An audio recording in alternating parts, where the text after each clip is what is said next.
Uryu. Or you were a streamer? Sometimes the announcement goes out before the stream starts. Just sometimes. You're a It streamer? happens. It has been known to happen. Or you? Uryu indeed. Dead stream? Dead stream? Oh Dead no. scran? Uh-oh. Oh no.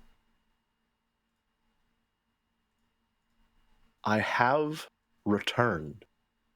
The sleeper has awakened. That one is. Warcraft 3? It is Warcraft 3. Is That it? there Okay. there are a couple of lines there that are just stuck forever, and they will play at random, and there's nothing I can do about it. Have you played StarCraft Sometimes 2? the context doesn't even have to fit. I did play StarCraft 2. Yeah, some of those are stuck in my head too, yeah.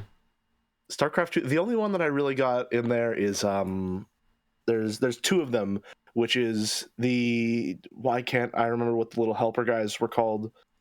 But there's a big job, huh?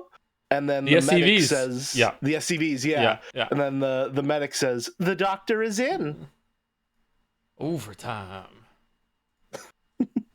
StarCraft 2 was a good one, but I think I am just not good at RTS games, and my brain does not enjoy them.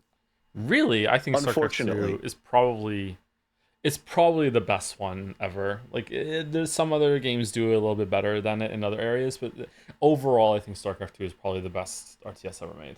I think. I know that it's a me problem because I can tell going from Warcraft 3 to StarCraft 2 how much of an unbelievable improvement it is mechanically. Yes. And I still didn't like it. So I know that I'm dealing with a really good game that my brain just is not meshing with. And then I played Red Alert 2. And that did not go well. Really? I love Red Alert 2. Red Alert 2, no. I don't know if I was just feeling impatient that week, but I crashed out pretty bad. I stopped playing entirely. I was at a point where I was just so mentally exhausted that I was not even processing the inputs. I had to just take a break and be like, all right, that's Red Alert 2. We're going to play something else now. I can't do this anymore. I can see you crashing out of the gameplay. I don't know if I would enjoy the gameplay Red Alert 2 anymore. I think I watched one of those streams of you doing it, and it didn't look anything like it does in my mind. Like in my memory, that game still looks good. And then I saw you playing, and I was like, oh god, is this really Red Alert 2? Does Jelly have like a mod on that makes it look worse for some reason? Like my god. Here's the thing that stops me from enjoying RTS games generally. I'm someone who is very easily overstimulated by sound. And when I get overstimulated, I stop thinking, right? And RTS games constantly give you audio alerts so that you're aware of everything that is happening across the entire map at all times. And so when I have 7 different unit lines playing every single time I'm selecting and moving a unit, and there's a million different sound effects layered on top of that, and then I'm getting alerts because something's getting attacked, and then someone calls me on the fucking ham radio to give me a message, I cannot function on any higher level whatsoever. I can appreciate that. Yeah, I feel like that's one of the reasons why. I mean, it's even the main reason why RTS games have never really taken off is because they are overwhelming to play. Have you tried playing They Are Billions? I have not. No, I've heard of it before, but I didn't know it was an RTS. It's kind of like an RTS game. There Are Billions is, in my opinion, the closest you can get to playing a multiplayer match of StarCraft without another person against. Because it's timed. You have to macro and micro at the same time. It also does have a pause button if you want to be strategic about it too. Yeah. It's interesting. It's a pretty good time. Do you want to be named? I got pretty good at the micro and macro towards the end of Warcraft 3, but Merrick, until my dying day with Red Alert 2, had to keep reminding me to Qmax. It is just something that is not it does not come naturally to my brain to queue up all of my resources in advance. And then you get cooked a little bit later than that because queuing is bad at the high level, so you just want to queue but not too much. Yeah. Can you see the screen? All right. I can see the screen. All right. I need to lock in. This one is really important to me because I have gotten all of these first try for the entire Umineko stream. Is it Beautiful Joe? Is this the new Donkey Kong game? Let's try it. Donkey Kong. It is the new Let's Donkey Kong game. go! It is the All new right. Donkey Kong game. Well done. Well done. Oh, man. I would not have gotten The that. perfect game duel streak. It has been an honor. This is Deathloop. It is Deathloop. It is Deathloop. Good job. Good job. Was this good?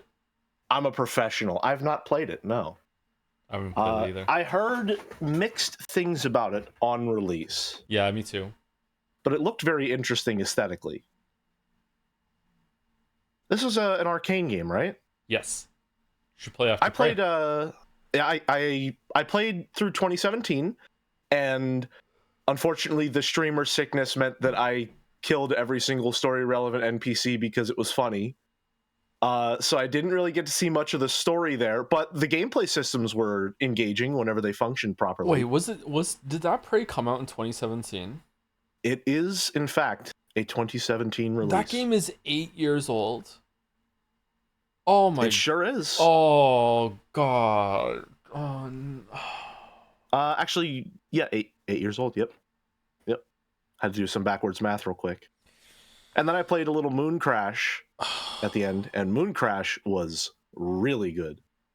I really enjoyed Moon Crash. I streamed Moon Crash. I got Bofud on Moon Crash actually. you got Bofud? I got Bofud, yeah. Like legitimately, like someone in chat said, "Have you played Bofa?" And I was like, "No, what's Bofa? I don't know Bofa." And then someone said, "Bofa, these nuts," and I was like, "Oh shit!" That was the first time I ever got Bofud. And they shot. Yeah. Get a Moon Crash out. Yeah. I liked Moon Crash. I didn't finish it though. Bandle. All right. Can you hear it, Jelly? Let's see. Can we hear it? Yes, we scram. Yes, we can. All right. Here we go. 2019, 600 million views, medium.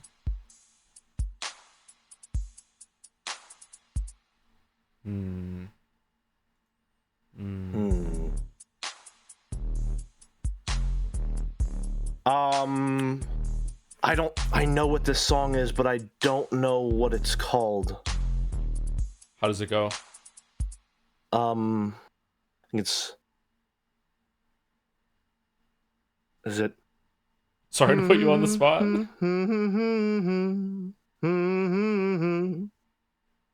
Is that the one? I don't know. Oh no. Let's go guitar. Oh, no, this is his name... Was that Baby No Money? My hair is graying La La La? by the second. La La La?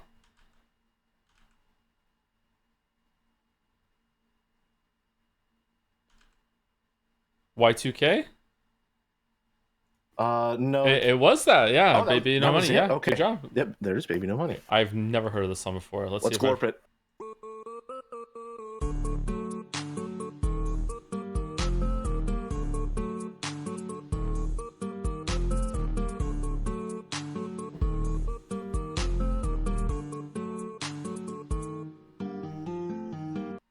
Damn. Okay. I don't know this song. Well done, Jelly. She's so talented. You're just sweeping today. Holy shit. All right, are you gonna get Jodel too? Third par isn't too much of a sweep, but I'll take it. This is bullshit. Hold on. Hold the phone. Wait, that card. This could be any. All right. stream. Well, I feel like is it a? I'm trying to enter through my mind bank. See, the problem is that I don't watch VODs, so if it's before Outer Wilds, it doesn't exist to me. Inscription is a good guess because of that card, but that card is a reference to BioShock Infinite's stupid puzzle at the beginning. It probably is Inscription. Let's see. It was Inscription. It was Inscription. Well done, chat. I wouldn't have gotten that. Well done. I love this game. This game was really good. I crashed out pretty hard during Act 2 of this game and then never came back. I really should give it another shot. Act 1 is the best part, yeah. Act 1 was phenomenal. Yeah. Okay. YouTube's not letting us. Oh, okay, never mind. Oh. This is bullshit. Hold on. The adder. The adder can kill 2 of these grizzlies. Hold on. Hold the phone. Wait. That card. All right, hold on. Let's sacrifice. Okay, let's draw a squirrel. Okay, and we're going to sacrifice the squirrel and the smoke and put it down and kill 2 grizzlies, and we'll put a squirrel down to block. All right, here we go. He's gaming. Yes! All right, here we go. Oh, this is the one I won. Oh, okay, I remember this now. Yeah, I remember this. Okay. Let me relight your candles. Won the bear encounter first try. I was very proud of that, except I blundered. I misplayed. I think I could have beaten the next one too, looking back, if I had done a slightly different order with the cards. I didn't really understand what I was doing. Yeah. I didn't understand it. What do you mean, the one you beat the first act on your first? I didn't beat the first act on my first run, did I? Or no, hold on. The first act of Act 1, the first part of Act 1. I can't remember what they're called in the game. That's kind of a spoiler, actually. So maybe we shouldn't talk about that anymore. All right, small kids are cursing. Okay, this could be anything. This looks like it is a small kid. How much playtime? 11.3 hours. 11. Is this kindergarten? Kindergarten 3? Just taking a random guess? Kindergarten 3? I don't know. I've never heard Okay, of that's that. not it. Monkey? Gorilla Tag? It has a monkey in it? I've never heard of Gorilla Tag. Gorilla Tag? It's a VR game. It is Gorilla Tag. You're doing so well today. I've never even heard of this game. Gorilla Tag? Listen, you gotta understand. What I lack in practical real-life skills, I have in vague knowledge of videos game. Not specified. So Steam Duel is random? It just randomly takes a bunch of like reviews and that's it? I guess so. Huh. That's a little lazy. I guess so. I thought they would like make them like reveal more as it went on. Anyway, all right. Can we choose it? Yes, we scran. Yes, we scran. I think it's left. Captain Scran it. Captain Scran it. He's a left, right? Left? Gotta be. Right to Euro got me so bad on the first one. That's an easy left. Yes, it's gotta be.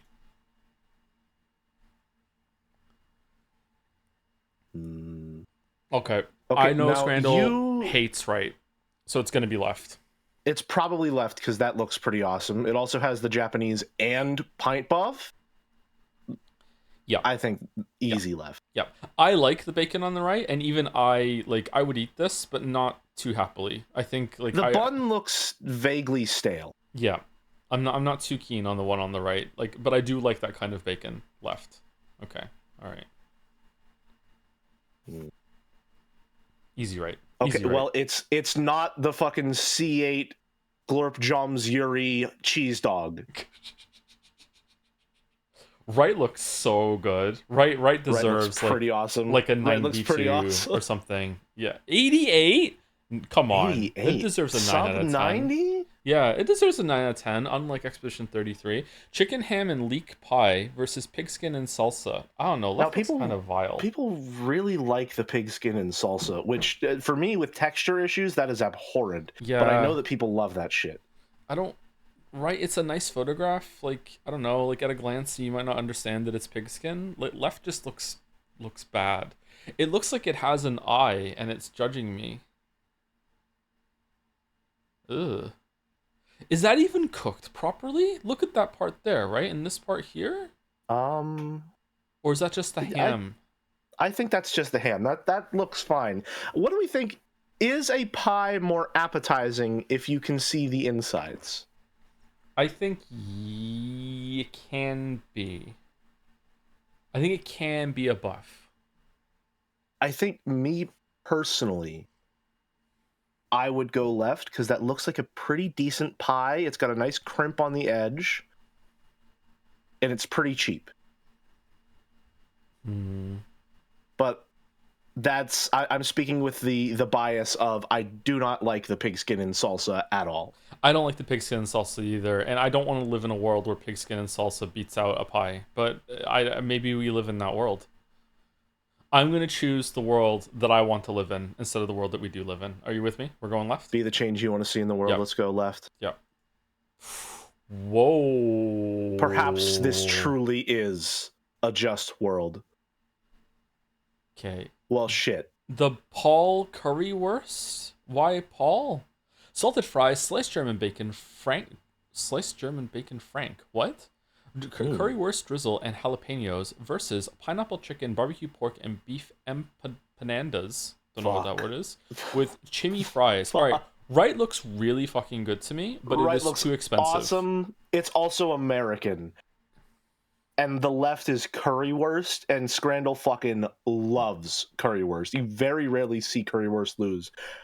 But right does look fucking awesome. Not only that, like left is a currywurst that even I'm looking at that and being like, I'm like, fuck, I'd eat that. Like some of the other currywursts, I'm like, I would eat left. I would try left. I would be happy if someone put that in front of me. I would be happier if someone put right in front of me, but I wouldn't want to pay for it. That is too expensive for what that is. Those might be some of the best looking fries I've ever seen on Scrandle. Yeah, I agree with you. They're seasoned. I like seasoned fries. Like they look really fucking good. Shit, this is a tough.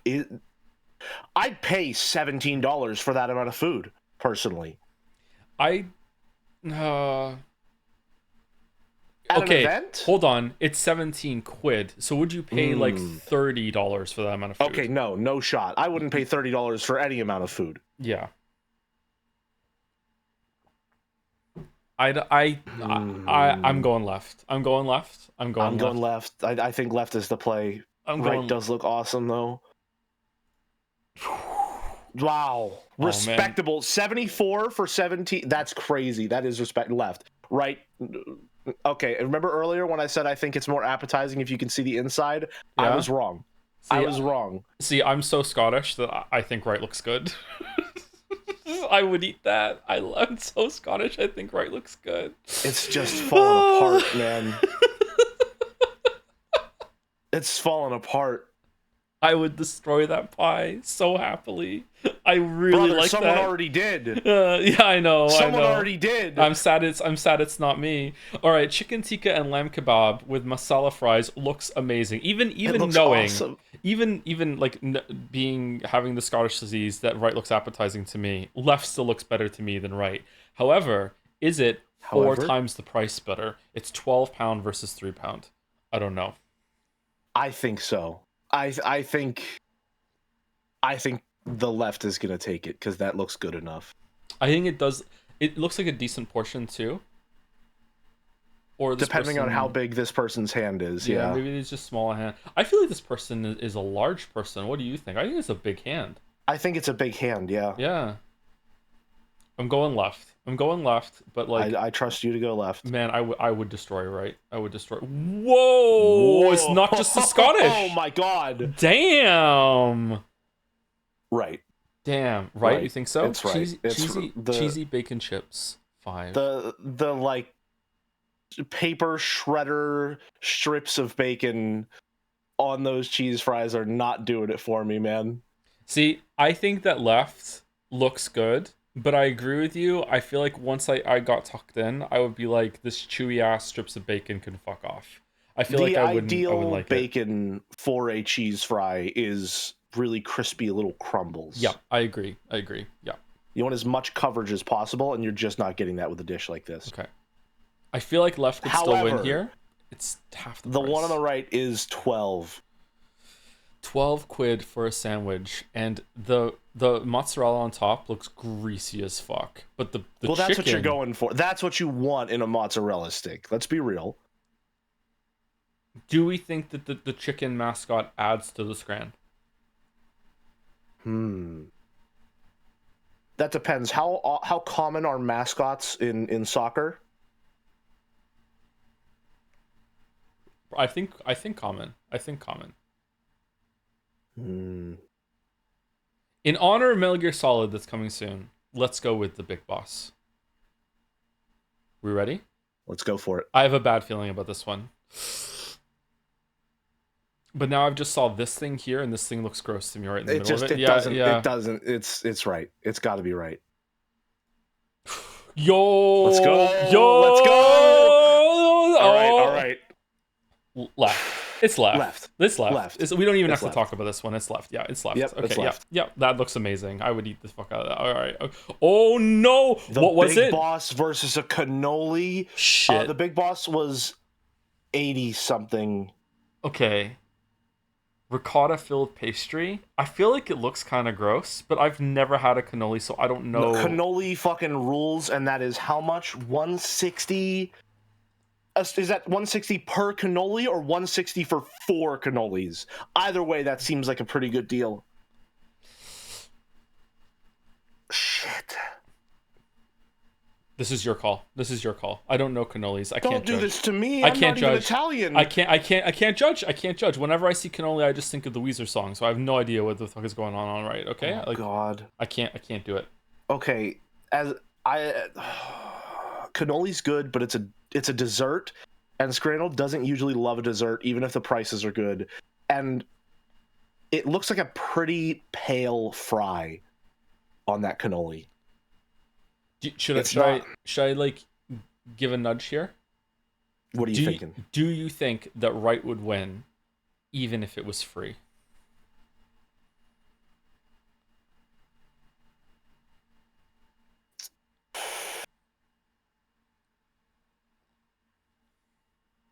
Four cannolis for free?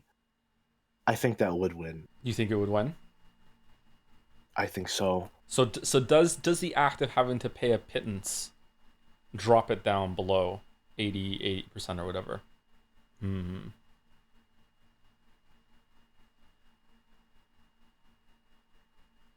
Are all cannolis desserts? I believe so, yes. Can you have like I'm sure someone out there has made a savory cannoli, but generally they tend to be sweet. I think it's left. Really? It's Brazil. It's Brazil, though. Cheap Brazilian cannoli. That sounds like a code phrase. Wait, is ricotta cheese? There's a cheese in this cannoli? Yeah. Sort of like, you know how you use cream cheese in a dessert, like a cheesecake or something like that? Cheese is common. Okay. You just mix it with sweet. Oh, okay. More of a textural thing. Okay. Fair enough. We know that left scored pretty well. Yeah. We know that. However, I know that right is going to score pretty well too, because people are crazy about cannolis. It has the Brazil buff, and also it has it's like only 160. Like, it's really cheap, and I don't know if it's 160 for one, but if it's 160 for all four, it's a steal. I'm taking my hands off the reins.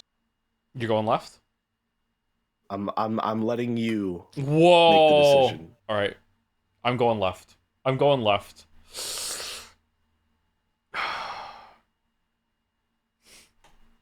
Whoa! Okay, all right. Oh, dogs go within 1%. Holy the 8 out of 10ers lose this one. It's left. It's an easy scran. We know it. It's left. It's left. It's left. Perfect scran. Perfect scran. Let's go. Let's fucking go. Excellent work. Excellent work. Actually, a little adrenaline. That's upsetting. A little bit. Yeah, I know. Yeah, a little bit. Yeah. Perfect scran on a Saturday. Perfect scran, perfect gamedle, relatively good bandle. Damn. Now we're gaming. You know what? I feel like that was probably the best earned perfect scran of all time, because it was like there was decisions there. That felt like a tough one. Yeah, it was a tough one. It was tough, man. It was tough. Yeah, I can't. The cannoli. I was so scared about the cannolis. It's Holy hard shit. work committing to a 12 quid sandwich, I gotta say. Luckily, the big boss had it in him, you know? Oh man. I was at the gym today. And my heart is pumping a little bit more from doing Scandal than the pull-ups I did. Oh man. I've updated some of the tags and notes. Please refresh the gallery for Storm Fan. Okay, sure, I can do that. 1 second.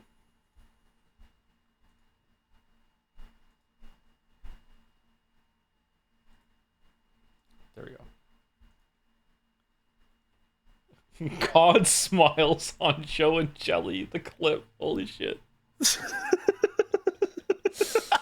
So this is by Luna Panda. I recently discovered twin cinema poetry, and it really inspired me. So I wanted to try writing my own. It's my first time, so it's not perfect, but I'm really surprised I could do this. So twin cinema poetry. So my guess is that this is a poem that you read like down here, like Battler's side down, Beatrice's side down, but then you can read it together as one joined thing at the end. That's my guess. Seems to be how it works. Yeah. Yeah. Okay. Which side would you like, Jelly? Would you like Battler or would you like Beatrice? I mean, I feel like you are Battler, so it only makes sense that you would have that side. Now, are we going to read them concurrently, or? How about I read my side? I don't think that's the right word. Then you read your side, and then I'll read my side, and then you read your side directly after. So it's like two voices saying at the same time. So I'll read this straight down, and then you read this straight down, and then we'll try and left, right, together. Gotcha. All right. So first time, you are a cruel person torturing me for a sin I don't remember. Yet you are asking me to save you, and I try with all effort I have, but it's no use. Love was here. Getting "it's no use" in there is pretty good. Mm-hmm. Pretty good. My love is not enough for you. You've forgotten who I am anymore. You gave me hope to leave with you from this game. To see with love, you left this place hopeless, but it wasn't enough. Okay. So, you are a cruel person. My love. Torturing me. Is not enough for you. For a sin. You've forgotten. Ooh, I don't remember. Who I am anymore. Yet. You gave me hope. You are asking me. To leave with you. To save you. From this game. And I try. To see with love. With all effort. You left. I have, but. This place. It's no. Hope. Useless. Love was here. But it wasn't enough. Nice. Good job, Luna Panda. That is very, very impressive for a first shake at that, Luna Panda. Very, very creative. Very creative. That must have been a lot of fun to write. Mm-hmm. The strength to keep a straight face with useless. Useless? Thank you for sharing, Luna Panda. Thank you so much. Yeah, thank you very much, Luna. I wrote a poem when I was a teenager that you could read backwards, and it had a different meaning once you got to the end. And it was very simple, but it's kind of cool exercise. Yeah. I don't think I've ever really dabbled with poetry. There's something in me that's like embarrassed about it, unfortunately. Yeah. I still have some shame expressing myself with flowery words. Which is strange because I say some truly heinous shit live in front of a crowd. I feel like we live in a time that is like always on a couple levels of irony and doesn't want sincerity, and poetry is one of the most sincere art forms that there is. So I feel like that's probably why I think poetry is probably in possibly the worst place it's ever been since it was discovered. Like poetry discovered, like we found it in a cave. We found it in a cave, yeah. But yeah, there's been a lot of poems that I like. Anyway, going through an architectural exhibit, and here we see the Shakespearean sonnet. Discovered in a cave. By Outsit. What the fuck? Umi streams trying out new things with new tools. 2 funny little gags from Miriam Castell's puzzle. I actually had a really, really similar experience to Joe. I too also got mad at the Go to Jessica contradiction and was convinced George had to be one of the killers. In that sense, it was validating. Oh, I'm glad that I could validate that. Yeah, I still think I really enjoy the section still because I think it was worth it to give you a mystery to pore over. But I do think that it is like the mysteries in Umineko are not fantastic, I think. But I was enthusiastic about this, or enthusiastic enough about this, that I asked Lurf if they could give me some resources to play it myself, even though I didn't have the game. I wanted to see if I could solve it myself. Ooh. It was a lot of fun. I did manage to solve it first try. However, keeping in stride with my usual Umineko accomplishments, it was because I didn't really pay attention to any of the logic errors that are present, and I just sort of went from like a thematic basis after I got enough of the mechanics down. Like I got about halfway through it and I was like, all right, so it could be Battler, Kyrie, and Rudolph, or it could be George, Ava, and Hideyoshi, but Byrne obviously fucking hates Angie, so this is clearly a Yes. ploy to get her to realize that Battler could be a killer too under the right circumstances. So obviously, it's Battler, Kyrie, and Rudolph. Yeah, you can definitely look at it from like a meta, like what would the writing be wanting to do here level. Mouse and I were doing that with some of the questions that were in Sekimea last stream. Yeah, I think that's a cool thing that you can do. So go to his eating the key. I love this. They Nanjo. destroyed the key immediately. I love this Nanjo. Look at this Nanjo. So solemn.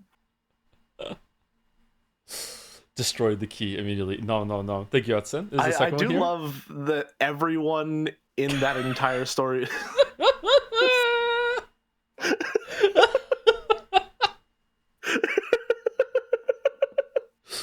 This is fantastic. It's really good. What the fuck is Carrie doing? Just shoot them for God's sake. Why did I agree to this epitaph bullshit? Oh. It's really good. I was gonna say, I like how everyone in the story was just like not even a character. They were pretty much just like a tool to exposit narrative developments. Yeah, I really like that too. Yeah, that's definitely the more that Mouse talks about, are they called Honkaku or whatever? I can't remember what the word is. I think Honkaku and Shin Honkaku. Yes, like it definitely seems that Ryukishi hates that, and like stuff with Erika and maybe even all of Umineko is set up to as like a takedown to that kind of mystery thing. And a lot of that doesn't land on me because, like I said, like last stream or the stream before, I can't remember. I don't think I have ever in my life come across a mystery movie, book, anything, TV show that hasn't cared about like motive and why done it. Like all of them have. So like I haven't been exposed to that ever. So I wish I had it ahead of time. Maybe I should read some of those. Man, Rudolph's got some feet on him, huh? It's a strange thing to say. That's an interesting observation. Yeah, I suppose he does. I was gonna say, it's interesting looking at Rikishi's work and realizing that like there are some things that he does hate, considering that my general takeaway of Umineko is like every person is deserving of love in some regard. So realizing that there are some negative emotions and so there is some hatred at the core of Umineko, and even I'm noticing it with Higurashi. Higurashi to me right now is reading as Ryukishi really fucking hates true crime as a concept and a genre.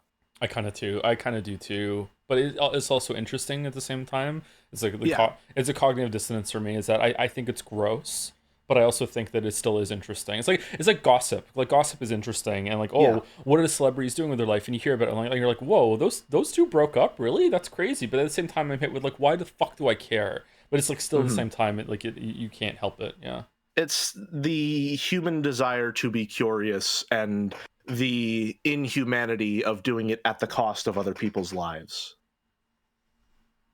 I think it's interesting with two things. Is that number one is that Erika is pretty much like possibly the worst person in Ryukishi's head in the story, I guess, in terms of like what she represents and everything. Disagree. But she's still characterized well, right? I feel like it's a bold move. Maybe I should reread it and see. I think it's a bold move to have a character that stands as like the antithesis of everything that you're going for in a story, and to still being like, you know what? But maybe her outlook does have some perspective and worth. You know. Now here's the thing that I've been very locked in on Erika because, as I've said before, she is probably my favorite character in all of Umineko, and I want to see if you noticed it because I was talking with Jeremiah about it. Did you notice that at the end of episode 6, like her perspective has completely shifted? Like it has done a complete 180. So there being like multiple truths that can be true at the same time. When she said like, she realized that she was completely wrong in that regard. And her playing the villain was an active choice at that point, which is why she comes in to save Angie at the end of Byrne's game, because she once sought the same exact thing, that single truth that Angie is looking for, and is now trying to guide her to that conclusion that there isn't a single truth as a fellow witch of truth. I would like to see where that goes. That is an interesting read. I don't know if Erika was just playing the role at the end of that, or if she had come around, or if she just had to look at it, and being the more like objectively minded person that she is, she just like, well, I'm defeated. Like what can I do? You know what I mean? Like Yeah, I don't know. I don't know. I would like to see like why Erica is even here.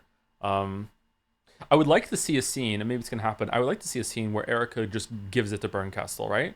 I feel like Erica, like that might be Yes. pretty interesting. I am not hopeful that something like that will happen, but I do wholeheartedly believe that that is something that should happen. Uh, Byrne does not appear to be a good person, if indeed she is a person at all. She's probably the second most vile person in the story to me after Kinzo. It's a rough one. Yeah, it's a rough one. Anyway, thank you, Hudson. Kinzo in particular is. Ugh.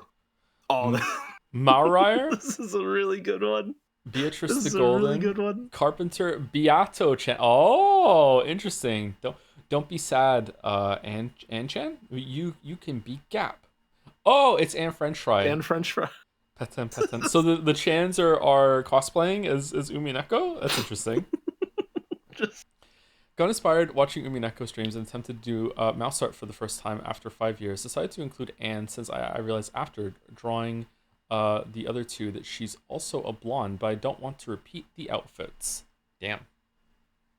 I love the completely deadpan profile shot of her in Gap's outfit. Oh, it's Piss Chan. I didn't notice. God damn Are, it. yeah, how does this keep happening to you, man? You listen. At a certain point, you just need to be more vigilant. You just. She's pulling it off, though. Look at the little chibi drawing below that one. She's really pulling it off. Mm-hmm. Mm-hmm. Mm-hmm. Oh, there's a Bikoi there too. There is a Bikoi. Whoops. Bikoi. Biatokoi? Yeah. Petan, petan.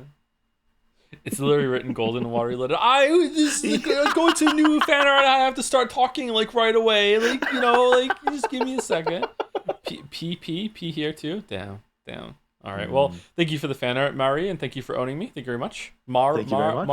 Marai? Is it? I really love Carpenter Bee's. The rendering on her hair and eyes in particular is gorgeous. Mm-hmm. Has a very nice shape to it.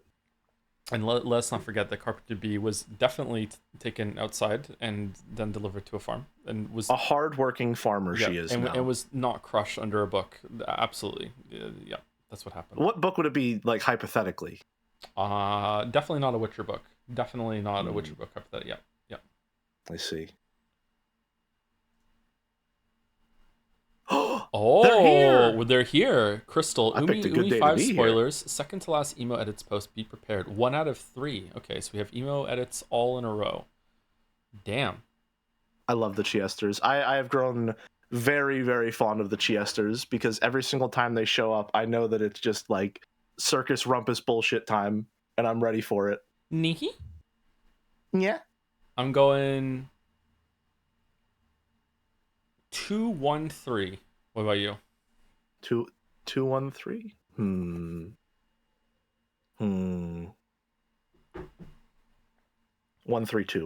1-3-2. Damn. We agree on one being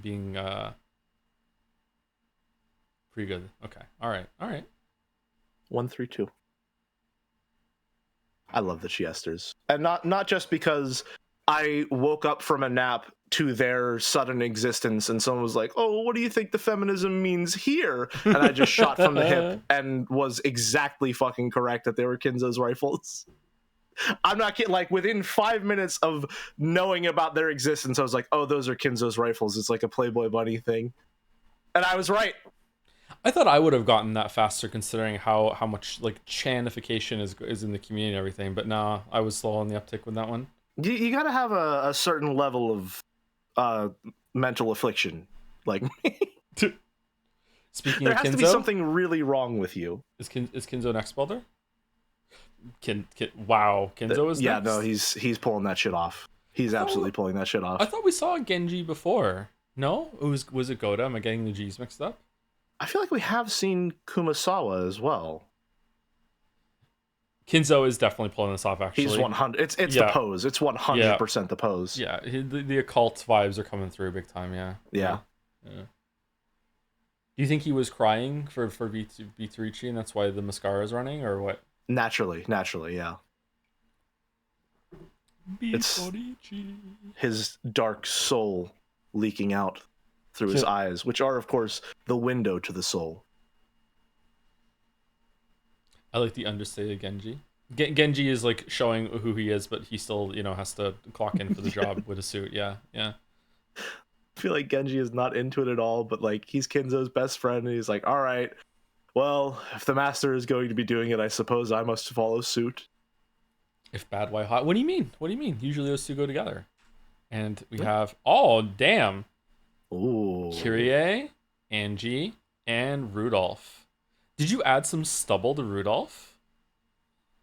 Seems like it, yeah. I know Crystal has definitely added facial hair before as well. They gave Hideyoshi a soul patch. I think these three are pulling it off too. Damn. They are absolutely pulling it off. Angie, most of all, I think. Yeah, I would agree with you there. I think it actually surprisingly goes Angie, Rudolph, then Kyrie. Kyrie does look good, but I would put Kyrie last of these three. Mm-hmm. Did you notice, by the way, I didn't notice this until I think last week, that Angie's little armband mirrors Kyrie's? These ones here? Yeah. No, not in this art specifically, but hers is a red armband with a golden eagle on it, which is just like the red arm belt that she has there. I didn't notice that. I didn't notice that until last stream. It's a very fun little detail. Oh, there. the heart, the broken heart on the tie. What could it mean? Oh, that's good. The Heartbreak Killer. The deets. Kyrie has a good background too. Okay, all right. Yeah, these are good. Thank you, Crystal. The lace designs are very nice. Thank you very much, Crystal. By Lurf, Pop, Cute, and Cool. I did a henna of Lambda Delta, my favorite character. Really? Lambda Delta's your favorite character? In anticipation for stream today, she ended up staining super well. Might share updates in the future so you can see the final result. Enjoy episode 8. P.S. You should read your DM sometime for no reason in particular. Whoa, what's going on? I suppose Lambda Delta would leave a pretty sizable stain, huh? One Sekime image next. What how is henna applied? I don't know. I think you use like a very little like pipette. It's paste. It's a paste. Yeah, it's like paste that you apply. Is it with like a tiny little brush, or is it with like a pen nub, or what? I think you literally pipe it onto the skin like icing. Oh, okay. Which is it's a strange way of describing it. Can you feel it go on the skin, or is it just like if you close your eyes when you woke up, you would have something there? Yeah. That. I wonder if I would fall asleep if someone did that to me. That might be very relaxing. There's something kind of hypnotizing about like that sort of thing. Mm-hmm. I think it'd be nice to try at least once. I like the idea of having a tattoo, but I am too afraid of a permanent addition to my body to get a tattoo.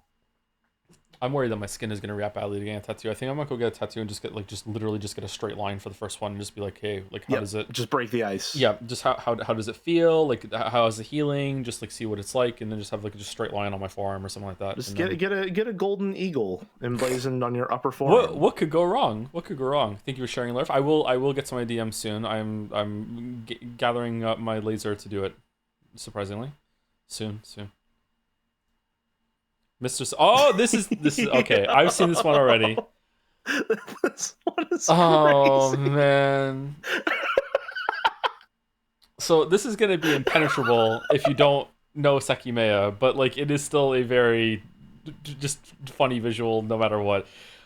This is like a loser security guard, and he's having a daydream of being the hero here with the time trial. God damn it! Holy shit! One-winged eagle. Sekime for art first shown on Mouse's stream. I will not provide any further context. Thank you very much, Mr. Sunrise. What's going on? It's Katay City. Oh God, fucking damn it! Here's the thing. I haven't been able to catch all of the Sekime streams. I was talking about this yesterday. So usually what happens is I will catch the first 30 minutes and the last 30 minutes.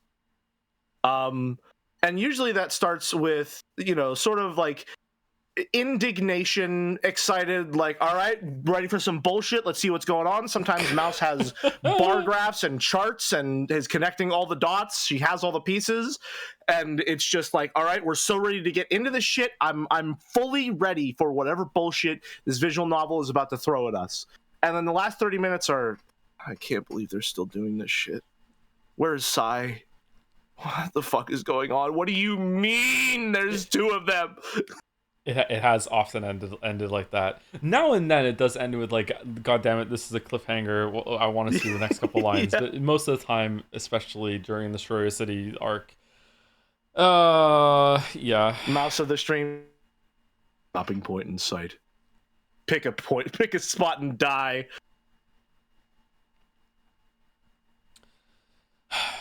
This is Sai, by the way. It is not Nagito. Just I saw someone say, why is Nagito here? It's not. It is the same kind of character, though. Same kind of archetype. It definitely is the same kind of character. As far as I know, Sai causes problems on purpose just because. Mm-hmm. Like yep.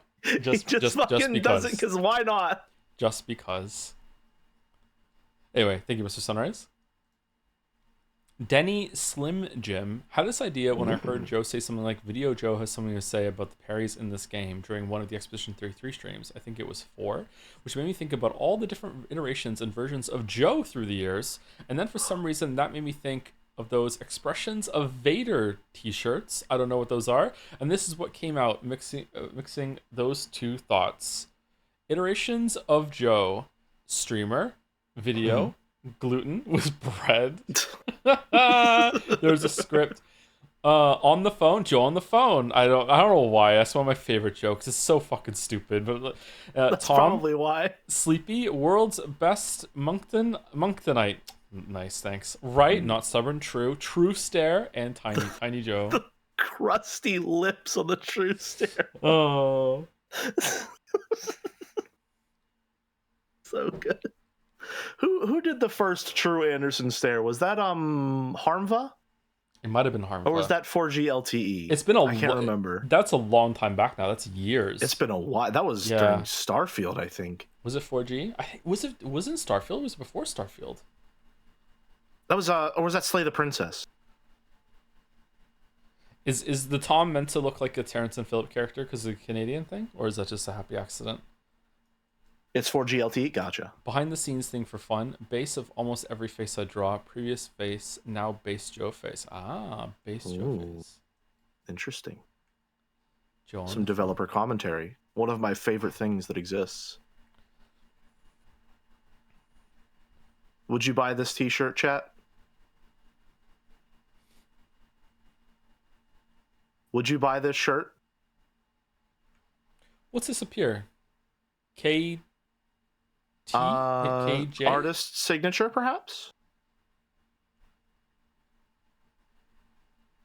Unsure. Reluctantly, I would be concerningly tempted.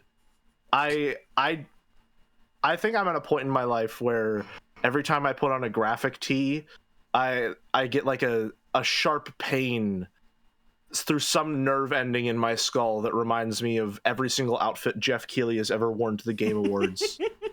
And I have to ask myself, is it truly worth it to be like those who come before?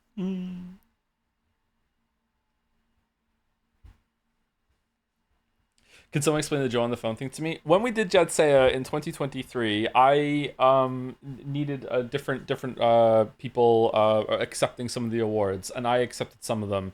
But I wanted some variety, and I was trying to think of a way to make it so it wasn't always the same kind of voice. So I just recorded one of the acceptance speeches on my phone with the phone microphone instead of the microphone here. So I just said, "Hey, it's Joe on the phone. Like can't believe I won. Can't believe I'm on the phone. Like it's just so stupid, but it's just I don't know why, but it's really funny to me. Like that was it. I was just recorded on the phone. It's pretty good.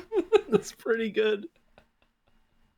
I think the most upsetting part about that was your mic quality on the phone was about equal to my mic quality for the speeches I recorded. I have a pretty good phone. That was before the blanket fort tech and before the current iteration of the gamer trapezoid. Florence the Dryer also accepted the award. I want Joe on the phone That's probably true. come back this year, I think. Anyway, thank you, I Danny. miss Florence. Thank you, Danny. By Madison Bake, Joe is whimsical. Suggestive imagery warning next. Okay. Not sex warning, suggestive imagery warning. Interesting. Wow, that's a lot of tags. Dog helps me stream, but dog was stolen by my arch nemesis, the one known as Mandalore. Uh-oh. Stop sending sink pissers over here. Shell of Bonbon. Mandalore is the turtle? Really? Wow. Decoy on here. Joms, Glorp. I do like that Mouse Walrus and I are the expeditioners. Which one of us do you think is Gustav in this case? And dies and is replaced with someone identical but slightly more grizzled and mysterious. Spoilers.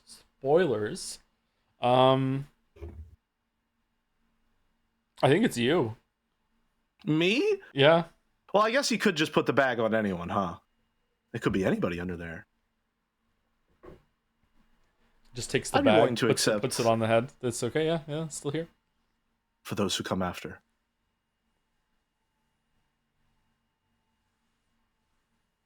Gustav is Gluten Joe, Verso is Modern Joe. I was just reading that one too. Yeah. Walrus is barefoot, so he's Lune.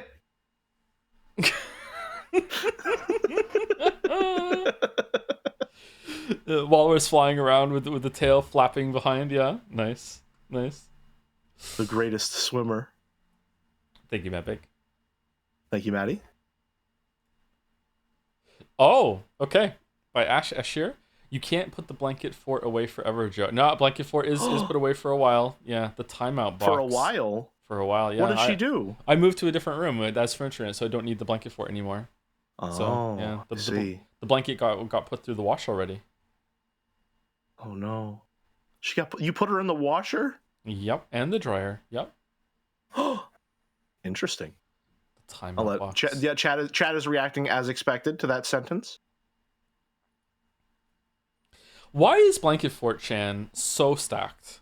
Why did that happen? We all saw the picture of the Blanket Fort. It was a pretty precarious stack. Okay. It was inspirational, I guess. Why not? Yeah, why not? But also, why so? Yeah. Do you think she went and got slippers, or did she always have the slippers? I think she always had the slippers. She has what's the word I'm looking for? Vanishingly little to wear at all. At least give her shoes.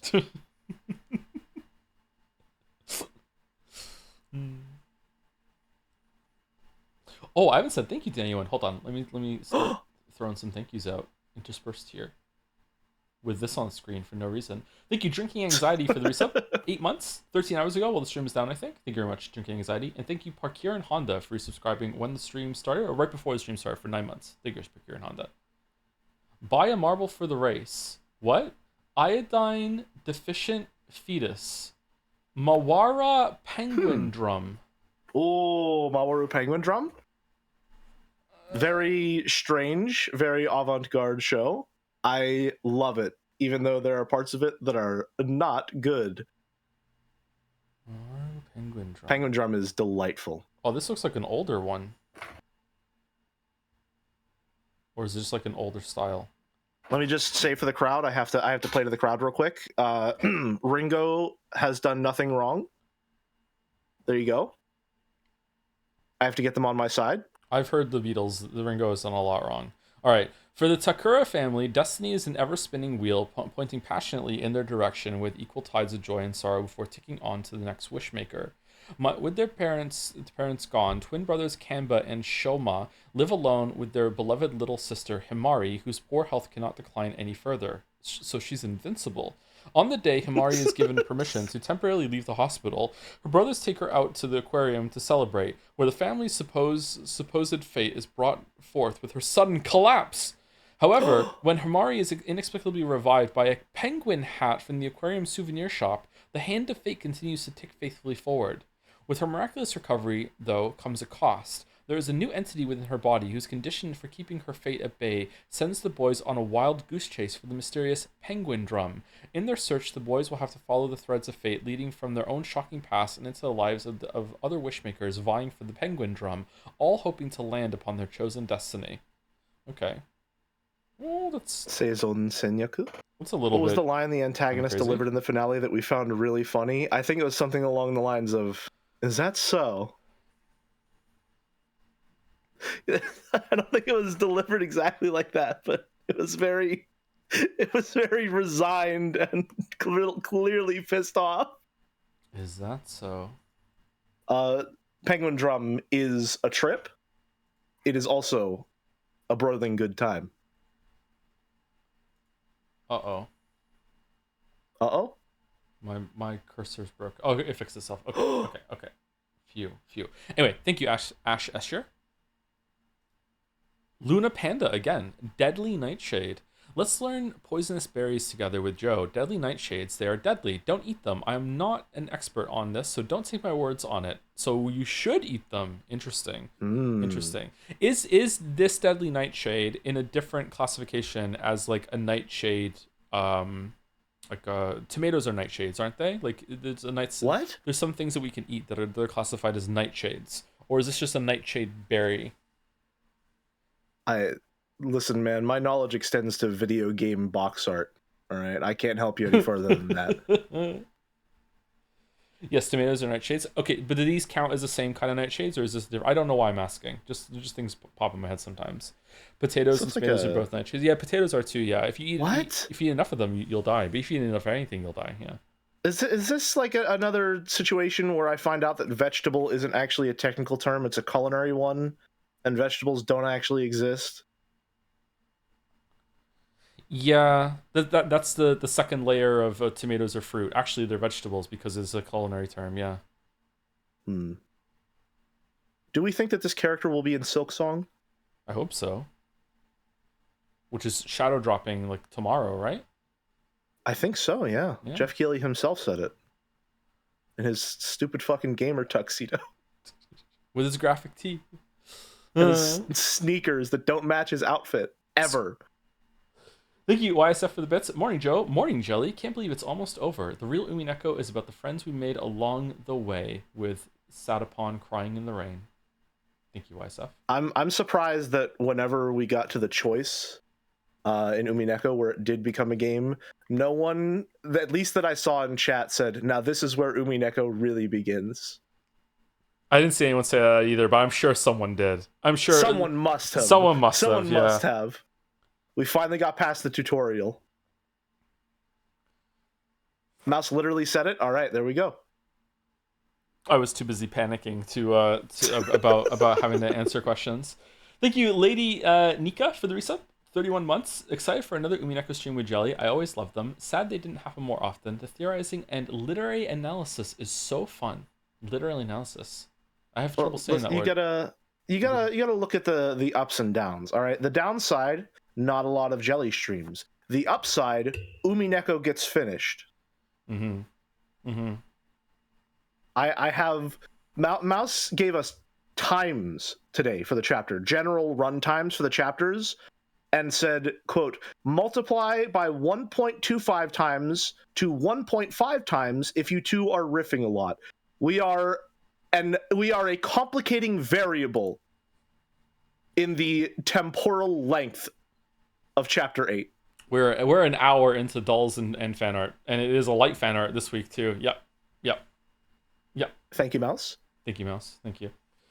Stream uptime 58 minutes and 40 seconds. Thank you, Isaac. Does stuff for the sub 2. We've spent the hour pretty well. We did get a perfect scran. So we did get a perfect scran. That is true. We did get a perfect scran.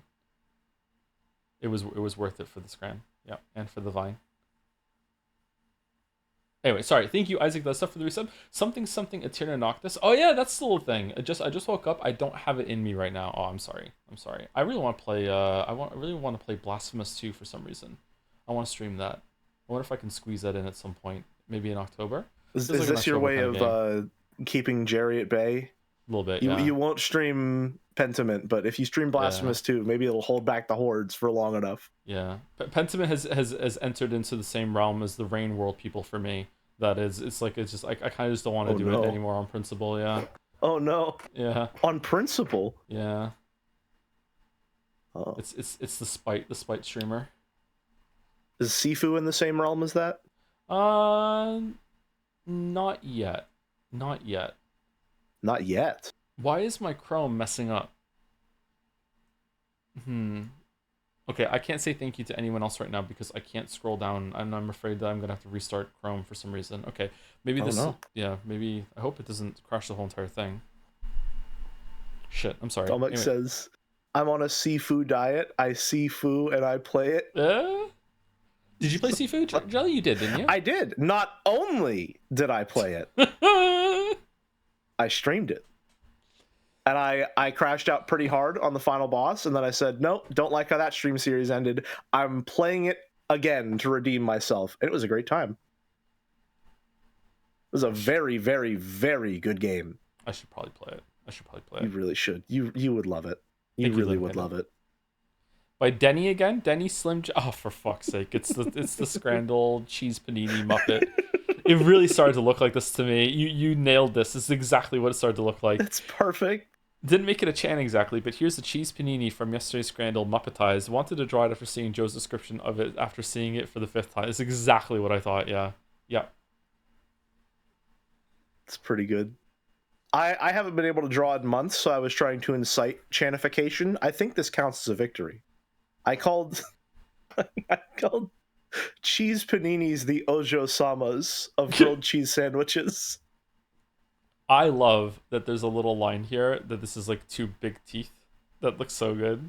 Yeah. I was looking at that more of there's like a mustache. Mustache works too, yeah. Oh, maybe that fits the Muppet kind of style more actually. Jelly, what does that mean? Don't worry. Watch enough of these streams and you'll eventually understand. Don't worry about it, kitten. Okay. Yay. Okay, yay. Thank you, Denny. Yes, Jelly, I understand exactly what you mean. As you should, Dalmac. I know I can always count on you for that. Whoa. By Maddie, the living example of why men die earlier. What are we doing? Everything is scrannable. Trust your vibe. Bustling fungus. Wild Scrandle Coon. The self-proclaimed forager. See, it looks edible. Yeah. The end. The end. I don't know. I don't know how many people were being ironic or really were putting me on blast for that take when, like, it's dangerous. It really is. It's dangerous. Man. This is now the second Chan Kun Jad's cinematic universe character that Maddie has created and killed in the same fan art. The first was Partition Chan from Half-Life. The vines here on the panel lines, that's so cool. That's very good. I like this a lot. He looks very Inscription-esque. Yeah, I see it. Yeah, I can see where it comes from, yeah. Shame he's dead. Poor guy. P.S. Joe, since I can't directly message you via the normal stream subscription bit messaging, I'm using this opportunity to send you a personal message. Hope you are doing well. Also, I saw that you had a play history on the game we made a deal on of Steam. No chat, it's not a porn game, shut up. How was the experience so far? I'll let you know soon, Maddie. Was this message written before or after I did I showed like hours played or last played in Dragon's Den? I can't remember if this came through or not afterwards. I feel like I need to corroborate Mouse's Pennsylvania forager backstory and say that when I was a kid, whenever we went out to like recess at school, which is, I know I'm really speaking to our voter base here by invoking recess right now. All right, I'm really trying to get to the core of what our viewers respect about us. There was a chain link fence that was right up against the woods. And there were like honeysuckle plants that poked through there, and everyone would always go and eat the honeysuckle plants. I don't know if "eat" is the correct term, but like the stamen you can eat was sweet. You can eat honeysuckle? I think that's what it was. Yeah, you suckle on the honeysuckle, I suppose. But yeah, I thought it was a flower. Yes, it is. You can eat flowers. Yeah, I guess you can eat flowers. Right off the bush. Just like yeah, God so intended. I have also just eaten random plants, and I turned out just fine. Yep. You know? It builds character. Perfectly normal, gastrointestinally stable person. Hey, out of the two of us, I'm the only one who can't tank gluten, so that's true. That's true. That's fair.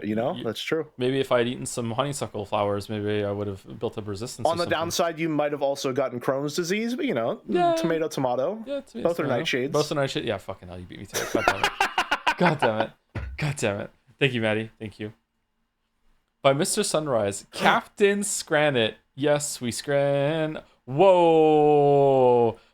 The ketchup and mustard, just in case some scran comes along. That's really good. That's really good. Stinky onion bread. No, not scran. Loves burgers. The pie, fucking pie and mushy peas. God damn it. What is this? This is a cool icon. That's his here. Logo. Yeah, that's neat. Wait, it pops out of the chest as if he wants to say yes. It's like confirmed scran. Yes, we scran. He pops it out.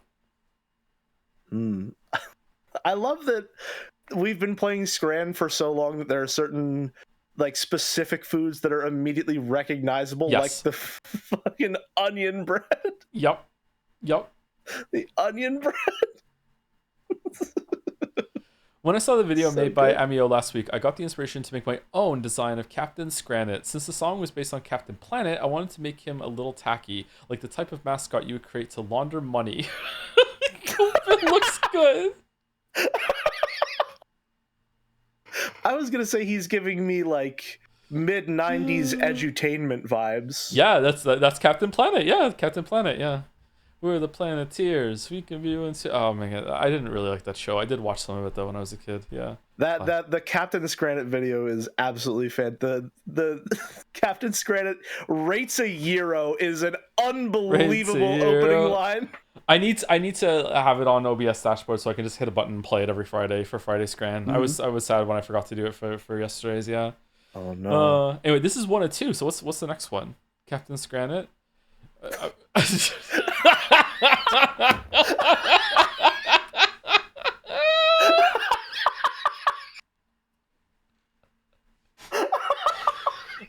I'm afraid you're too late, Captain Scranit. It's already Friday, and even you won't be able to get the perfect scran. This is the fucking bugs versus onion. Oh, it's amazing. Fucking Voss. Fucking Voss. I was gonna say at this point he needs his own tag. There it is. There it is. He's got a tag. I guess Voss is gonna stick around. We have our universal stream enemy, a literal Nazi. It's a little Nazi who just loves doing Scrandle. Oh, hey, we defeated Voss today. We got a perfect did scran. Defeat him today. Yeah, we did. We did. The Voss bit is my favorite bit. Really? That's your favorite bit? It's my it's bad really fucking ass Voss impression gloating to Indiana Jones that he's not as good as Scrandle as he is? What the That's really good. Oh. Fucking hell. Thank you, Mr. Sunrise. This is really great. This is really funny. Incredible framing on this shot as well. The giant screen with the onion bread and tub of insects.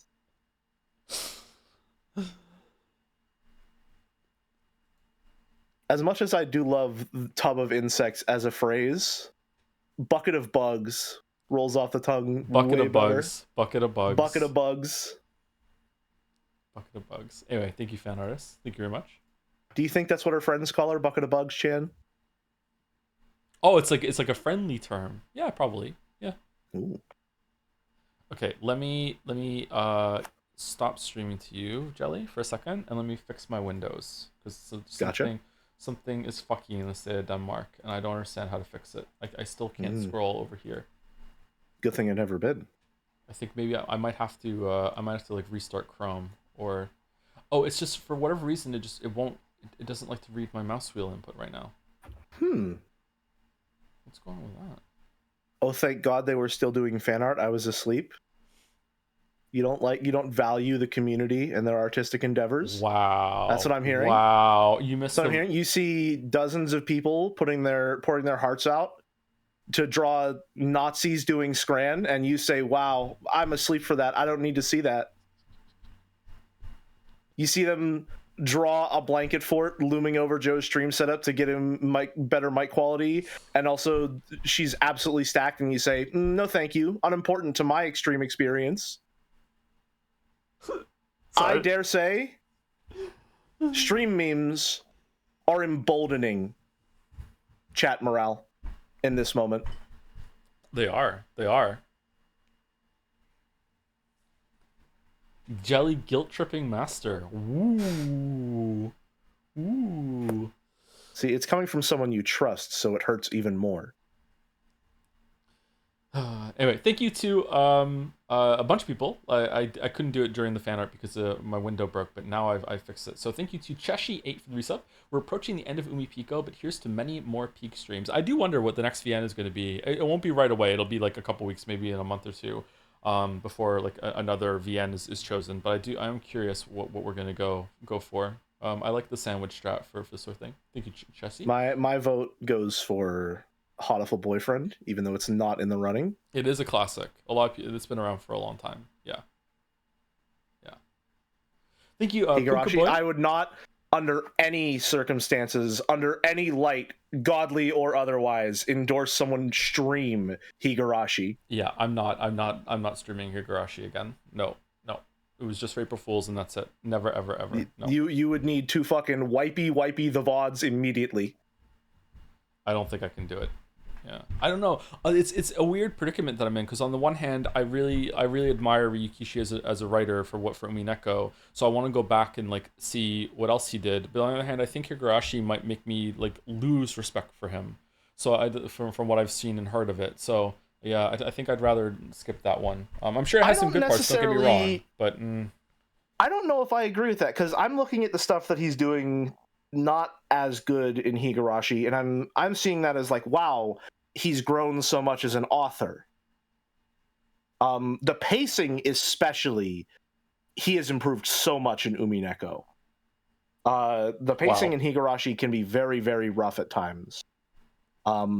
Not all the time, which is good, but there are certainly moments where he is a bit long in the wind. I think that I could tank, and I would appreciate the development. I think there's just a certain subject matter that he might get into that I think I would be like, oh my god, like what, why? I think that's where I would lose points in respect. Yeah, I can definitely see that being the case. Yes. Yeah. Thank you to Puka Boy for the resub. Can't believe we're so close to the final Umi stream. Truly the end of an era. Very interested to see the Jelly Jonah breakdown of the entire story and its themes with a Shannon smile. I don't know if there's going to be another solo one, by the way, or if this is like, if we get through enough today, it's just going to be Mouse and I next Saturday. I'm not sure if there's going to be another one in the middle of this. Like, Oh, this is a tier 3 sub. Oh, thank you so much, Puka Boy. Oh. Keeps me up at night wondering like how many like tier 2 and tier 3 subs differences I've missed over the years, and been like, I didn't say the extra thank you. Shit. Thank you, Dominic, for the bets. Can't believe we're almost done Umineko. It's been a great ride, but it surprised me how the time passed. How? Weirdly, I think I'd enjoy the reread more as opposed to like Outer Wilds. Okay, what are we doing? Where I want to wipe the memories of my brain so I can experience the first run again. I actually shared it with my father, and at the end I asked, "Don't you find this pretty neat, Pa?" He disowned me. Oh well. Also, Shori, I have weird typos. I've got some odd problems with my keyboard.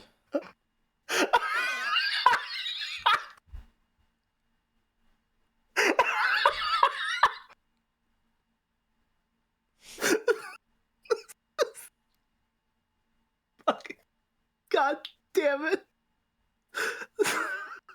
Was that Dalmek? It was Dalmek, yeah. It was Dalmek. Of course it was fucking Dalmek. Fucking neat paw is amazing. Thank you, Dalmek. Thank you, Ruffle Crag, for the resub. Some luck for a perfect scran. We got it. Maybe it was because of this luck that was sent by Ruffle Crag. Thank you very much. Yes, we scran. We scranned our hearts out. Thank you, Dolomitos, for the resub also. I was here for every Umineko stream and will be there for the finale too. This truly is the end of an era. I'm glad I was here. Wonder how many hours it took. Streams were at like, what, 50? Approaching 50? I wonder how many hours streaming it took to read through this. I'm stunned that we got through it. There was a couple times where I thought it was never going to end. Like, is it going to take too long? Yeah. Thank you, Final Boss J, for the resub. Started at Umineko. We're already with the Nekos, and now we're finally here. Yeah, I'm so owned. Thank you for these banger months of streams. Hoping to see more Jelly and Mouse collabs in the future, too. We have to finish Overcooked, don't we? Overcooked 2? We do, yeah. Yeah, we do, yeah. And I'm not sure if we're doing a Way Out or It Takes Two. We should probably talk about that. Yeah. Yeah, we'll see. And see we also do still have, the book deal and the signing tour and all that stuff, but, we'll put it on the Trello. Put it on the Trello. Thank you, Falco5, for the resub. Hey, Joe, sorry for digging up old wounds. Uh-oh. But I got my sister hooked on Time Guesser this week. She's already averaging 40K. She's 8, by the way. All right. Okay. All right. Sure. Okay, yeah. Thank you, Falco. Sure. Thank you. I've been trying to think, like, what doles can I do on my stream to stimulate the trash corn economy? And I think, because I have a very poor concept of money and estimation when it comes to numbers, I should do cost codal. Cost codal is a pretty good one. Because I would have no idea what anything costs, and everyone would be mad at me. And that's content. It's a banana. How much could it cost? $10? There's one that Mouse did, whereas you start with a word and you have to get to another word, and there's like clues along the way. I can't remember what it was called. That one looks really fun. I might do that one just for the love of the game. That one looks really fun. However, I think I tried to do one on my own and I got stuck at one point and I got really frustrated. So I wonder if it wouldn't be good content on stream, because it's in the realm of crosswords and I'm really bad at crosswords. But it is an interesting dull. Yeah. Word association is something that I love dearly. Thank you to Pigeonhole for the resub. 5 months resub with yes, we scran. This user miscrandled but likes to feel included. So there you go. Do you think Voss and Indiana Jones and Voss had a competition? They would still do the yes we scran bit? Dr. Jones, can we choose it? And then he's like, yes, we scram. Oh, that was good. Good job. Yeah, yes. Just summon that one from the ether. Yeah, good job. Thank you to Kino Verta for the resub 2 with no we scrant. Ooh, the scran and scrant. Not today, boss. Thank you, Cinehell, for the resub 2 with a smug Beatrice. I'm gonna miss Beatrice. I miss Beatrice a lot. And the last few on my list, I can see the top, is Slice919 for the resub, 30 months with Umi Pico, or Umi Pecco. Penguin Drum Propaganda for the resub with a message of based pick. Wow. Really? 20 months. Did you rename yourself, or have you always been Penguin Drum Propaganda? I feel like this might be a name that I've read out loud and just didn't parse it as an anime until now. Thank you, Mouse, for the bits. Hello from the Peach Festival. You guys got this today. Thanks for reading all the parts of Chapter 8. I didn't want to. Oh, so we're just saying it, huh? Oh. I don't know how Umi Fullers are going to react to that. Maybe they already know. I don't know. Interesting. Yep. I'm sure Umiful will love me as per usual because I come in here and I say, wow, Erica, I love you so much. You're great. Awesome. Bully that child. They know. And they love that shit. They know. I play to my crowd, even though I've never met them. Erica has. And I'm not allowed to see them. Erica has grown on me a little bit. Yeah. I wonder if Erica's better on the reread. She's almost certainly better on the reread. Probably. There's probably everything is better on the reread, except for maybe some of the the tense horror parts in questions. I think. Yeah. Mm-hmm. Yeah. I think you probably would like episode 4 less on a reread because you already had trouble with the pacing in the first go around. Yeah. Like episode 4, I really like episode 4 and I like a lot what happens. It just takes too long. Episode 4 probably is the worst pacing in the whole entire thing. I would say. Yeah. Like I said, I'm immune to pacing issues, which is why everyone was so gung-ho about me reading Higurashi. Just so you know, I'm no longer immune to pacing issues, I suppose. But episode 4 is still, I think, far and away my favorite. Episode 8 might take that crown, but I care very, very, very dearly for Angie, and her introduction really introduced and followed through on a lot of the ideas of what I was hoping Umineko would start to touch upon in terms of the personal aspects related to a crime of this caliber, or an accident of this caliber, rather. And so anything to do with Angie, I've always been very, very, very invested. Loves Angie. Loves Angie.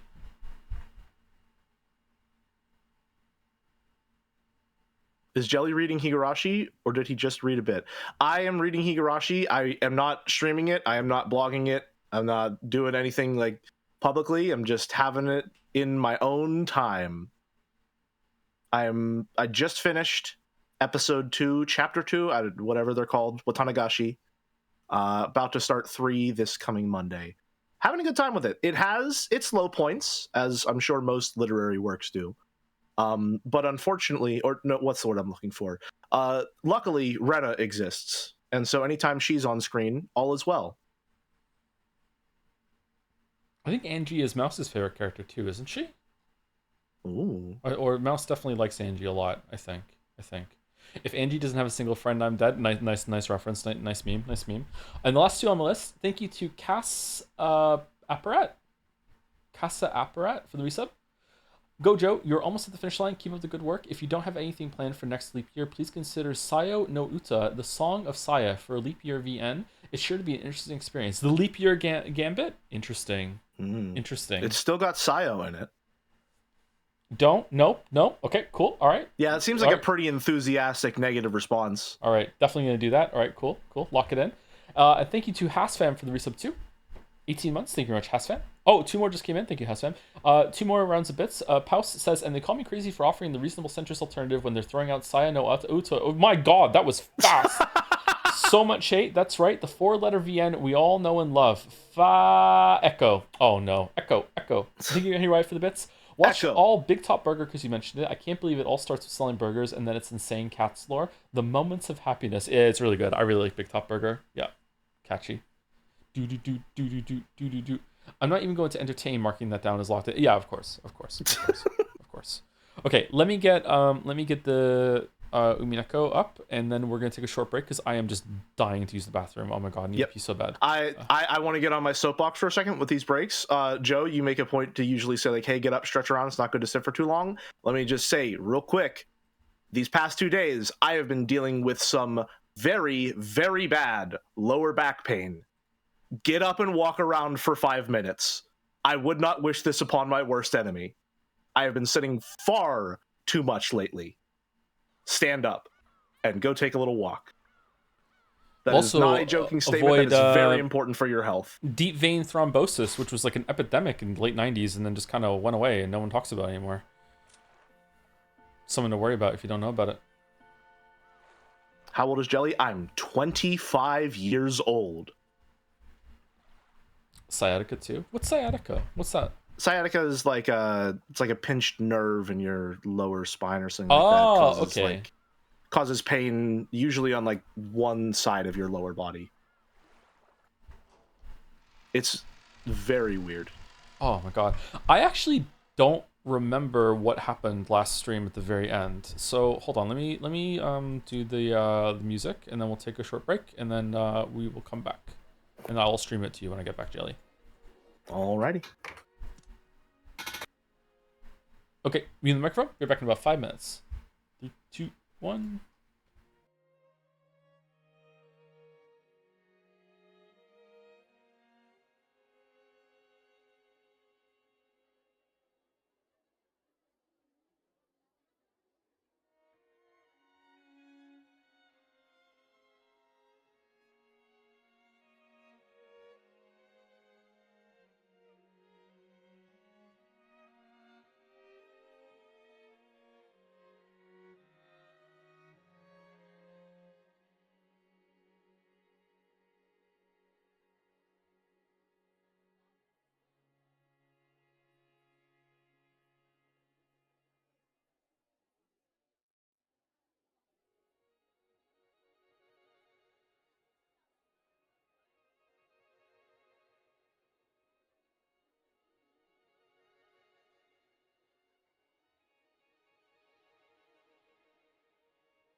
Hello, chat. We're back.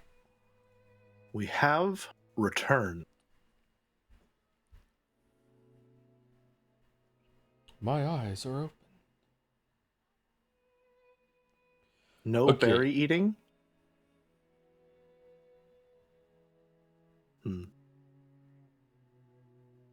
Scatter? Oh, I see. Scatterberry eaters? There's only a couple tracks I dislike, one being Amakusa's car music. What, you don't like Mzaki?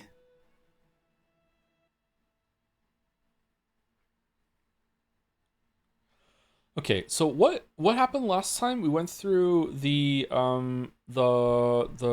problem mystery solving, and then went over to Battler celebrating and saying like, "Hey, Burncastle, come to the party. Everything's fine. Let's like get along." And then went over to Featherine. Oh, there's Ava's diary. Okay, so that's the key. Okay, so that's what we're doing. All right. Okay, I remember now. Oh, we have a Prime sub that's directed at me. Should I read that real quick? Sure, go for it. All right. Thank you, Jude Dude, for 3-month Prime sub. Hey, Jelly. Really loving the Umineko streams you're doing. It's refreshing going through the Vienna second time around, especially with the guests you have on. My favorite is the one named after a digit. Toe, I think? Anyways, his soft spot for Erica as his favorite character is really refreshing. Should have him on more. Wow. I'll see what I can do. Wow. I think we'll be having him on next week, actually. Wow. Thank you, Jude, dude. Thank you. +2 pin. Is it a pin too? Is it? I'm not seeing a pin. It's just a reaction now. When a chatter says something funny, +2 pin. Thank you, Julio Godot, for the bits. Hey, Joe, I know you've gotten Bofid, but did you pick up the Hava in Expedition 33? Hava? What's Hava? Have a good day. Have a good day. Have a nice day, Lamael. Wow. Hey, I got it, actually. Nice. Owned. Okay, so I am them, her, them, and that. Okay, so we have assignments. Yep. All right, ready to go? Can you stream it in Discord? Oh, I'm sorry. 1 second. Ready to roll. The doctor is in. Oh no, that was involuntary. In the rear with the gear. Big job, huh? There we go. All right. The discussions over Burncastle's reasoning game were getting passionate at each of the tables. At some point, each table had started competing to see which could solve it first. Burncastle, haven't Angie and Erica arrived yet? They should have been here by now. Want to make a bet on who arrives first? I can understand Erica being late, but what about Angie? Just what kind of pit did you toss her into this time? Way too quiet? Okay. Okay, I'm moving to -11. Let's see if that's too loud. We'll do 2 lines and then I'll check. How rude. She's sitting on a sofa sipping tea. Hopefully the sorts of tea you drink suits Angie's tastes. Okay, is it better now or no? No music? There is music. It's just quiet. Yeah. It's just very quiet, yeah. Okay. Good point. How rude. That tea would suit anyone's tastes. Erica would even lick the last drop of my tea from the bottom of a miso pot. That farm is dying to ask how miso comes into this picture. Still, it's Erica. This will be a long-awaited reunion. That's right, come to think of it. Can't wait to see how long it'll take her to solve Burncastle's game. This sort of game is what that kid's best at. She'll probably read it from start to finish 3 times and just say the answer right away. Probably. I look forward to seeing her give the correct answer immediately with that smug look on her face. Come now, this is Erica we're talking about. She'll probably pull out some twisted logic and say it was possible for someone other than Battler's family. Good point. In fact, I'd like to hear her proud, twisted logic even more than the right answer. Apparently, Battler and Beato were looking forward to the reunion with Erika. They know her so well. Yeah, fucking Vienne just puts me on blast all the time. They had already dueled with Erika in 2 separate games. I know, I was there. But now there was no distinction between foes and allies. They truly wanted to welcome her to this party after the show as a friend. The Golden Land. All cast review, if you will. Still, it's a bit unexpected. What is? You know, it's surprising that you'd let Angie go this easily. Making sure that Battler and the others couldn't see her face, Lambda Delta sniggered. Is it really so surprising? Of course it is. I thought that being you, you'd torture Battler with one tough puzzle after another before releasing her. Or that you'd at least try to give Angie some weird ideas and have her turn the game around in the end. You know what, Lambda Delta? Good idea. Let me... And I thought I knew you better than anyone else in the world. So embarrassing that I was wrong. I'm sure it is. But don't worry. You obviously do know me better than anyone else in the world. Oh shit, my controller. Yeah. Yeah, of course. After all, I love, adore, and understand you more than any other person in the universe, Star. Lambda Delta was flustered by Bryn Castell's apparently friendly words, which were very rare coming from her. Battler-sama. Pardon me for interrupting your conversation. Angie-sama has returned. Oh, she's back? Great. So, she okay? It seems as she was soaked by the rain, but Kurosawa is bringing her a towel now. When Battler heard this, he breathed a sigh of relief. Then, he turned to face Bryn Castell, showing her a forced smile as though apologizing for still suspecting her just a little. Sorry, is Mouse debuting her own plus and minus 2 emotes in chat right now? Oh, are they the 2 Sekimea? Oh, God. That's amazing! Now you're gonna have to put a chat warning anytime someone's joining, just to hear the chat rules. Also, Seki spoilers and emotes. Egg. Egg. There are 2 Sekimeas. There are now for the plus and 2 minus ones, yeah. Not even my favorite time eggs. Chrono Trigger is my favorite time egg. Do you think that the reason it's an egg in Sekimea is because they wanted to do an egg timer joke? It's probably something to do with that, yeah. Like, I'm guessing it was just a magical gem at some point, and then they just made it become an egg at some time later on, yeah. Or is it just that, like, eggs are ripe for literary symbolism? Probably. Maybe it's gonna hatch at some point at the end. Ooh. And there's a smaller Sekimea inside. Oh god, no. No. I thought I was understanding Sekimea until last stream, and now I'm realizing there's so much about it that I did not understand. And it's and I don't know if it's like, some of it obviously is fair, but some of it is kind of like, I don't know if that's fair or not. Like, one of the mechanics of the Sekimea I don't know, let's not talk about Sekimea. Bryn Castell showed no reaction and simply continued to wear a blank expression with a slight smile. Angie-sama has returned. I'm back. Battler! Angie's back! Angie! I'm glad you're okay. I was worried. She stared at Battler as he dashed towards her with a relieved smile. Angie's expression seemed somehow indifferent. That Battler. Looks like he thought I had you hanging by chains in a cave or something. No. I didn't think you'd go that far. I was just having some tea at the house of one of Bryn Castell's friends. It was delicious. Did it have dried plums or miso in it? Of course not. As Angie spoke bluntly, she walked right past her brother and exchanged a few whispered words with Bryn Castell. What is it, Battler? Huh? Oh, nothing. Nothing at all. If he said he was lonely because his little sister was being so cold, Beato would either laugh at him or scratch him. What? Scratch him? After all, Angie was a girl at that age. She might be in a bad mood for reasons a boy like him couldn't understand. Taking note of this and having satisfied himself that Angie was okay, he made to walk away.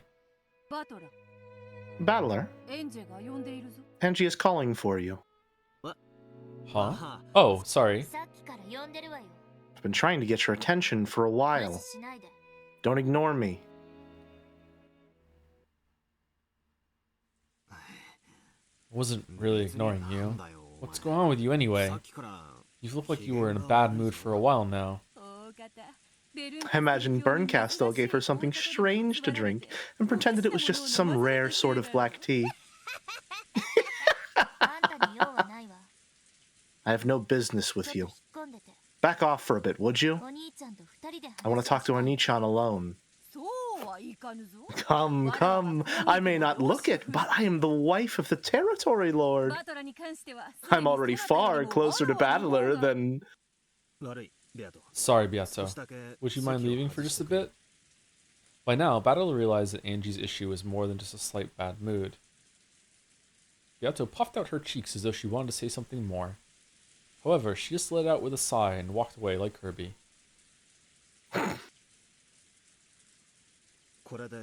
Is this okay? It is. After all, this game is between me and you, right? I'm the player. You're the game master. No matter how many pieces get between us, in the end, it's still a direct battle between you and me. Well, it's true that I'm the game master, but it's not like I'm fighting against you or anything. This final game was held so you could be invited to the Rekenjima of 1986. Games are played to decide who wins and who loses. There can be no game unless you have foes and allies. Don't try to trick me. What are you talking about all of a sudden? You had me totally fooled. At first, I actually thought you'd take me to that day in 1986. But that wasn't true. This has all been a farce you created, hasn't it?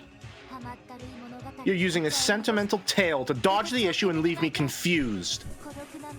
You're trying to chase me out into a lonely future with nothing but this cheap happiness as a parting gift. There's just one thing I've been after since the beginning. What happened on Rekenjima that day? And the only answer you gave me was this game.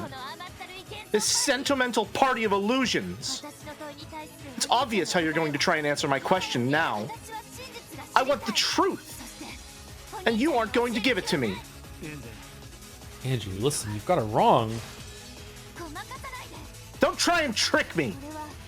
This game is the final fight between me and you. I want the truth of that day. And you're trying to hide it behind an illusion. It's exactly the same. The setup is no different than those fights between you and Beato. I was about to be chased out of the game board with everything still vague and fuzzy because of you. Well, sorry, but I've already figured out that this game is a battle. Don't think you'll trick me so easily anymore.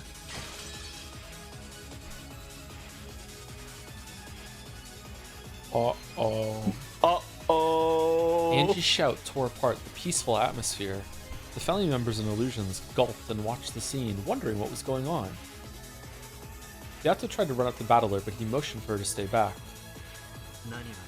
What is it you want? There's only one thing I've ever wanted. The truth of Rekenjima in 1986. That's all I'm looking for. The truth is sealed within the catbox. It can't be reached by someone outside the catbox like you. Is that why you're trying to trick me with this sentimental illusion? Yes, this is an illusion. However, I wanted you to remember this fun atmosphere, the harmony within your family. It's not about what happened on that island that day.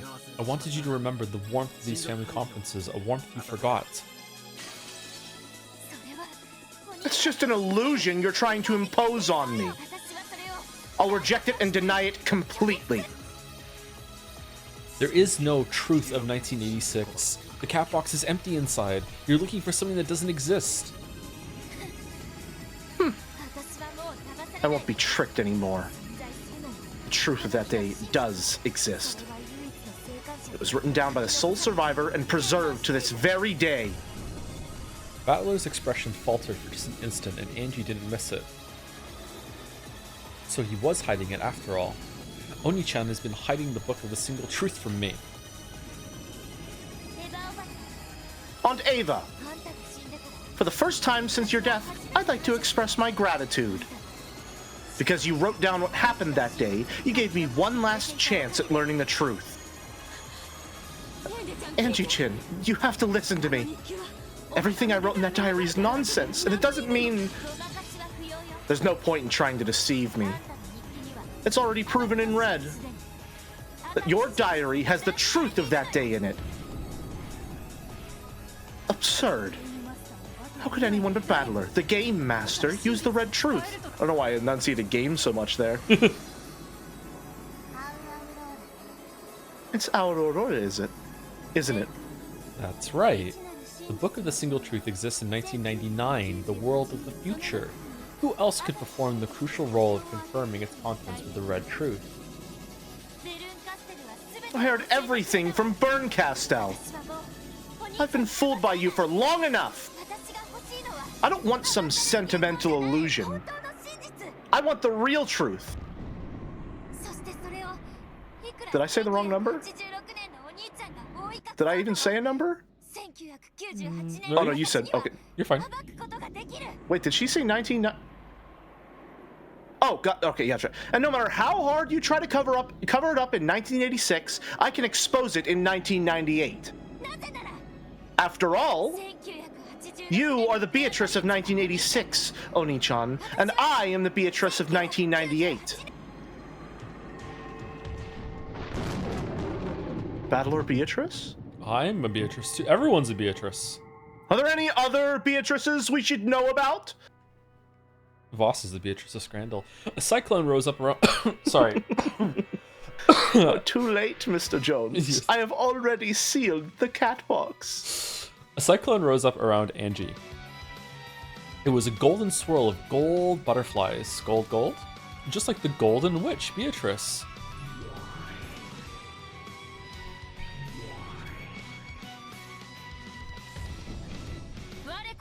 Yo! Oh, shit!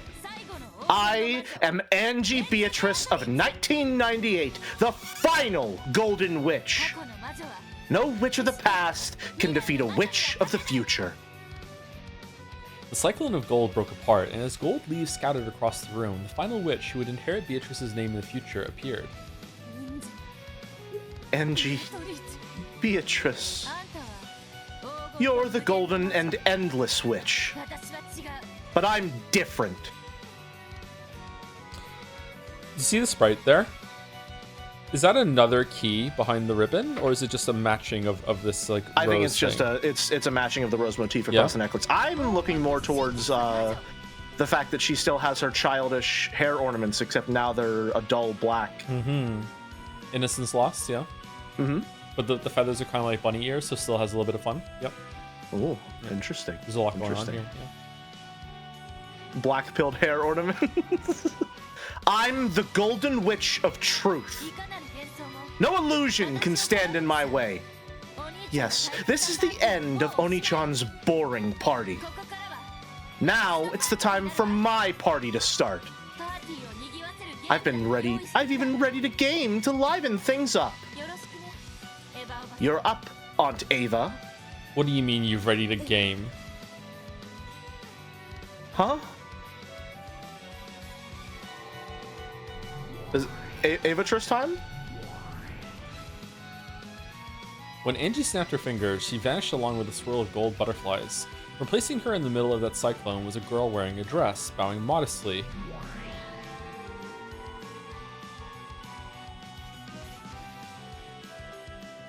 Do I have to do a dolphin laugh? You. All right, Mr. Krabs. That's pretty rude, you know. Inviting everyone to a party except me.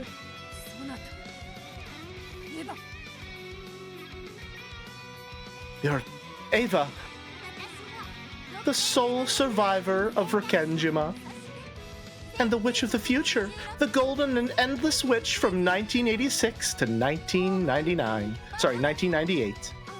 In the world of the future, Battler-kun's sentimental illusion is more fragile than a flake of snow on a lake. Okay, let's have some fun.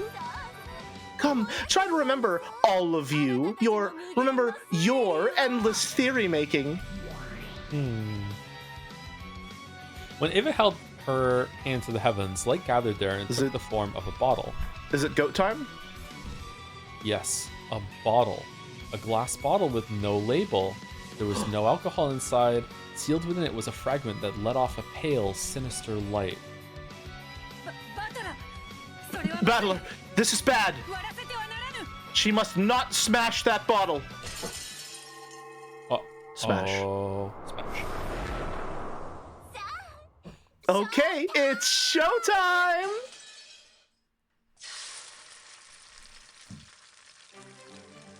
The bottle was slammed against the floor and smashed to pieces. As soon as the fragment within it touched the outside air, it flashed white and burst. At first, it seemed that nothing had happened.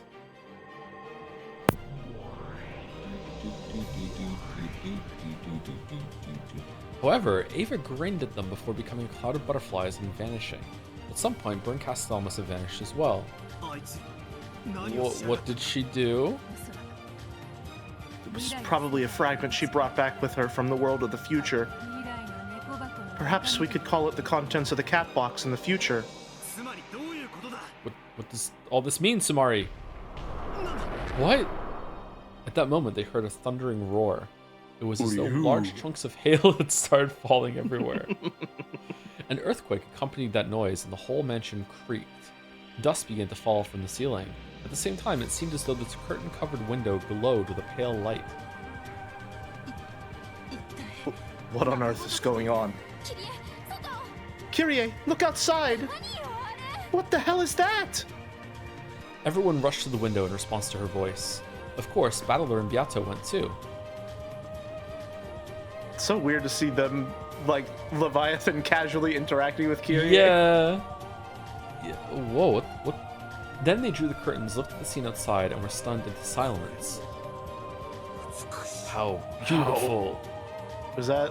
Oh no, you're all main characters, right? I saw Kinzo and just kicked into high gear. Kinzo's words echoed the first impression felt by all who looked out at the scene beyond the windows. Not all beauty is benign.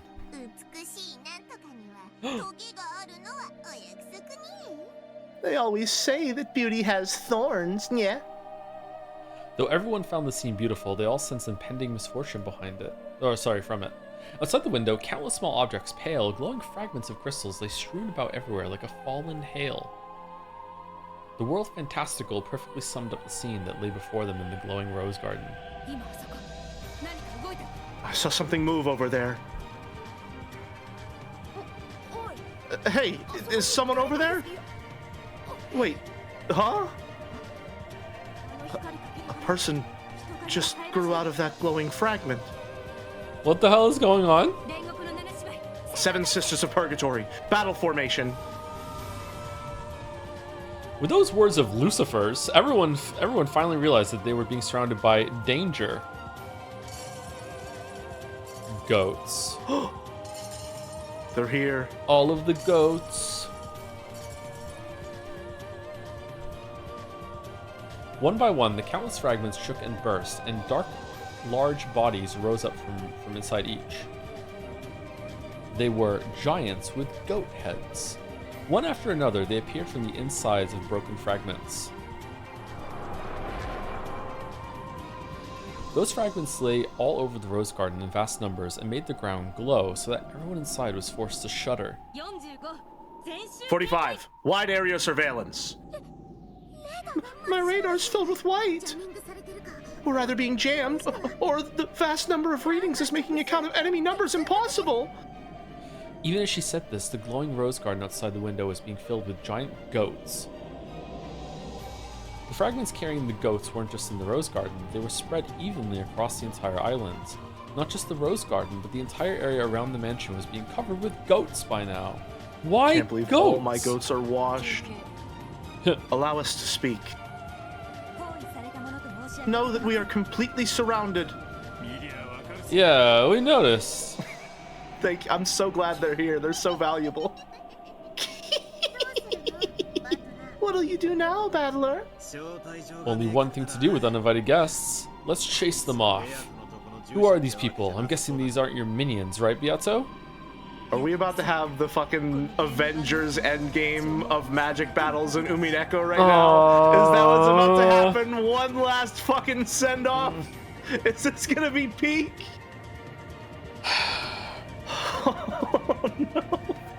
The goat forms they hold are probably just imitations of the pieces on this game board. They aren't Riche's or Leah's minions. This is something worse. I see. So they are manifestations of message bottles. Message bottles?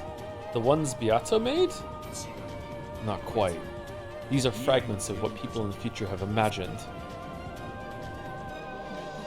I'm not gonna lie, I can't help myself from smiling at the thought of this being like fucking everyone is here, smash ultimate fight. You think they're gonna throw shotguns to each other? They might, honestly. They might. Endless possibilities are hidden within the catbox. Because of that, those outside the box can imagine the insides to be any one of an infinite number of things. It would seem those endless delusions are the true form of these creatures. What will those goats do to us? I wonder. It doesn't look like they're here to give us a handshake or a pat on the back. Those people. Those lowlifes, making up and passing around stories, imagining the tragedies that might have unfolded around us on this island. I found it so fascinating that I never talked about the truth, that they kept on creating tragedies one after another for their own enjoyment. I see. So, they're fragments from the future, imagining the catbox in 1986 however they please. In the world of the future, any and all interpretations can and do exist. Unless we deny them, everyone will be able to claim that their own view is the truth, and that they will remain on this island. Love Umineko. So we're doing a literary analysis battle right now, where you're allowed to have your own opinion so long as it's not refuted by the text. Oh, this is me. Even then. What a fix we're in! Looks like we're surrounded and fighting for our lives. Having to swap between so many different intonations and deliveries is crazy. That's why I just read everyone the same. What are they doing?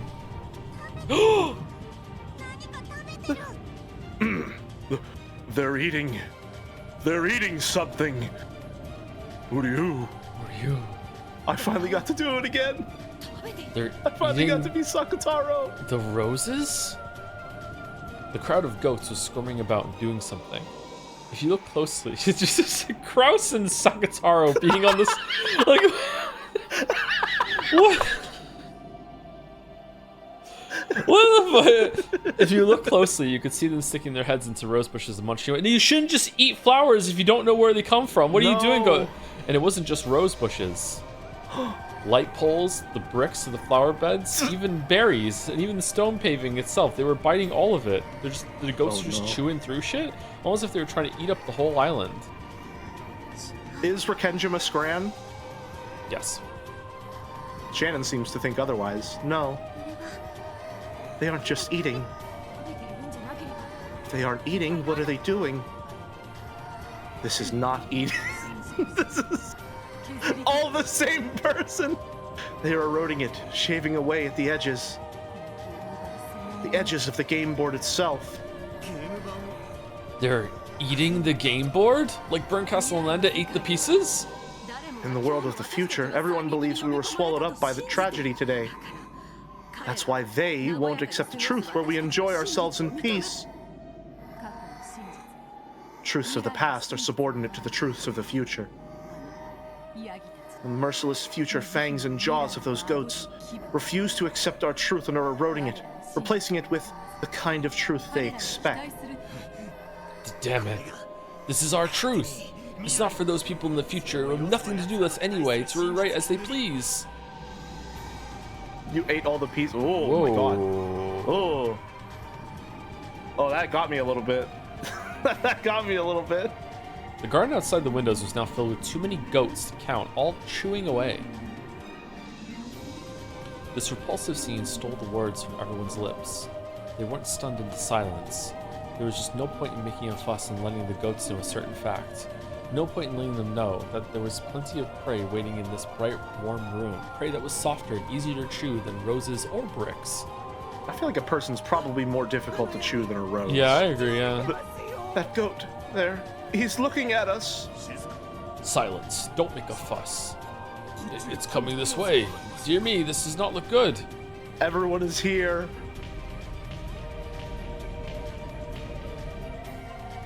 They saw one of the newly born goats head slowly towards their window. There was already a huge swarm of them in the garden, so it was no surprise that when one of them looked around for new prey, it would see the light from this window. Its immense, eerie body slowly approached. As it grew closer, they could finally see it clearly. The eyes blazed despite being cold, ruthless, and reptilian. What if it be a giant goat in Silent Hill F? Possibly. Those cruel fangs and jaws could tear apart and crush anything.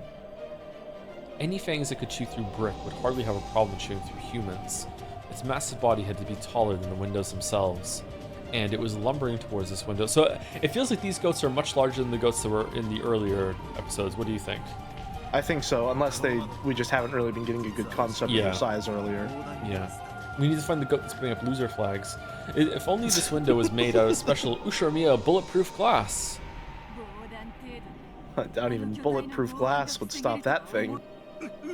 Whoa! It's coming, it's running towards us! I thought that all he was going to say was, wah. Allow me to speak. Know that this window shall not be breached. The power of Cornelia's seal formed a shield around the glass. The goat was blown back, unable to even touch the glass because of this power. That's my goat right there. That's my goat, Cornelia. Yep. Love sealing windows. Its weight made the earth tremble. They could feel that clearly, even inside. Okay, but the walls aren't being sealed. But that tremor had also drawn the attention of the nearby goats. A pack of goats started shuffling towards them, and a fight broke out as each charged forward, trying to reach this new prey first. Let them fight. The window protected by Cornelia's seal would probably be safe. However, there were many windows in the Great Hall. For the first time, those windows became a source of terror instead of sunlight and a lovely view. Gertrude.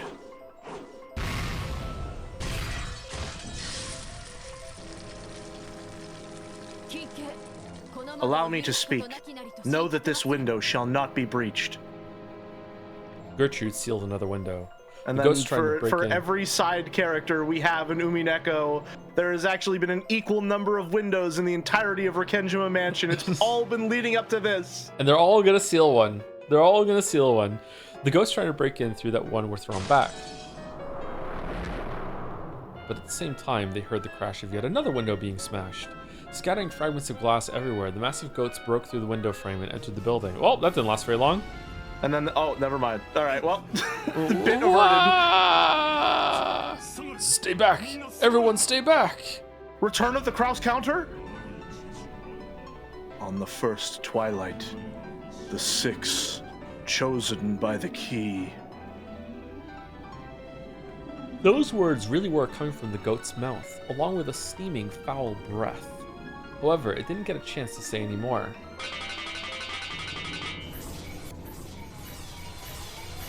My retinas! Forehead, neck, shoulder, chest, side, gut, knee. The stakes of the seven sisters buried themselves in deep, one after another. Everyone is here! What rough, unappetizing flesh for piercing. I'd hate to have to gobble up any more of these.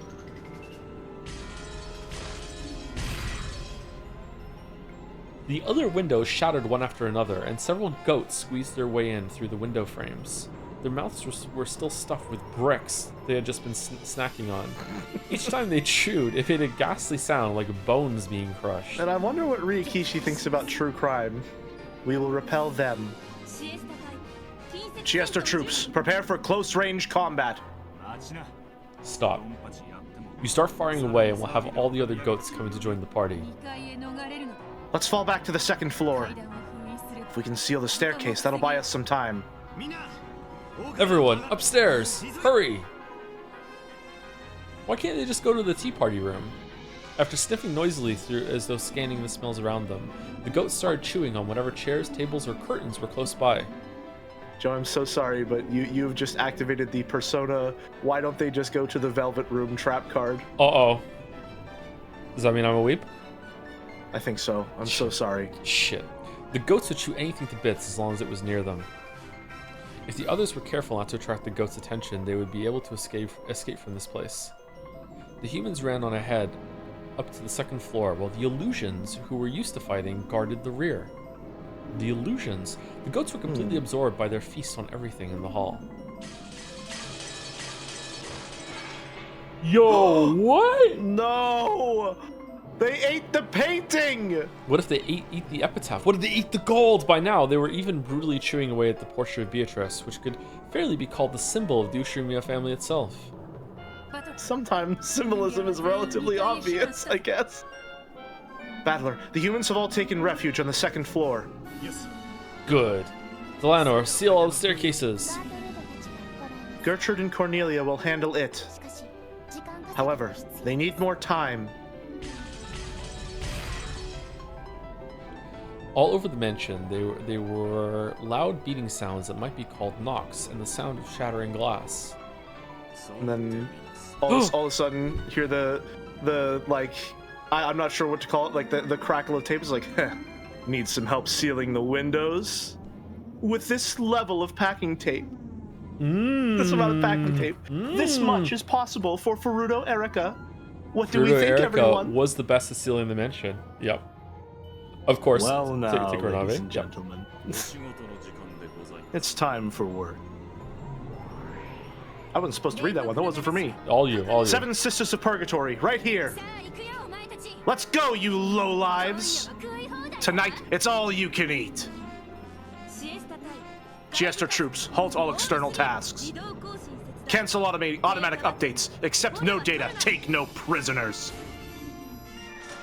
Me? Einzern Jungfrau of the 7th District. By the Territory Lord's order, carry out your duty. I'll lend a hand. Leon, you're in the way. Go up to the second floor. But Will, leave this to us and go. You have your own job to do. Protect your family. I understand. Everyone, stay safe. I like Leon. Leon's nice.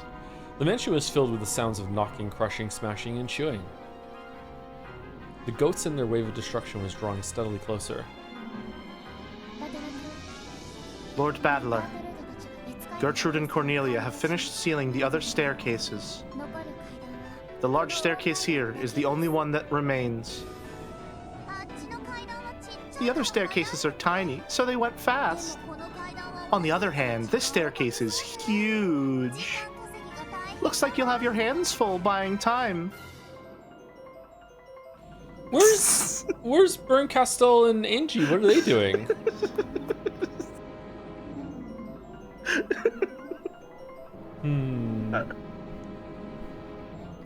Lendedelta spoke as though it was someone else's problem. It only took a glance at her face to see that she had no intention of lending a hand. That's Lambda for ya. Even so, Beato didn't scold her. This was a game between Battler and Angie. Lendedelta was only a theater goer who had been invited. Don't think badly of me. Even I'd die if I was torn apart by nothingness. Sorry, but I think I'll stick to being an observer. That's what you've always been. Though it is a shame that we can't ask for your help. Nah, she's being nice. Doesn't want to steal our show. Sure, let's call it that. As a Voyager witch, Lambda Delta could retreat from this game board of battlers if she wanted to. I prefer the Next Generation myself. In other words, Sumari, she was the only one who wasn't in trouble now. See you later. I think I'll watch this game between you and Burn till the end. I'll be rooting for you. As you munch on popcorn? Of course. I think I'll have some soy sauce butter flavor today, so... With that, Ew. I don't... I mean, I'd try it, but maybe... Lambda Delta vanished with a pop. And a cute. As soon as she did, a black hole opened up in midair, and Gap fell out of it. Battler, Riche. Could you come here for a second? You should probably see this. Sir, you're gonna want to see this. Right now? Yes. Let's go. Everyone, we're counting on you to hold this position. When Gap snapped her fingers, a large hole opened up under Battler and Beato, swallowing them both. They were spat out into an inky blackness. Both of them were floating in the night sky. Rikenjima lay far beneath them. And as soon as they realized this, they shuddered. This is... It's not just a crowd. It's a sea. It's an ocean. It's an ocean. It was no longer a crowd of goats, but an entire sea of them. Just as Rikenjima poked out from the ocean, the mansion was now poking out from a sea of goats. People in the future really are amazing. Just how many of them have imagined the tragedy on this island? It's nothing more than the worthless drivel of those outside the catbox. Let's clean this place up. Do you think Schrodinger would, like, you know, give his theory? Do you think he'd, like, elaborate if he knew this is how it'd end up? That's an actually crazy thought. Imagine, like... if you knew this was how it would be Yeah, I used. know, right? Like, it's... and that's just gonna keep going as time goes on, too. Like, yeah. I think he would think it was hype and still go for it. How long ago was that? I don't know. Is Schrodinger dead? Probably. Probably? I have a feeling he's probably been dead for a while. Or maybe he's still alive. We don't know until we go and open... Sorry, go ahead. I'd say he's rolling in his grave, but we're not really sure if he's in there, huh? Look over there. It's hard to tell, but look at the shoreline. The shoreline? The goat line? It's easy to make out the harbor. Look closely. See it? Don't tell me. Yeah, you're probably right. They're eating it. Eating the whole island. I ate her. Come, try and remember, fragments from the future. If only you just chew up all the embellishment, all the illusions, all the fantasy. As Ava yelled this to the heavens, hovering above the raging sea, hail fell down with a pale glow. Each was an unlabeled bottle with a fragment inside. They poured onto the island, were smashed to bits, and the fragments inside them scattered everywhere. Every now and then, the fragments would split in two, then split in two again, and every single one of them burst and gave birth to a massive goat. So Ryukushi hates historians, huh? Just hates them. To say it was like a bamboo shoot springing up after the rain would be a vast understatement. The goats writhed about like a bubbling, boiling water in a pot. They ate away at everything they saw. They didn't just eat the harbor, but the trees and rocks, the entire coastline itself. Hundreds, thousands, no tens of thousands of goats continued to eat. They were chewing away at every bit of Rikenjima of this final game the battler had prepared. This is going on a while, huh? Yeah. Yeah. Too bad, Battler-kun. The future wants a tragedy on this island. Even Angie wants the truth. Don't worry, we'll chew up all the embellishments, illusions, and fantasy for you. By now, Battler and the others had to admit it. The future wanted a tragedy. Even if the truth of this island had been a gentle, peaceful thing. The future didn't want that. The truth they wanted was painting over the past. The past is such a fragile thing. Even the catbox is being chewed apart. Just who are these people? Are they really so determined to plunge us into a tragedy? That's all I wanted to show you. Hope this helps a bit when you're making strategic decisions. Yeah, thanks. Now I feel like crap. Then let's go to the study next, if you don't mind. Goldsmith wants to talk to you. Gap snapped her fingers, and another black hole swallowed them up and spat them out in the study.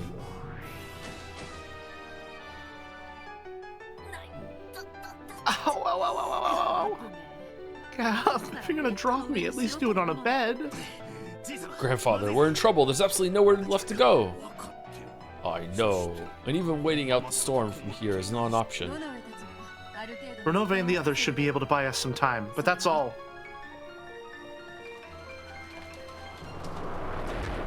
If they just holed up in the mansion, it would only be a matter of time before the swarm of goats got them. Trying to repel a few of the goats barging into the mansion would be like using a cup of bale water from a boat with a hole in it. Someone said Kinzo transform into the dragon now. I forgot he did that. Ooh. I forgot that Kinzo turned into a dragon at some point. That was episode 4. That was episode 4. That was a really Yeah. good finale. I forgot that he turned into a fucking dragon. Man, that was so long ago. Holy crap. Oh, thank you I to know. Positive Player here for the resub. Just came in 3 minutes ago. Thank you guys, Positive Player here. Thank you. Can fight defensively for a while, but it's only a matter of time. We need to think of something while we fight. Can we escape? Where to? Is there any way for us to leave the game board? The outside of the game board is beyond the range of our territory. Only a Voyager witch could leave. This looks like a job for Lambda. Only Berncastel and Lambda Delta could do it. However, there was no way Berncastel would help. Even Lambda Delta had already announced that she would be an observer instead of lending a hand. Sorry about that. So there's nowhere left to run. No, there is just one place. Where? The Golden Land. I see. Is that our only option now? Indeed. If only Battler says that he believes in magic, we can all go to the Golden.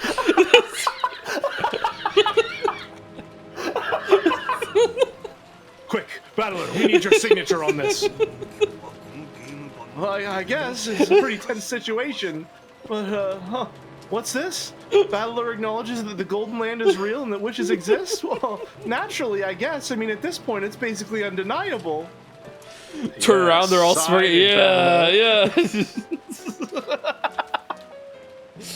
The Golden Land is the most impenetrable place on this game board. If we wish to escape, it's that or nothing. These things are eating the catbox itself. For all we know, they might start chewing away at the Golden Land itself at any moment. What should we do, Battler? This is Battler. No point in thinking about it. We're retreating. If we take too long to make a decision, even that road will be closed to us. Evacuate everyone. How can we open the door to the Golden Land? I just have to open it. However, Shikashi, an immense wave of the anti-magic toxin is emanating from that crowd of goats. It'll take some time to open the door. So we've only got to protect the study with our lives until the door's open. Just have to keep doing what we've been doing. They're just riffing over there, huh? Okay, alright. There's one more problem. There's a white mechanic that'll trigger after 20 minutes. The door to the Golden Land cannot be shut unless 2 people close it from the outside. 2 from the outside? What do you mean? As soon as he said this, Battler realized. This must be the result of some agreement made between the 3 witches who are one. Normally, there's no need to go to the trouble of shutting the door. But it won't be so easy this time. Only you and Beato can fulfill the role of shutting the door. Me, as the Territory Lord, and Beato. Yeah, it sounds like the safest choice. Indeed. If it's just the 2 of us, we might even be able to protect ourselves. Okay, open the door. Beata waves her pipe, leaving a golden trail behind as she sliced the air vertically.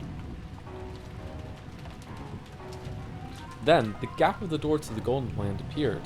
It looked like nothing more than a thin golden string hanging from the ceiling. If you look closely, you could see that the string was getting thicker very slowly. The door to the Golden Land certainly was opening, but so slowly that you couldn't even tell if you weren't careful.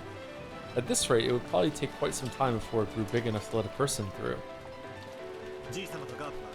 Grandfather, Gap, we'll need you to be our inner line of defense. Yes, there may be goats climbing up the outer walls. Very well. My rifle hungers for some prey.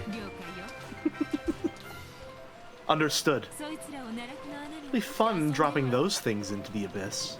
Join the Rakenjima Mansion as family.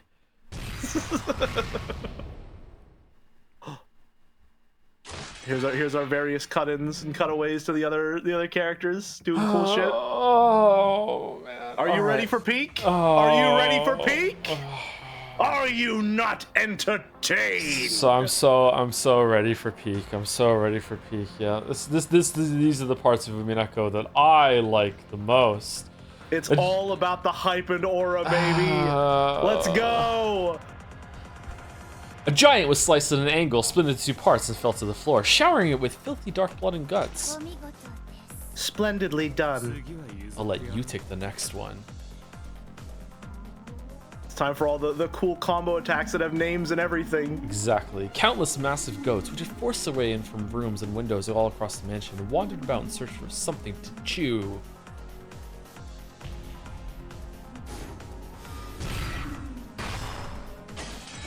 That. Several of the goats noticed the group of people huddled around the staircase and lumbered closer, but they were pulverized by merciless attacks. Ronave's shields easily halted the charging goats, and Virgilia's magic spears were pinning the giants against the walls. When did she get a wand? Delanor's and Will's blades were also slicing easily through goats. The pinpoint strikes of the Seven Sisters of Purgatory could pierce the vitals of and finish off any opponent, no matter how large. Even Goda couldn't stand a chance. The Chiesa sisters were holding their own too. They had blasted enough goats to bits with one shot from their high-caliber firearms that you couldn't count the kills with both hands. So 11 then. And Gimli in the background was still saying that still counts as one. Given a limited number of opponents, they were more than a match for these goats. However, they weren't just up against the crowd, but an entire ocean. It was like a pebble trying to face the approaching waves of a stormy sea.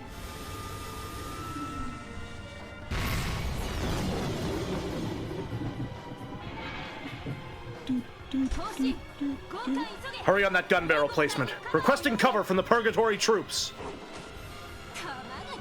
So, you run out of ammo and you're nothing but rabbits. Lame. Don't want to hear that from a bunch of 7 paperweights who only kill one person at a time, yeah? Oof. The girls are fighting. Yeah, keep them coming. Don't let us get bored. The hall was filled with massive goat corpses. As if in fear of this sight, the goats that came in one after another formed a wall, keeping their distance. Perhaps they think they're no match for us. I wish that were true, but it seems there to be little more than wishful thinking.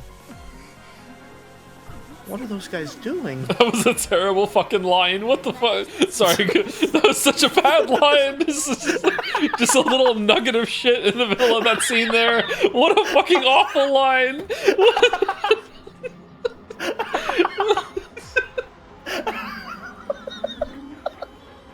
Sorry, it kind of stunned off me for a second and I had to say it.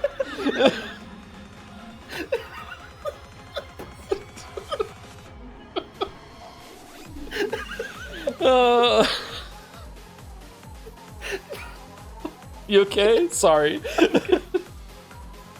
Okay, that one hit my giggle trigger a little. They're looking at us and whispering to each other. Apparently, they have the intelligence to talk together and cooperate. The goats surrounded Can you give them the at a bad distance. line a delivery with like 30% more? What was the line again? I wish that were true, but it seems to be little more than wishful thinking. Is that Sorry. good? That was good. Thank you, Jelly. The goats surrounded them at a distance, whispering. Then they nodded at each other as though deciding something, and the whole group stirred. What are they doing? It almost looks like they're lining up in a different order. The enemy is changing its formation. The enemy! It appears that the individuals with greater destructive power are being gathered in the front lines. So what? Let's go. Yes, One-sama. Wait, something's wrong. Yes, we scram. So their power levels to the goats. Interesting. Lucifer took aim at one of them, going for its forehead. The other 6 sisters followed her lead, trying to pierce the vital organs of all over the creature's body. The more, like, literally sound... Wow, that's surely not a word. The more sound your argument is in regards to the evidence of the text, the stronger your goat is. Oh, that's probably it. Yeah, that's probably it. Is this goat gonna catch, like the snake out of the air with its goat hand? No. However, there was no Where's sound the of pierced goat? flesh. Oh.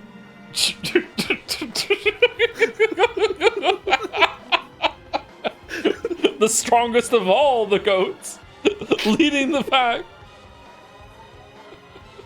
Backed by like a 12-hour-long YouTube video theorizing the strongest of all of them. Here I am. That is just like this one goat on its own and was like, I don't know about that one, man. I don't know. Lead your charge, I guess. Even the other goats don't like that goat.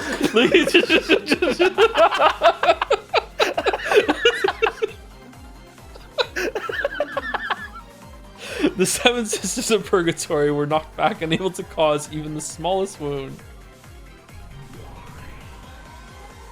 Where's Sakataro? What? What just happened? Those guys are talking about something. The goats kept whispering the same thing over and over as they slowly approached the 7 sisters. All of them whispered unanimously. 7 sisters paperweight theory, 7 sisters all fantasy is fictional.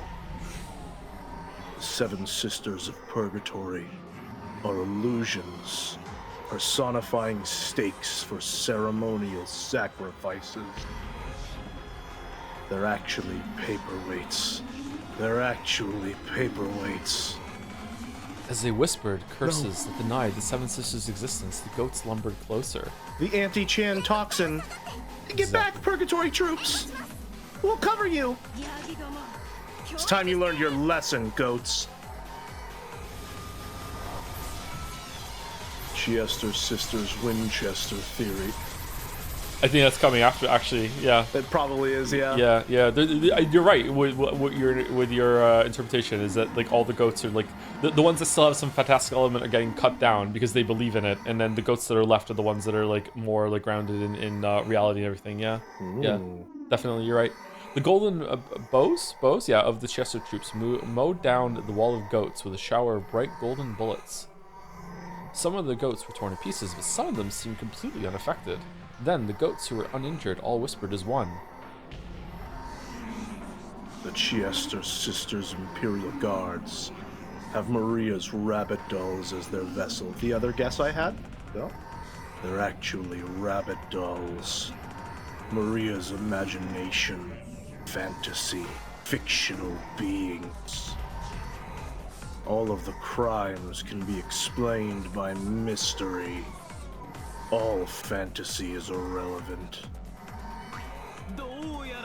Looks like we've got lots of people who won't accept the existence of magic. And that means no magical attacks will have any effect on them.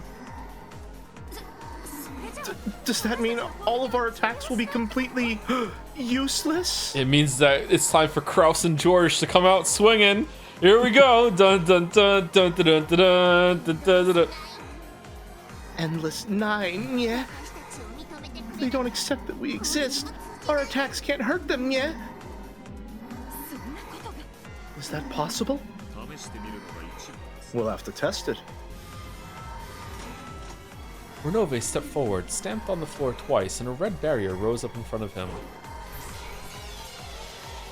The crowd of goats dashed into it with a terrifying force. While some goats were blown away by it, several of them slipped right through the magical barrier. Renove is a creature of magic, a creature of fiction. Genji is Renove's vessel. He's an imaginary version of Genji. I see. So even my attacks will not affect some of them. There was no longer any point in Virgilia trying to out her magic spear. Now that some of the goats had decided that her existence was fictional, she could no longer hurt them. Well, some of them you could still hurt. You should still thin them out. Even these great demons and great witches, as well as high-level furniture and weapons, were overcome with fear of the crowd that surrounded them, a crowd that would not be affected by any of their attacks. What are we going to do? We'll keep fighting until the end. You don't have permission to die in battle. Fantasy is all fiction. Fantasy is all fiction. Fantasy is all fiction. Man, hate sci-fi. A shriek from one of the goats became a signal for the wall of them to break. They pushed forward with gaping mouths and foul breath, each trying to reach their prey first, trying to return these fictional characters to nothingness. Look out! Virgilia leapt in front of and held several of the seven sisters, who had fallen on their butts, overpowered by the ferocity of the approaching goats. However, even Virgilia was a fictional creature to these goats. They could chew through her like cotton candy. So they did. Madam, quickly!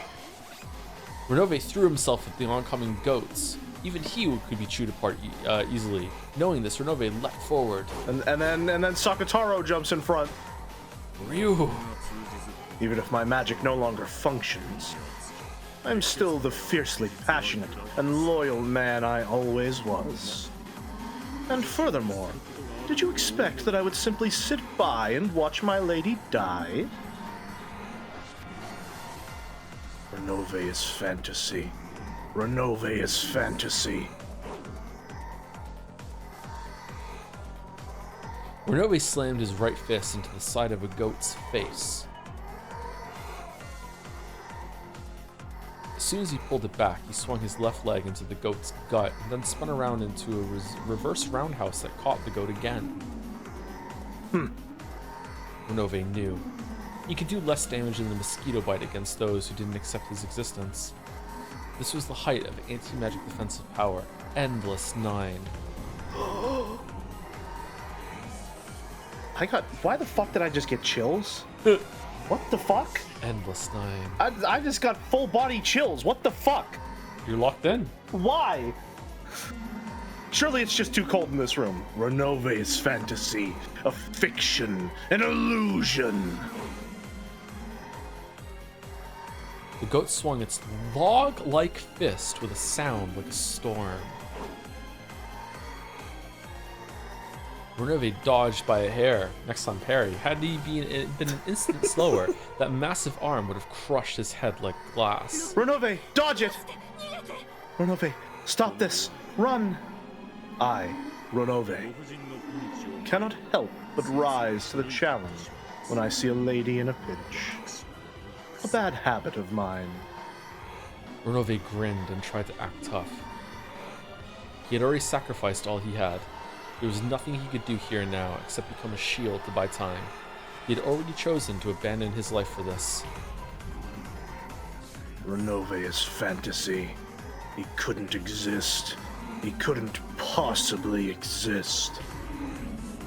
Illusions do not exist. They do not exist. Fantasy is all ridiculous. Ridiculous.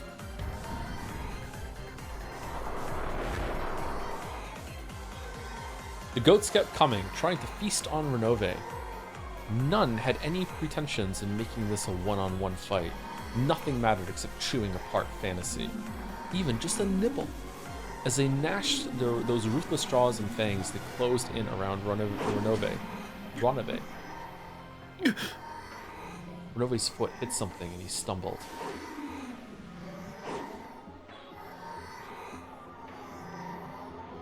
At the same instant, several massive arms reached out and lifted him up. Renove-sama! What are you you doing, Chesters? Shoot them! If that had do anything, we would have already done it, yeah? The rare sad and somber Nya from Chester 410 there. Yeah. Everyone, please stand back. I should be able to buy you some time as they savor my flesh. However, Shikashi, I think they'll find that Renove has quite a few little bones in him. Would have been cool to see Genji and Renove fighting side by side here, actually. Like the physical version of them, and at the same time with the magic one. An elbow rammed itself into the massive, hideous jaws that were trying to chew Renove's head. It's run over. Of course, the goat did moan, but that did nothing but deprive just one goat of his right to the first bite of Renove's head. Many jaws opened wide, trying to crush him and throw him down into those heartless stomachs, which would permit no cheerful illusions to exist.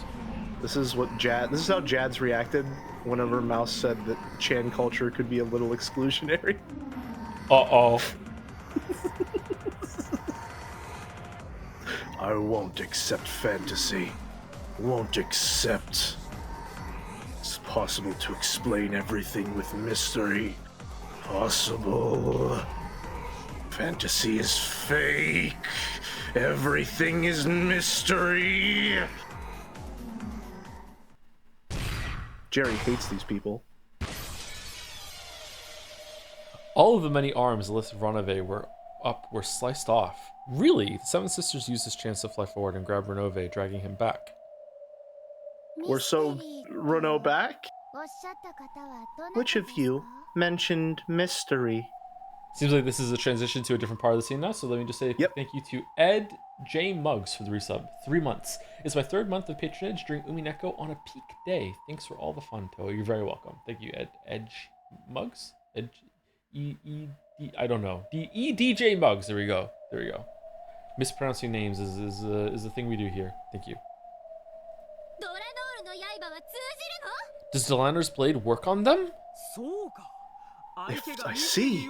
If our foes are calling it a mystery. Blood-red longsword in hand, Delanor slowly walked forward. It's Peak. Behind her walked Will, tapping his back with his black blade. She has grown on me, actually. If you don't think this is a fantasy, then let's have your theories. I cannot wait to hear your explanations.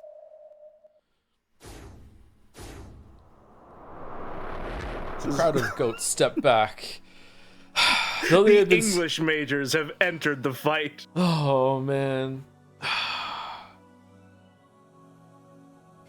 Can't wait for Delanor to be knocked down, and then Gota comes over and picks up the red sword, and then Delanor's like, I knew it, and then just fucking go. Though they had been so vicious against the illusions, they stepped back when faced with this pair wielding swords of mystery. There have been a great many closed-room murders on this game board. Choose whichever you please, and we will parry all your attacks. The last stand of Expedition 33. No, we don't have to defend anything. Indeed. The purpose of a mystery is to offer a challenge.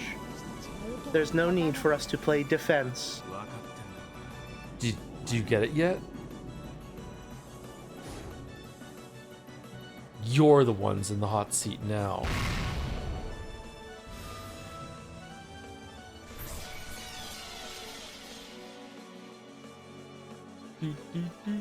She's dual wielding. It's Peak. Blue truth cut the goats apart. That blue truth dwelt within each and every one of the riddles from Beato's game so far. What about the closed room with the chain? First game, second twilight. What about the closed room with the chapel? Second game, first twilight. What about the trick to killing Nanjo? Third game, ninth twilight. There was no end to the blades. Oh, it's back to Nanjo.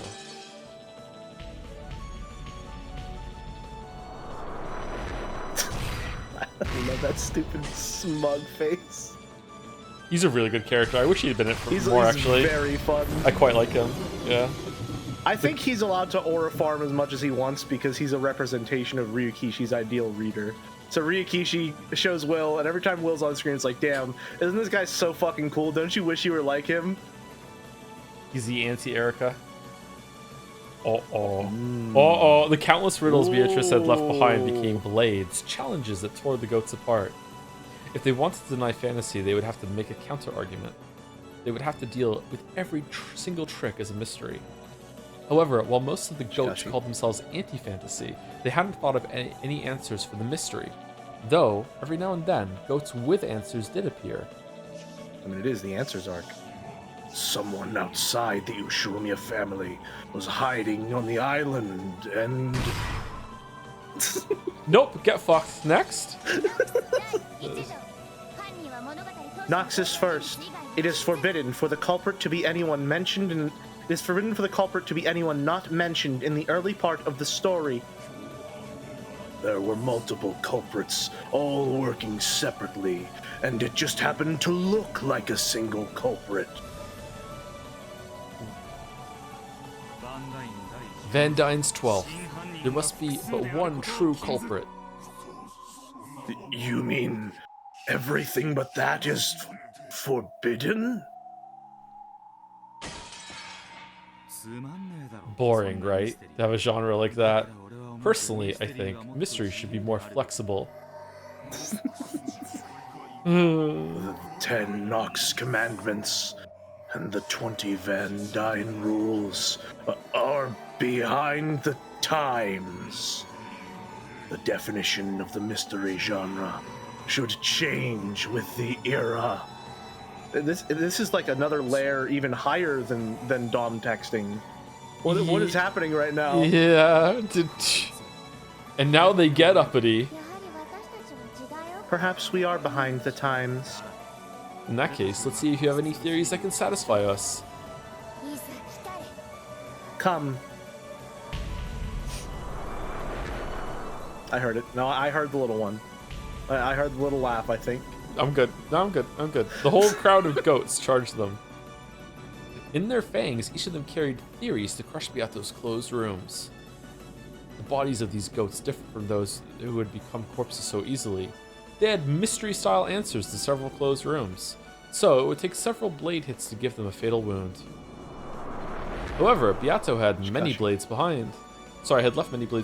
All of them were exceedingly sharp. So, the pair of Inquisitors didn't think this would be a desperate battle. This is a mystery.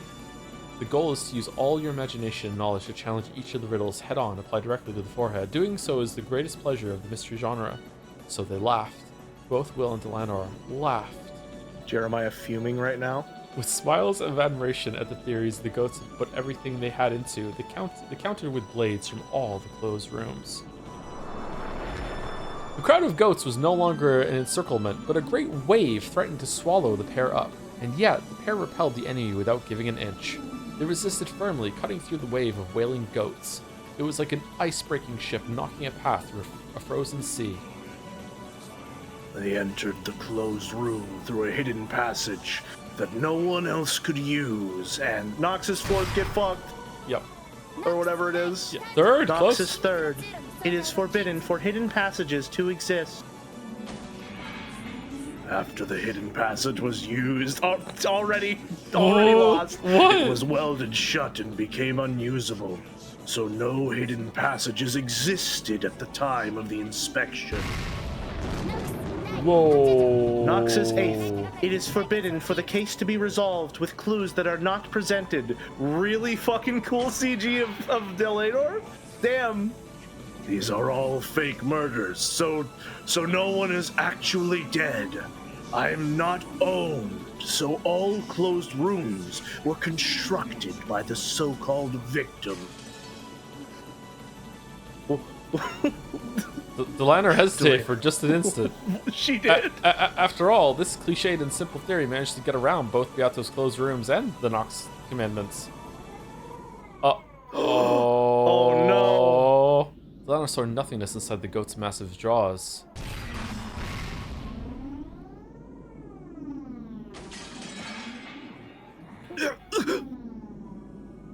Van Dyne's knife. If no one's dead, there's no mystery, so the laws don't have to apply. Get fucked. Get out of here. It's written to have a crime without a court. Okay, there we go. Yeah.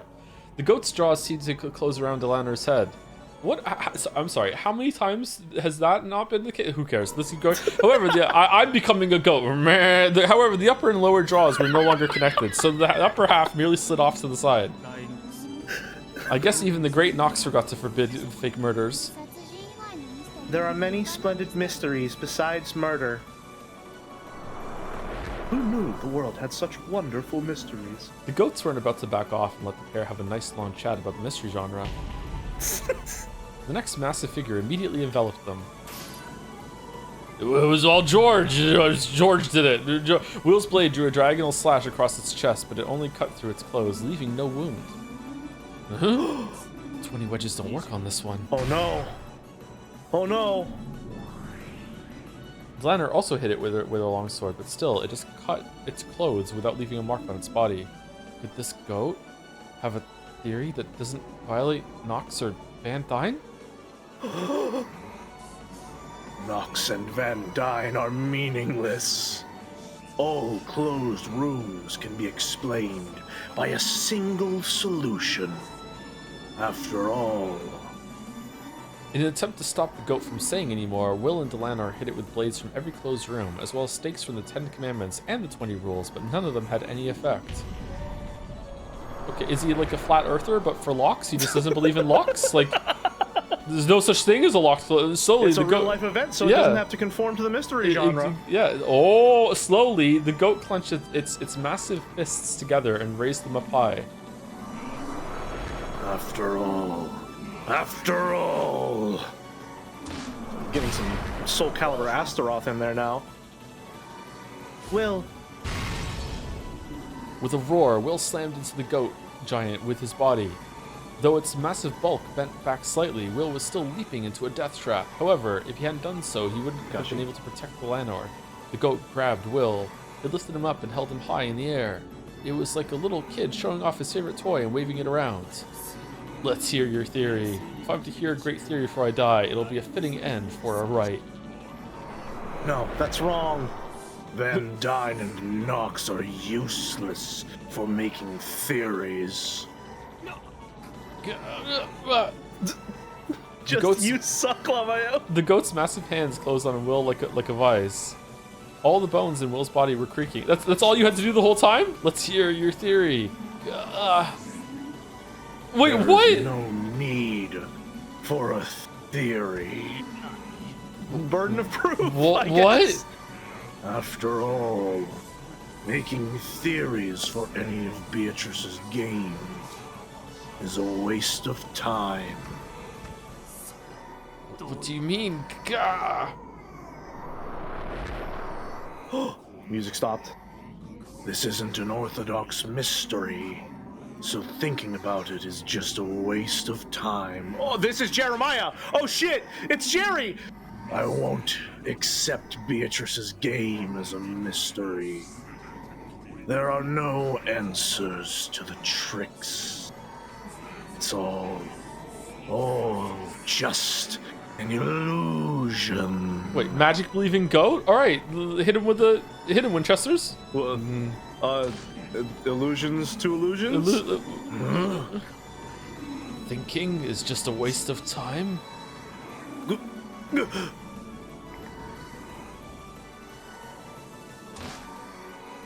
Will's head was lowered so his face couldn't be seen. However, the arm of the goat was holding him was shaking. The embrace of those log-sized arms with superhuman strength was being slowly pushed away by Will's shaking arms. Thinking is just a waste of time? You say that and you call yourself a mystery novel reader?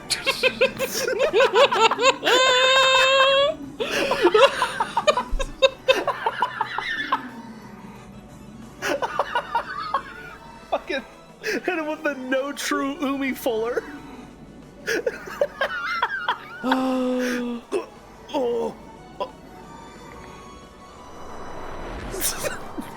Even Renove and Virgilia are fucking creeped out. The mystery genre is like chivalry. You fight with the noble rules you've created, with pride in the stance you've taken. Is it worth being a coward if it'll help you win? Does losing make the whole fight meaningless if you fought with everything you had? I don't care how ridiculous your theory is. If you think small bombs blew them up around that table, you stick to it until they're real. Until you find a way that the small bombs got on the island so it doesn't violate the rules. It's fucking small bomb. This isn't about winning and losing. It's about applauding the will to fight, even the most dire circumstances. It's a small bomb. It was just pieces of the explosive that also blew up the shrine outside on the island, was wrapped up in candies and fed to them as proof that they found the gold. There you go. We made it work. Now it's established. Locked it. Once again, though, Will being Ryukishi's ideal reader, just telling everyone, like, hey, listen, man, you have to come up with fucking something. That's how you engage with the story. The goat's arms were now spread wide, and it looked as though Will was now the one pushing it back. I'm sorry, are they doing a Metal Gear Rising, like, riding Armstrong, like, back and forth right now? Oh, thank you to Pause for the Bits. Unironically, the best episode of the entire VN. Huh. Another reason not to read Fate, I guess. Will's face was covered in shadow and couldn't be seen. People like you who call themselves mystery readers even though they never even try to solve the mystery. You're the ones I really can't stand. What do you mean? Some people just like the vibe. What do you mean? Will slammed his forehead into the goat's now unprotected head. If you call yourself a mystery reader, be proud to join in on a battle of wits. If you call yourself a mystery reader, it's about time you realized giving up is nothing to brag about. Will hit it with his head over and over again. His forehead had been torn apart by the goat's fangs, but he kept on hitting it. Van Dyne and Nox may be behind the times. The mystery genre does progress with time, just like the world around it. However, there's one thing that never changes. Shikashi? That is pride. What is a knight proud of? Not victory. He's proud of his courage, which lets him stand up against anyone without fear. Disappointed, genuinely disappointed that Sakataro was not on screen for that line. The prideful lion. Yep. Will couldn't forgive the kind of coward who could turn tail from a fight and then brag about it. People who call themselves mystery readers but have no pride are the only people Will just can't stand. The only readers Ryukishi doesn't like. The only readers Ryukishi doesn't like. Really? Those are the only people, Will, huh? Okay, alright. You know, I can excuse the racism, but the checking out on the the goat, unable to put up with this anymore, threw Will down to the floor. Then he lifted his fist again, determined to crush Will to pieces this time. Come. You probably will beat me to a pulp, but that'll be no victory for you. You'll destroy your own pride with your own hands. Pointless. Pointless. This is no mystery, so why make theories? Thinking is just a waste of time. Useless, useless, useless. Die, die, die! A fist like a cannonball swinging down towards him was the very last thing Will saw before he shut his eyes. In this game, if you stop thinking... Could it be? Alright, well... In this game, not the guy I was hoping for. If you give up, that means you lose, right? Battler smashed his fist into the goat's mouth, and smashed teeth bounced off the ceiling. Off the ceiling? Who checked the ceiling?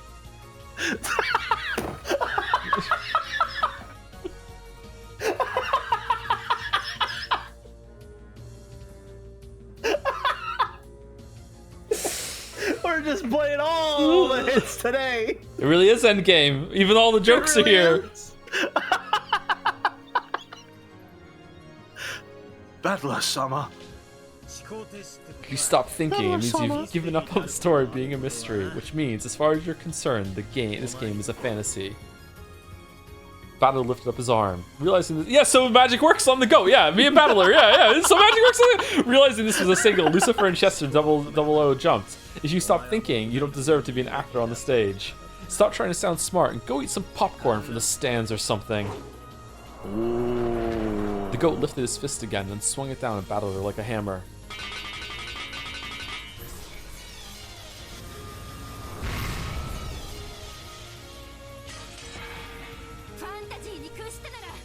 If you've surrendered to fantasy, that just makes you another target, yeah?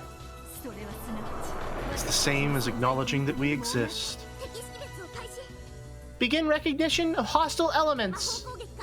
Mark all targets vulnerable to magical attacks in our HMDs. Kids who surrender to fantasy get to deal with us. And if you have a theory, we will hear it out. We'll welcome those people with open arms. Out of respect for them, we won't hold anything back. Oh, but it would seem that this is Battler Sama's time to shine. Well, I'd like to listen to all your favorite theories, both mystery and fantasy. This isn't your game right now. No matter how much you future fragments try to deny us, this is no time for me to be defeated. A golden glint gathered in Battler's hand. It was so bright that the whole hall was bathed in gold. Golden butterflies flitted about as though the whole room was being swallowed up by the golden land. Battler lifted his golden longsword high. Feel free to challenge Byaku's game as a mystery or a fantasy. I welcome it, but I'm not going to let you deny this final game of mine. Feel the shame of your indiscretion, of impunging. Did I say that right? Impugning. Impugning? Impugn? Is that right? Impugning the honor of those who have passed away. It is impugning. I'm sorry. Yeah, you're right. Your ass. A slice of the golden longsword flooded the hall with a sea of golden light.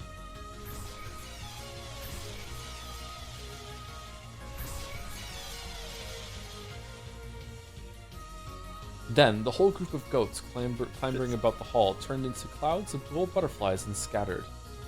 Even so, only about 100 of them had been wiped out. Before long, the massive crowd of goats outside would probably come pouring in. The seal of Gertrude and the others are working on will be finished in a bit. Sorry, but I'll have to ask you to hold out here a little longer. Of course, Lord Battler. Otherwise, we wouldn't get the show off. You know, you two could try fighting just a little. But we're just the MCs. I thought they were going to say lovers, not fighters. Aura. Their excessively blunt refusal drew a few strained smiles. However, it had lessened the tension in the room just a bit. Battler-sama, leave this to us. We won't allow the erosion to proceed any further. And not one of us will be left behind. Of course. We are all precious pieces on Lord Battler's game board. Seven Sisters of Purgatory, the Chester Sister Corps, and everyone else nodded forcefully. Yeah, I'm counting on all of you. We'll definitely protect this final game I made for Angie. Where is Sakutaro? Everyone is here, where is he? They managed to hold their ground down below. The door to the Golden Land continues to open slowly. It will still take some time, though. That's right. We better start buying some time ourselves. The sea of goats that covered the ground below them was jostling about more and more. By now, even the sea surrounding the island had disappeared. The horizon was gone, and the chewed-up island was now floating on an eerie emptiness like space. The goats that flooded the edges of Rikendrima seemed to be spilling off the sides. Looks like that's it for this game board. As long as there's a game master and pieces, the game board will always be laid out again. As long as you have two people together, you can create any sort of game. Any sort of. True. Where on earth is Angie? That said, Sakutaro is like one bite for a goat. He's done. Aww. No, he's not dead. He's not. He's a proud and ferocious lion. He can take all the goats. And we know he's real. We know he existed. A big goat is going to appear, and from inside the goat's stomach, we're going to hear a.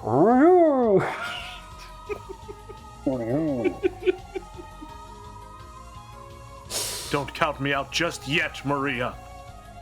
Where did you hide that? That's right. The chapel.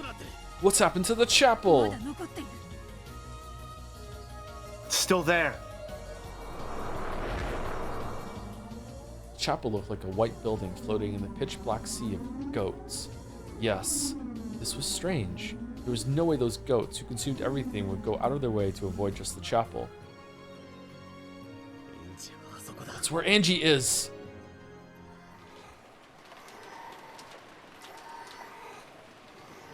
I'm starting to think that maybe the goats are a metaphor.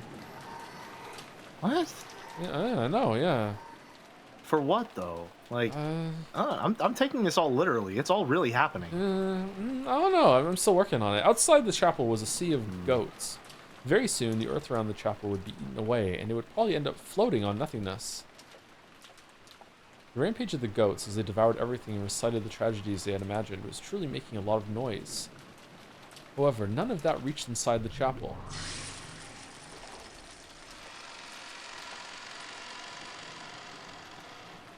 Angie finally broke the magic seal on the entrance and stepped inside. The seal was supposed to be unbreakable by anyone. However, in the face of Angie Beatrice, Witch of Truth, the one who sought the truth and could sweep aside all forces that prevented her from finding it, no barrier was absolute.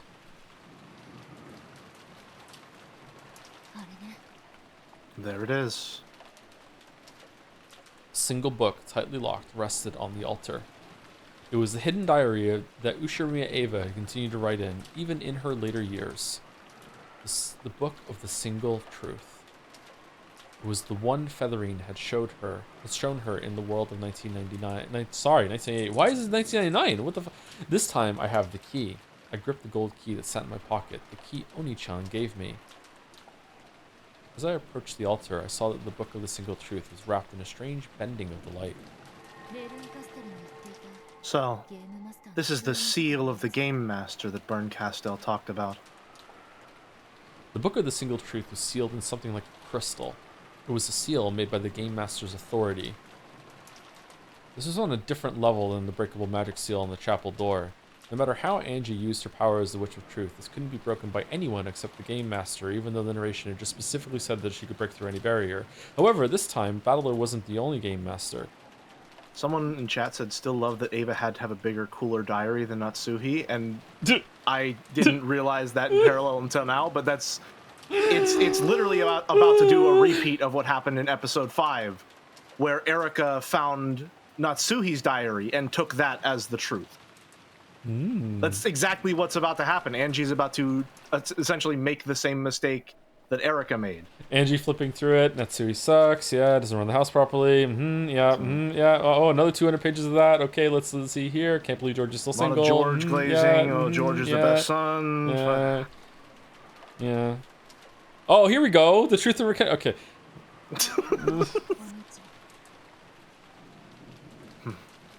So sorry, Oni-chan. Berncastel is a Game Master too. I just need to take this to her, and have her break the seal. Angie slowly approached the altar. Will Angie really do as you say? This is my little sister we're talking about, so yeah, probably not. Then what will we do? Looks like we've got nothing to go on but brute force. Yes! Let's go. At that moment, a fierce Magic impact fight. hit the pair of them. Oh, they're dead. Oh no, they're dead. Beato was flung away, and Battler was sealed inside a massive crystal that extended up to the heavens. Not again! Damn, what the hell is this? Battler! What is this? It was a barrier, a massive cage of crystal. Battler was shut inside a crystal cage like a tower, so large that you had to look up to see the top. Get in the crystal, buddy. Get in the crystal. Get in the crystal. Beato, I need you to take care of Angie. What will you do? Beato, sorry. Beato. Can you break free from this all by yourself? From the inside?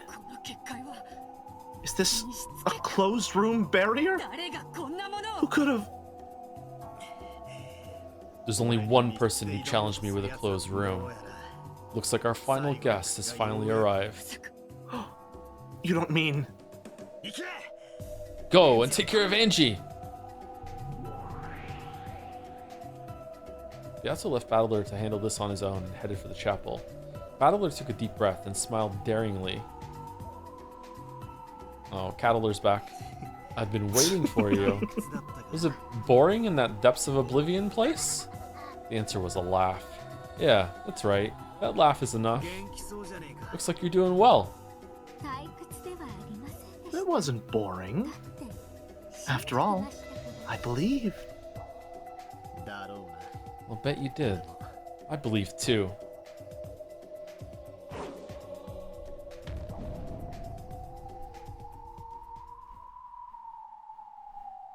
Battler flung off the cape of the Territory Lord. It would only get in the way. And it would be a rude way to welcome his final guest. Those dark depths were the perfect place to think up mysteries I could fight you with when we met again. So, this crystal cage is the ring for our duel. A chain deathmatch with nowhere to run. Now that you mention it, we're always fighting over closed rooms with chains. Then let's use that. Make it a real chain deathmatch. I'm prepared. What about you? I am. I told you, didn't I? I believe too. At the same time, they both brandished their mysteries, sealing the other in a chained closed room. Come, Fruto Erica! Entertain me, Battler Schwan!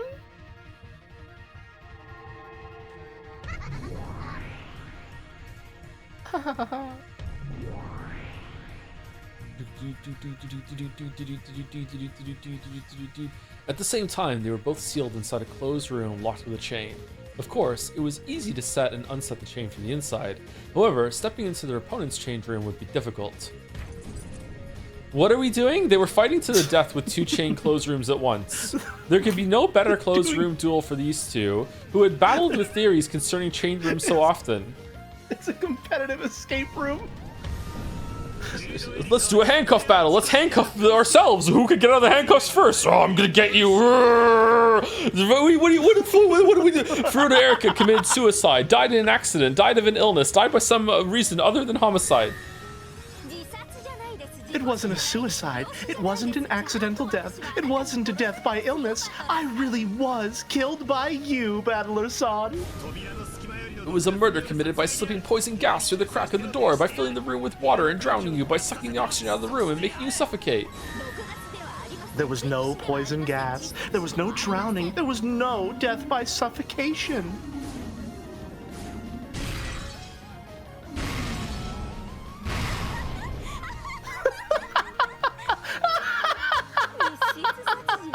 A closed room murder with poison gas, death by drowning, suffocation. Crazy, right? It's funny, isn't it? Good though. Ushiromiya Battler committed suicide. He died in an accident. He was killed by an illness. Time for me to test your closed room. I hate this. I just shit my pants face. Oh my god, it's the worst of the faces. Red truth. Ushiromiya Battler was stabbed to death. Let's say the weapon was a knife stuck right into his back. Are you like, she didn't even give you how she died, bro. What are you doing? You like what? It's so fucking dumb. What the?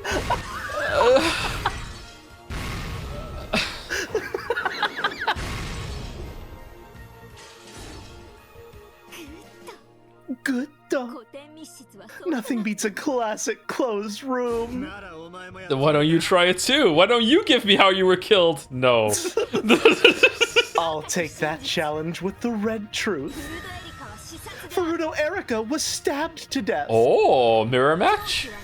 The weapon was a knife stuck right in her back. Interesting. I'll tear your clothes room to bits. They're like kids on the playground with like matching everything proof armor. Oh my god. Is the answer gonna be that they killed each other in the same room that's locked and they're both dead in the same place? They both stabbed each other at the same time. Battler is busy at the moment, doing some bullshit. For now, I shall be your opponent. Yato had sealed the chapel with a closed room barrier. Unless that riddle was smashed with blue truth, Angie wouldn't be able to leave. After shrugging impatiently, Angie finally faced Beato. This might be the first time I've fought you directly. Oh, is it now? Very well. Let's see what you've got. However, Shikashi, Battler isn't here at the moment. When he's not around, I sometimes forget to hold back. What a coincidence. I feel the same. I killed you inside a perfect closed room with windows, doors, and all other methods of entry or exit blocked. Why has this been the decided way of dueling? Like, why are we doing it too? I'm killing you in my mind. I'm killing you in my mind. Okay, I'll play along with your game. Repeat it. Oh shit! Oh, that was a long ass chapter. Peak. Holy shit! Clapping my hands, spreading them apart like the Beatrice emote. It's peak. Absolute cinema. Absolute cinema. How long is it break time? I think we can say that was like an hour and a half. I think we can take a break now. Yeah, it's fine. Yeah. Gotcha. Yeah. Okay. How long was that? An hour and a half? How long have we been live? I think it was a little bit longer than an hour and a half when we started. I think we took break at around an hour and 15. So, no, it was a little less than an hour. A little less than 2 hours. A little less than 2 hours. It's fine. A little less than 2 hours. So it seems like Mouse's 0.25 and 0.5 metric is probably a pretty accurate variable. Yeah, I don't know if we're gonna have time to do the fourth chapter that's on the list, but it'd be good if we could. We planned for the 3. We planned for the 3. Yeah. Sorry, Okay. Boulder has a message that he sent earlier that I need to read. Hey, I know you're reading a book right now, but the Has-Been Hotel Studio announced a Homestuck show pilot, and Toby Fox is voicing John Egbert. Really? Is that a real message, or is this too Homestuck? That's a real message that Boulder sent and is probably true. That's insane. Huh. That's insane. Did they get Mouse to voice Rose? Ooh. Must be the best day of his life. Oh, thank you to RevRec for the resub too. 7 months. Say what you will about Kraus, but he ain't got a kill count that we know of. That's not a good thing right now. He needs to pull his fucking weight. What? All right. Anyway, let's take a break. Which is good because I really need to go to the bathroom right now. I need to pee. I've been drinking too much water. Anyway, muting us in 3, 2. Get up, stretch, 1. walk around.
Yeah. Nihi. Oh, All right, now they can hear me. Okay. my stream now. Whoops. How are we doing, chat? Everyone having a good time? Good. Excited for the Homestuck watch along?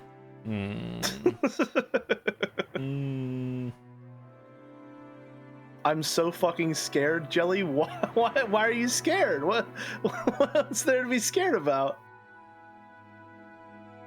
Okay, next chapter is an hour, a little over an hour long, so this should be the shortest chapter that we're doing today, unless we go to chapter 4. Okay. Jelly, I'm using this time to finish Higu 4. You'll never catch me now. I beg to fucking differ. I will catch up. Lurf, if you're here, we need to go into fucking Hinamizawa Overdrive. Can Homestuck get on One marble? chapter a day. It's not a Japanese studio. You know what? Homestuck gets a marble. Homestuck gets a marble. Oh! I should have said Oyashiro-sama Overdrive. That would have been way better with the alliteration.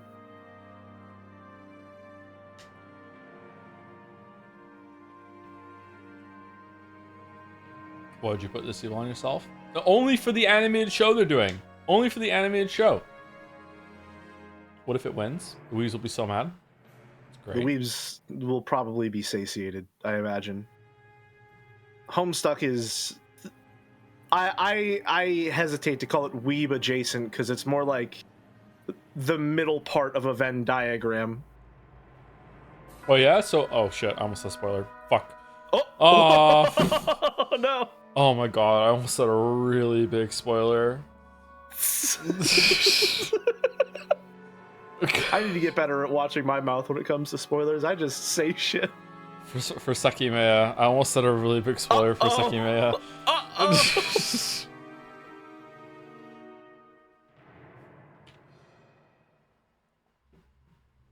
I'm okay spoiling stuff that happens on other stuff that we've gone on the channel, although there is like a limit of that. Like speaking freely about Expedition 33 is just something you have to expect right now.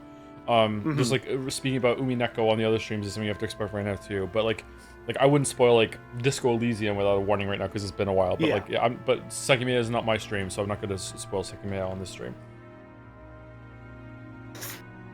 Well, or at least I'll try not to. Boulder You've says, seen the first act. Oh, there you go. First act of Homestuck. I want you to look me in the eye and tell me that's at all possible to adapt into an animated show. Not only could you do it, it would be easy. Easy. Do you think that Umineko could be adapted into an animated show?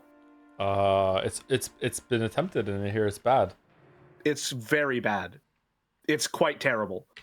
All of episode 1 is 2 episodes of the anime.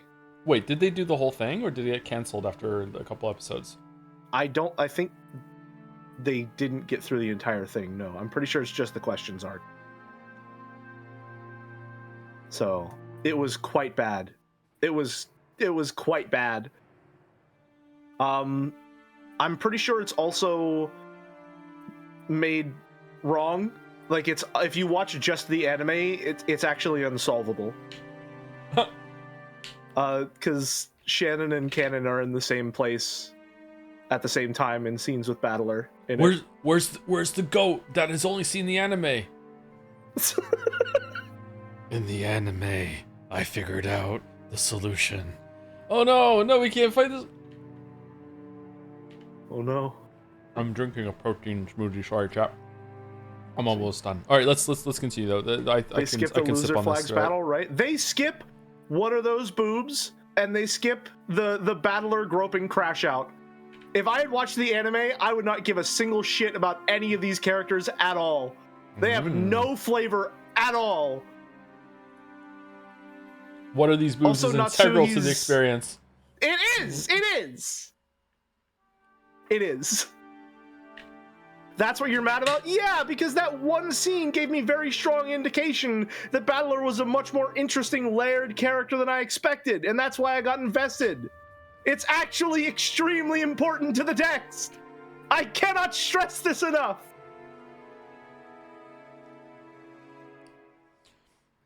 Sun's up, another day goes by. Oh, the time like 1.5. Yeah, 1.5.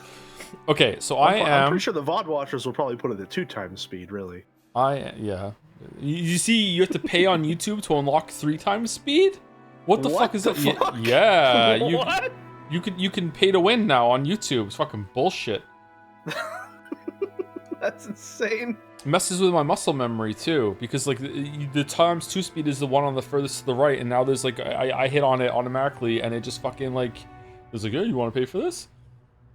Okay, anyway, sorry. I think introducing faster times to watch videos is a sign of the downfall of attention spans and people's willingness to actually engage with the media they consume. Yeah, probably, but I still watch everything on times 2. You don't need to watch it that fast. There is enough time in your day and in your life to fully appreciate the beauty which you decide you willingly choose to experience. Experience all of it. I like watching TV shows at like 10% faster speed, because it's not fast enough that you notice a difference. That's insane. But over a whole show, it saves you like an hour or so of your time. You're like, fucking. That's insane. What do you mean? It's just efficient. It's just efficient. That's a crazy thing to do. That's crazy. Nah. I watch the opening and ending to every single anime I watch, every episode. What? That's crazy. What do you mean? That one's true. That one's true. I'm skipping. Imagine skipping every 10th word in the book. No, the analogy there, or the comparison there, would be that you're just reading faster, Lamayo. You're still reading all the words.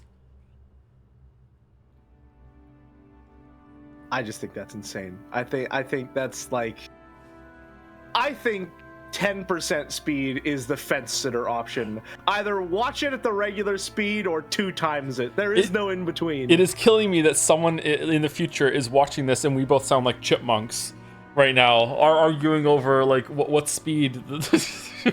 Sometimes I will like speed through a VOD just to like see a bit or see a chat message, and I'll tell you what, I feel good about my voice. I used to be very self-conscious about it. When I hear myself laugh at 2 times speed, I want to throw something out the window.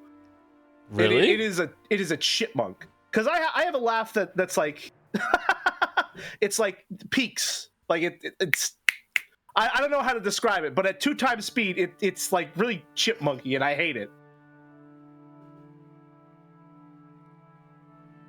I haven't heard you laugh like that in times 2 speed. I haven't heard it. It's rough. I don't like it. It's squeak. I guess so. 62% base for watching the OPs and EDs every time. This is a loss. Yes. This is a loss with the weeb audience. This is a loss? It's loss, yeah. It's loss. All right, let's read. Okay. Let's go. I am... Is it spoilers to say who I am? No, we're good. All right, okay. I don't know who's talking right now, so I'll just take it and let's see. And then you see. We'll set it up so that among the works entered in Company X's mystery novel contest, yet another one of the great Hachijo's works will appear under a false name. Okay, real quick. What do you think is going on with Hachijo? Because I think you said before, and I think we both generally agree that she's not actually the writer. I think that I don't know anymore. I feel like if that was something that was going to happen, that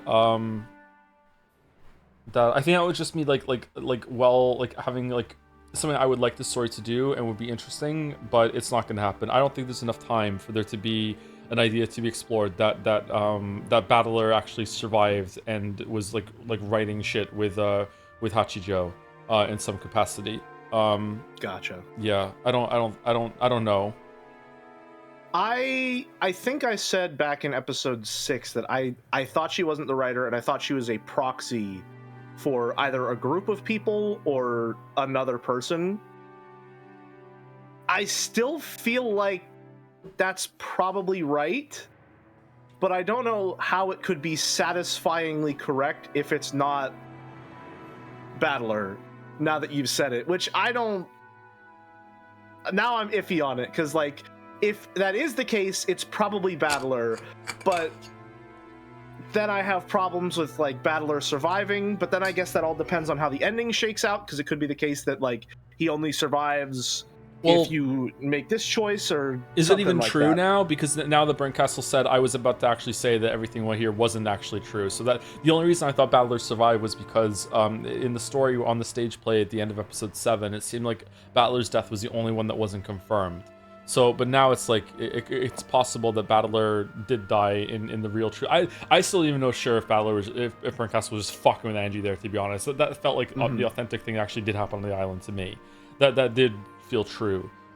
So I don't know, but like, yeah, I definitely I think that Hachijo and what she's done, especially after the rest of the other people that Angie went and spoke to, like Okanogi and that guy that was in the hotel, I can't remember his name, that represented the witch hunters. I think that might just be a lot of setup for narrative framing that we've seen with Hachijo and Burncastle into Feathering, but also just to make it hit harder that there's a lot of theorizing going on to for these goats to be here in this scene right now. You know, I think it could be that. Who's Burncastle? Burncastle, sorry. Oh, they're talking about Homestuck on the screen right now. Okay. No way. Okay. I think this is all me, I'm not sure.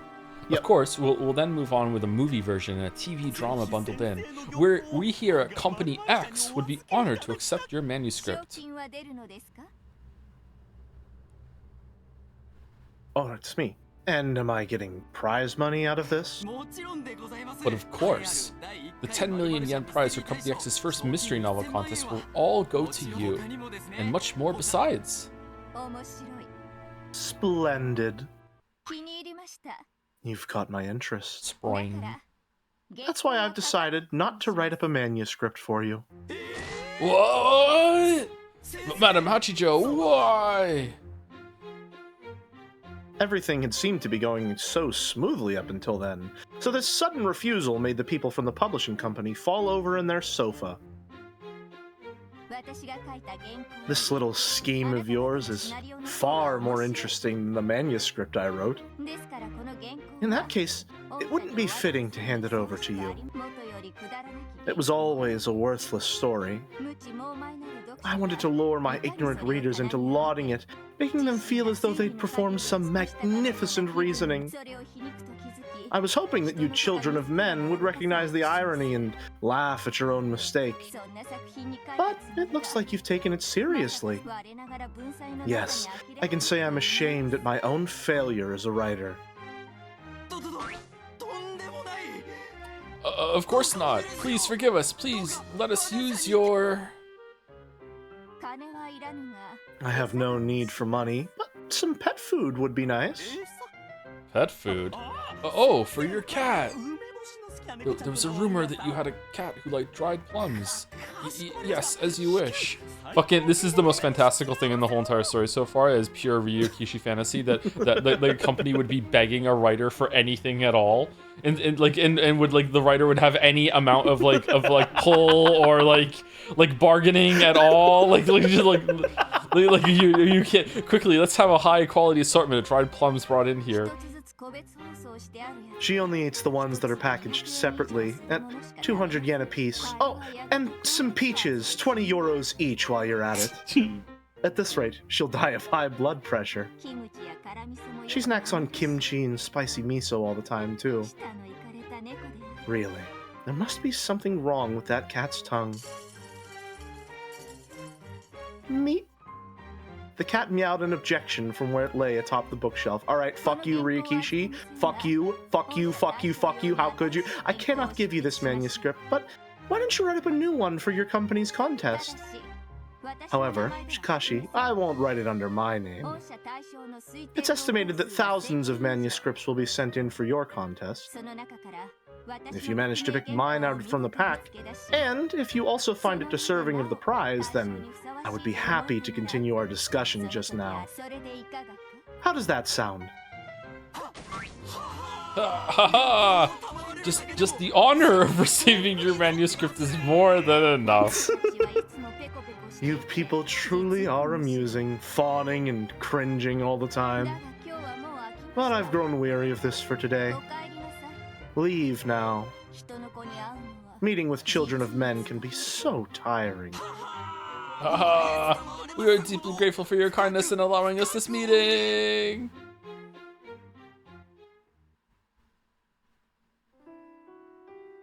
A servant guided the people from the publishing company to the door.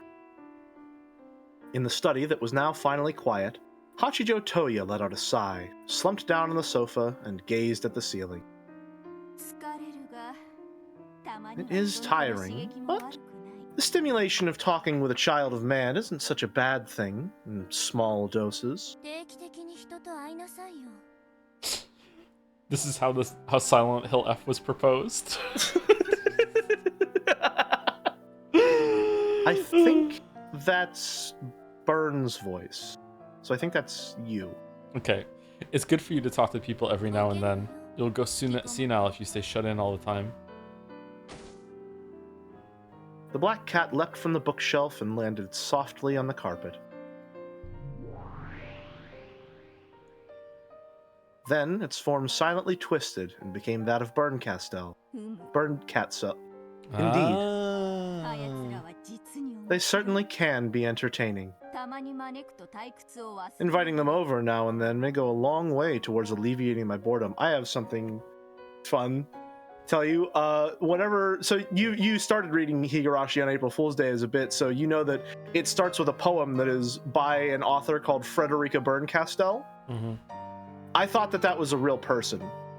Oh. I thought that was like a real poem that Ryakishi was using just to frame his text. Frederica Berncastel is not a real author. That is not a real person. I thought that Berncastel, the character here, was maybe named after like some scientific principle. No, it's a city in Germany. Oh. That's it. Oh, okay. I didn't really think about it. I thought that it was something important or meaningful. Nope. Nothing. Damn. He homestuck to you? So Berncastel is a cat. Someone in chat said is Lambda a dog? Lambda is a yellow lab. Lambda Delta. Lambda. Yeah.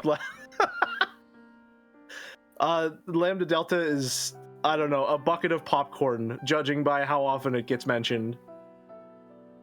Indeed, they certainly can be entertaining. Inviting them over now and then may go a long way towards alleviating my boredom. At any rate, I think I will write that manuscript when I feel like it. It sounds like they'll even bring a gift for you.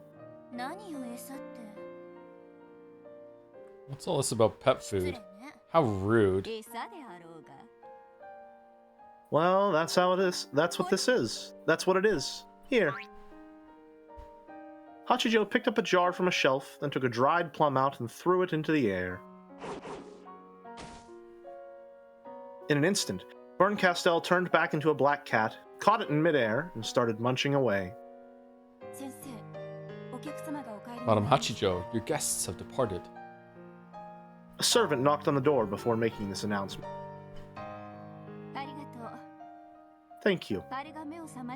Let me know if that one wakes up. As you wish. Would you like some tea? No. I'm going to write for a bit. Please, do not disturb me. Yes, ma'am. So Bern is just a cat? That appears to be the case, yes. After waiting for the servant's footsteps to disappear into the distance, Hachijo moved to her desk. Oh, I remember. No, okay, so Bern is a cat, and Lambda Delta is the government. Yes. How could I be so stupid? Yep, Lambda Delta is the government, yep. The government is very cute and pop, after all. The desk certainly looked as though it belonged to a great writer. Pages of manuscript scattered across it. Even though the century's almost over, you still write with a pen? The black cat spoke as it tore the dried plum apart with its mouth. Tales are to be written with ink. To me, that is an unbreakable rule. So you write it once with ink, then type the whole thing over again with a keyboard. I used to write my stories like that, and let me tell you, that was stupid.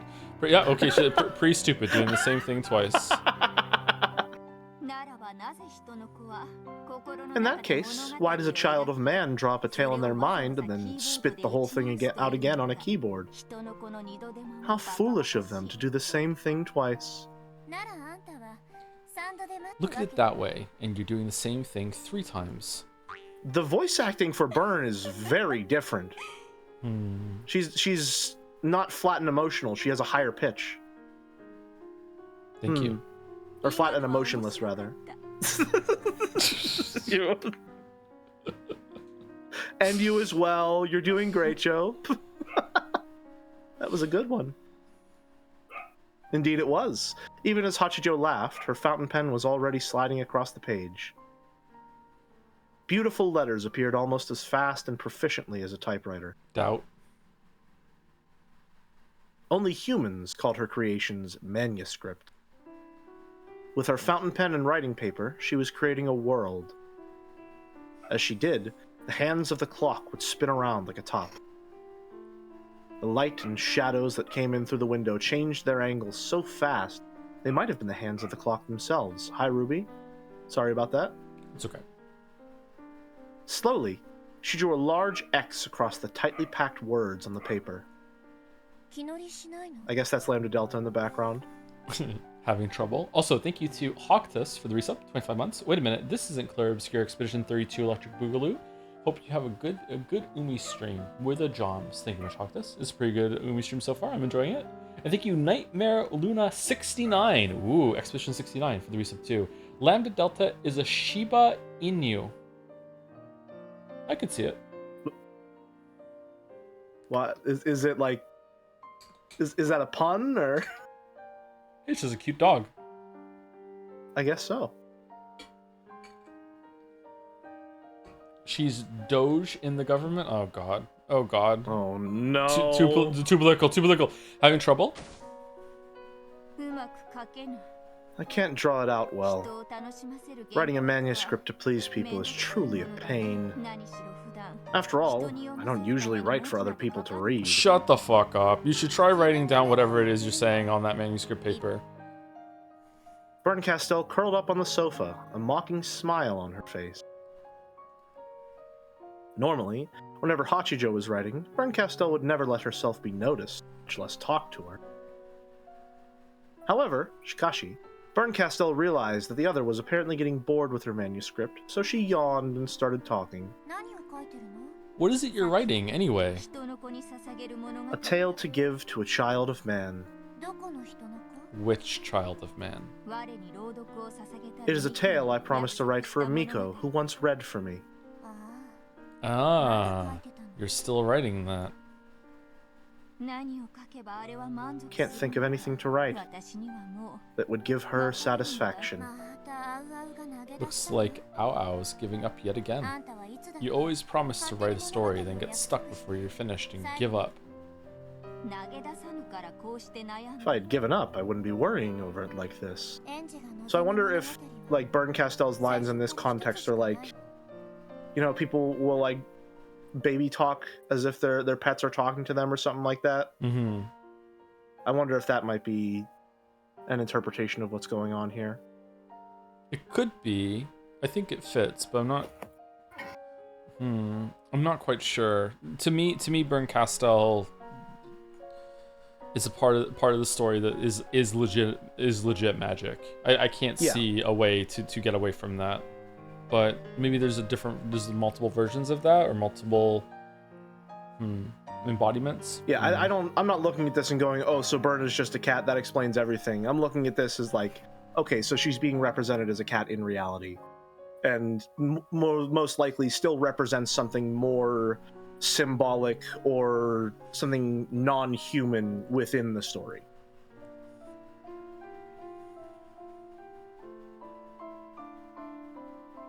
Yeah, it's unclear to me if Byrne Castell or Byrne Castell is even in this scene, or if like Hachijo is just projecting a Byrne Castell onto the cat. Yeah. Cats eat dried plums? That's what you're hung up on? I'm actually hung up on that too. Can cats eat dried plums? Only if they find them on a bush somewhere. Makes sense. Makes sense. There's only one tale that Angie's wanted from the beginning. The tale of the single truth. Angie said she wants to know what happened that day. No matter how many tales you write distorting the truth, she'll never be satisfied. And yet, I do think my tales are far more interesting than the single truth. Angie doesn't want to read an interesting tale. I promised that child of man I would write a tale for her sake. Sake, sorry. So I'm writing a tale to please her. No matter how interesting or uninteresting it is, everything you write is an illusion. Angie doesn't want any of that. Haven't you figured that out yet? The Book of the Single Truth was written by Ushiromiya Eva. Hidden amongst the pile of writing paper was Eva's diary. Furthermore, the one who wrote this passed away without revealing it to anyone. Being the humble writer that I am, I would like to respect that. This is a crazy diary for someone to have in reality. Yeah. With the big ass lock and key on it. Like, my god. Don't make me laugh. Is this coming from the person who entertains herself by taking a tale and tearing out its guts? The truth is uninteresting. This world is imperfect. Is that your opinion after tearing apart the guts of so many tales? You might as well say that. With a self-mocking laugh, Hachijo set down her fountain pen. I certainly have aged. The first thing age taught me was that not knowing is more precious than knowing. What? That definitely sounds like something an old person would say, but I'll bite. What do you mean? Knowing and not knowing. These two things have a one-way relationship. True. It's possible to switch from not knowing to knowing, but you can't do it the other way around. Oh, I forget things all the time. What the fuck are you talking about? When I realized that, I saw the noble purity resembling virginity that exists in not knowing. Alright, strapping in. In my attempts to escape boredom, I've torn apart and eaten the guts of as many games and tales as there are stars in the sky. But always, my relief from boredom is short-lived. It's also fleeting that I've started to ignore each tale as an individual story. That's right. If you eat a cat, then you only get to enjoy it for one night. But if you let it live, it might start calling you names and getting sarcastic. Indeed. Even the annoying way they break into your sweets cupboard or sneak into your bed can be part of their charm. Hachijo looked around at the books covering every square inch of the room, then softly petted the cat's back. I might have been able to enjoy a single tale much longer and much more deeply. As I've eaten my way through countless tales to escape boredom, I haven't really been eating them. I've just been killing them. And, in the end, they'll kill me back. Hachijo laughed with self-derision. Even in Beato's game, you try to tear the guts out. I just wanted to check my answers. I did try to do it in a way that respected Beatrice, the weaver of this tale. Yeah. I think it was pretty well read, all done so that people who didn't understand wouldn't figure it out. Okay, this does speak to me because I haven't gone back and actually like 100% mapped out how all the mysteries went down in episodes 1, 2, 3, and 4. And part of me does want to do that, but it speaks to me in the sense that once I do that, I can never go back to wondering about it ever again. There's something kind of lost in that. It's similar in the same that there's been a couple times, I'm feeling a little bit with Umineko too, actually. There's been a couple times in my life where I actually don't want to get to the end because then it's over forever. It's if you don't read the last page, that last page could be anything. Anything could happen on that last page. So because you don't know the last page, like there's no final thought on or period on the experience that they can just continue living in all realities or all possible futures forever on that last page. So yeah, what she's saying is speaking to me a bit, yeah. I think it was pretty well read, all done so that people who didn't understand wouldn't figure it out. Will it make for a better tale if Angie learns the truth, or if she doesn't? To be honest, I don't know anymore. So, fully aware that you'll scorn me for it, I decided to stop writing the rest of this tale. What do you mean? I won't write it. I will merely record it. The tale that Ushiromiya Angie weaves herself. So, you're going to do that sort of thing again. I'm going to write a choose-your-own-adventure book. After growing tired of 1,000 years of life, I've decided that choosing not to know the truth is the more noble path. However, Chikashi, I now see that it isn't fair to force my opinion on Angie, who hasn't lived even 100 years. So, going to leave it in Angie's care? Yes.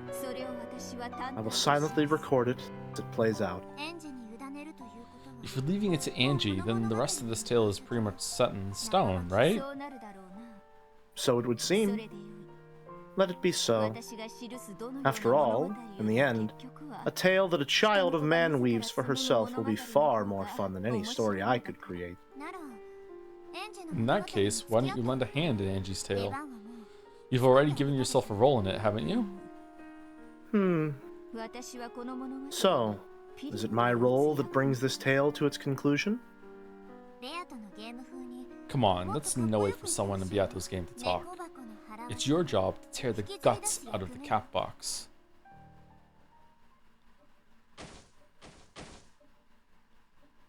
Hachijo chuckled, pushed aside the pile of writing paper, and picked up the Book of the Single Truth. Then, she opened a locked drawer. That is what Angie desires. Perhaps this book's seal is fated to be broken. Angie will reach the single truth. The single truth will break the seal on the catbox, and everything will be exposed to the light of day. And so, all those countless message bottles and fragments made up of delightful imaginings, which have been scattered across the ocean of the internet, will fade away like foam on the sea. After all, even that person has surely tired of such fragments. It's about time for the kid's journey to end too. Yes, let us accept this task. As our role demands, let's give this journey an end of the line. At that moment, there were sounds of someone in the hallway. The instant someone knocked on the door, Berncastel turned back into a black cat. Madam Hachijo, please forgive me for interrupting. Imagine someone knew what happened to your whole entire family that died on an island one day, and you go to talk to them and be like, hey, can you tell me? It really means a lot to me. And then she starts doing an interpretive dance while waving papers in the air going, isn't it better that maybe that you don't know? And like you can think of yourself what happened to your family, and I still know the answers, but like I don't know, like read all these different versions of what actually happened to the family and pick the one you like the best, because that could just be the truth if you really want it to be. Like it's just like staring at her, just like fucking like, I just really want to know. I'm traumatized. Like I jumped off a building. I just want to know what happened to my fucking my parents. I just really like some closure. It's been really like, haunting me and ruining my entire life. Is that truly what you desire, child of man? Are you so sure you wish to brazenly enter the realm of knowing and transgress the passage of not knowing to reach there? Think carefully, child of man. This decision cannot be undone, and it shan't be made in haste. Oh. Fucking hell. Fucking hell. Please forgive me for interrupting. It was the voice of Hachijo's servant. What is it? If it's a phone call, tell them I'm busy. It isn't that. Toya-sama has woken up. Thank you. Prepare a light meal. Enough for the two of us. Toya-sama? Would that be like a kid, or as you wish? Do you know what the sama suffix means? No, that's why I'm asking. What's sama? It's respectful. Usually, I think it's usually used in a religious connotation. But respectful? Generally speaking, Very, very respectful. Yes. Okay. Would At least that's my general understanding. Would a servant say that to like the child of their boss or no? Probably yes. Okay. Yeah. It's like master. That's probably a good way of thinking about it. Yeah. Hachijo stood up. Then she shut the open drawer and locked it again. Inside the drawer lay a glittering golden key. Oh shit! Sekimea vibes from this music all of a sudden. Oh, we're going back to this. Are we back? Let's go. All Let's right. go. I'm sitting up in my chair. Repeat it. The definition of a closed room prevents all varieties of entering and exiting. I refuse. By definition, it's impossible for a closed room murder to take place inside a perfect closed room. The chain might have been repaired after it was destroyed. The door might have been repaired after it was destroyed. With duct tape, maybe. The wall might have been repaired after it was destroyed.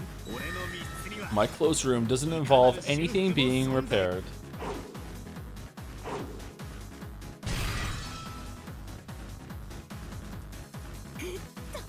Good though. This really is getting fun, Battler-san. Sorry, but I don't have time to play with you right now. I'm sorry too, but as a fellow witch of truth, I can't let you get in Angie-san's way. Come to think of it, you're a witch of truth too, aren't you? I guess that makes you a sort of mentor to Angie.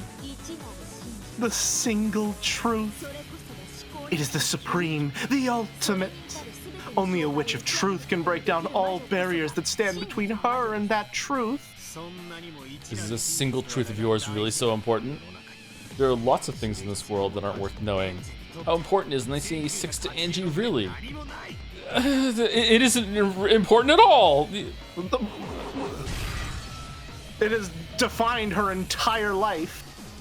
Dude is just deciding what is or what isn't important for his little sister? Like, You're probably right.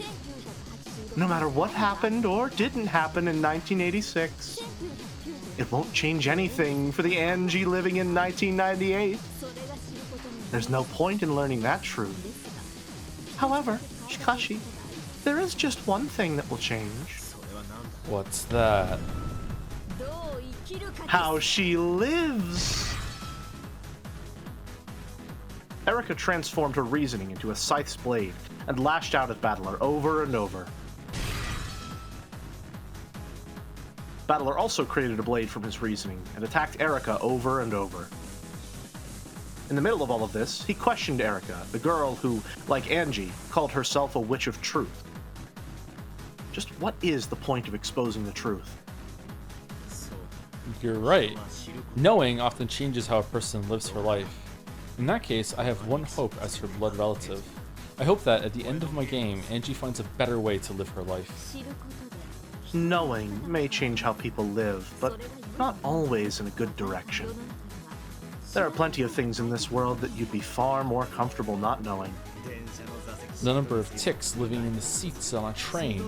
Those urban legends about nasty stuff in the tap water that Shoya won't drink. The world's full of things you'd better be off not knowing.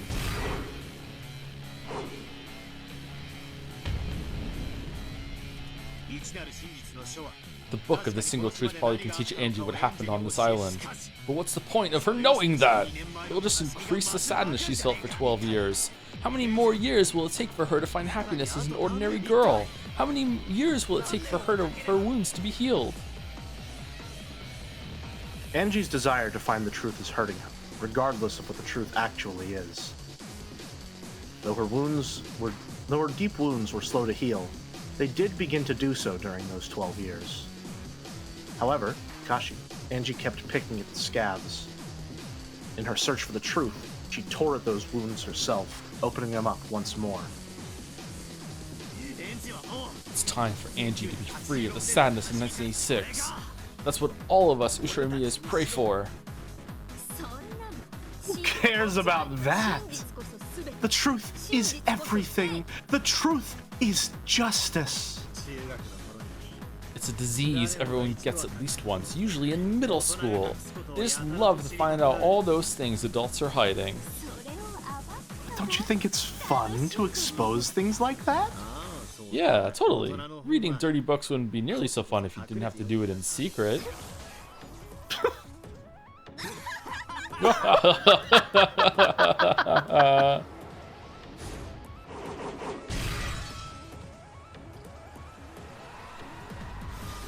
Remember when she sexually assaulted him? Yeah, it was good. It was fun. Yeah, yeah. I deny all your blue wedges with the red truth. None of those methods you suggest could defeat my closed room.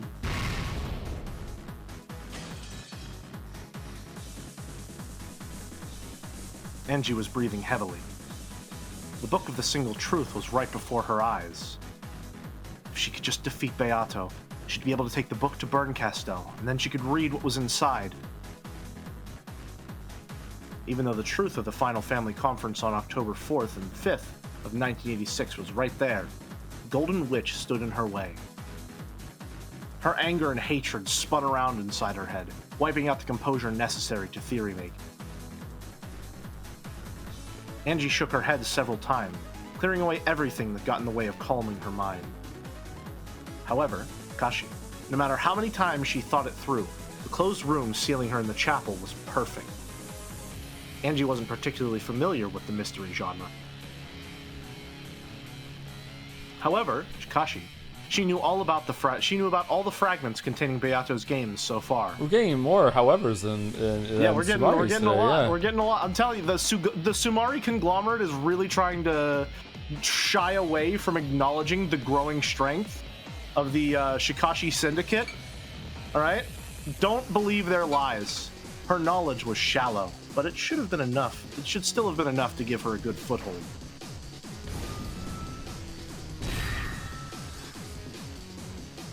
However, Shikashi, no matter how many blue truths she shot at Beato, none of them even made the witch flinch.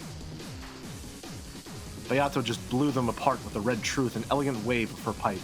Says the guy who upstarted both syndicates, listen, we don't need to look at the man behind the curtain, let's just enjoy the pretty lights. It's about time you gave up.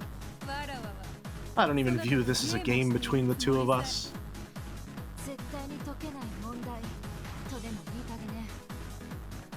Joe, stop jamming, that's you. Huh? Joe, that's you. That's you. You're Angie now. Am I Angie? Yeah, you're Angie. Oh shit, I am Angie. Oh, I'm sorry. Are you implying that I could never solve this puzzle? I'm just buying time until Battler finishes dealing with Erica. He's the only one who can bring you to your senses. Bring me to my senses? You're the ones making me do this by hiding the single truth. That's why I'm fighting you. This is my right. As the final member of the Ushinomiya family, I have a right to know the truth. Indeed. And that is the purpose of this final game. That's right. Without this final game, I wouldn't have been given a chance to reach the truth. At least for that one thing, I'm grateful. But as for what happened in 1986, as for who took your relatives and your family away from you, as a human, your desire to know the truth is quite natural. However, Shikashi, even knowing this, Battler decided that it would be best if you didn't return to 1986. I know what Oni-chan is trying to say. He's telling me to look to the future and live instead of being stuck in the past, right? Correct. Battler wanted to use this final game to show you that. Oh my god, there was another chessboard underneath it. In that No case, way. there's no need to keep waiting for my answer. The answer is no, Golden Witch. I died back in 1986. I've wandered about like a ghost for 12 years since then, and when Aunt Ava died, I lost my only reason to stick around on this earth as a ghost. That's why I decided to do one last thing before ending my life. Oh shit, okay, alright. It is text now. And that thing is learning the truth of 1986? Yeah. Got a problem with that? Of course I do, you foolish girl! So, if you do reach the truth, you'll die! In that case, I can't let you have it. I must trick you and blind you as much as I can to keep you alive. Battler wants you to live. Living without truth is no better than dying. I'm trying to find the truth so I can live. You've just admitted that you were searching for the truth so you could die. Yeah, that's right. Then let me rephrase that. I'm trying to find the truth so I can die. I offered up my life when I made my contract with Bern Castell. Also, I could learn what happened that day. That single truth will be the souvenir I take with me to hell.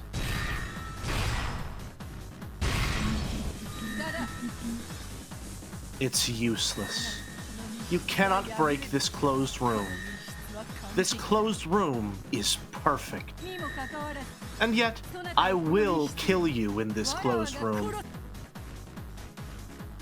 She had tried every theory, idea, and every bit of nonsense she could think of. Sorry about that. She could think of. However, Shikashi, none of it had any effect on Beato. Powerless and infuriated, with the book of the single truth right before her eyes, Angie bit her lower lip. At first, this was supposed to be a game in which you were given a key that would let you decide your future. Liar. You want to hide the truth in this chapel, and you choose a door that leads to some optimistic future. That's not a choice. You're trying to decide for me. Parents have the right to prevent their children from making unsuitable choices. I'm not a kid. I'm an 18-year-old woman who can think and act for herself. Fool! You're just a 6-year-old girl who can't think of anything except the past. And whose fault is that? Because of you, I've been stuck as a 6-year-old this whole time. Now it's time for me to tear apart your illusion covering the truth. Yes, now I think about it, it's not this chapel that you've locked me inside. Since that day in 1986, for all these years, you've had me locked away in a closed room where I'm all alone and where no one will tell me the truth. And now, I'll tear your closed room apart with my own hands. Yeah, it's useless. It's all useless. I know the trick to your perfect closed room. Repeat it. You murdered me immediately after shutting me into this closed room. I refuse. Of course. You've been killing me for 18 years. Thanks, Beatrice. If you hadn't reminded me, I wouldn't have figured out the trick. Angie, you're young. You have a long future ahead of you. In fact, you are the Golden Witch who lives in the future, are you not? Then live on in the future. Just how much are past truths really worth? Don't they pale in comparison to the truth of the future? The truth you'll create yourself? My life is trash. My whole family died, leaving just me behind. That's why I'm going back to them once I've gotten my single truth. If you learn the truth, you'll just have to accept your family's deaths. Haven't you ever thought about living on, hoping that by some miracle one of them might have survived, and that someday you might get a chance to see them again? I'm not worried about that. Even the Witch of Miracles couldn't find a fragment like that. In the Great Rekenjima explosion, almost none of the family's remains were recovered. Some days, I hope that this might be a sign that they escaped the explosion and survived. It gave me the strength to live on. However, that hope wasn't strong enough to support me for 12 long years. So even though I want to know the truth, I unconsciously averted my eyes. I felt that learning my family... Oh, the weird line is back! I felt that learning of my family's death to certain would force me to deny any possibility of someone miraculously surviving. But I'm tired of living on and on with nothing but that impossible hope of a miracle to keep me going. That's why I decided to accept my family's deaths. I decided to accept the truth no matter what it is. That's why I became a Witch of Truth. How foolish. To be blinded by the truth of the past and unable to see one's own future. Forgive me, Battler. I was not strong enough to guide your sister properly. A blazing blue wedge appeared in Angie's hand. It was long, thick, and shaped like a spear. This is the end, which in 1986. This closed room is perfect. Therefore, I can't get out, and you can't lay a finger on me from the outside. However, you locked me into this room, So we can say you killed me with this simple trick. You shut me in this perfect closed room and made me starve to death. Since you intentionally did this, it's totally fair to say this is a closed room murder with you as the killer. It looks like being overly vague with the cause of death backfired on you. So long, Witch of Illusions. See you in hell.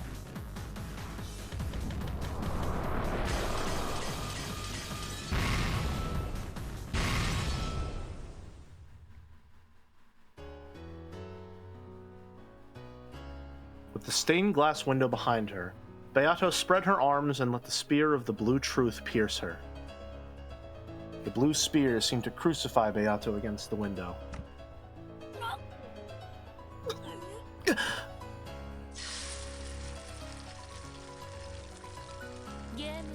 Game set. So this is Andy of his diary, the book of the single truth. Angie picked the book up from where it lay on the altar, sealed in crystal.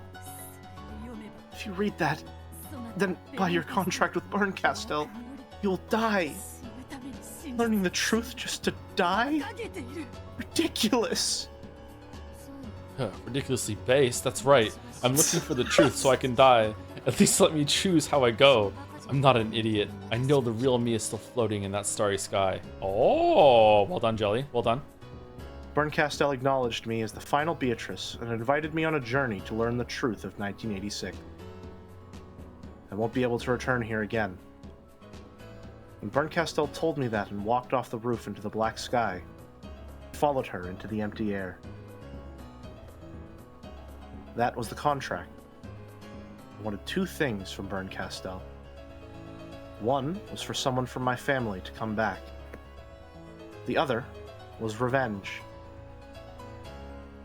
I wanted to destroy the illusion of the witch that hid the events of that day.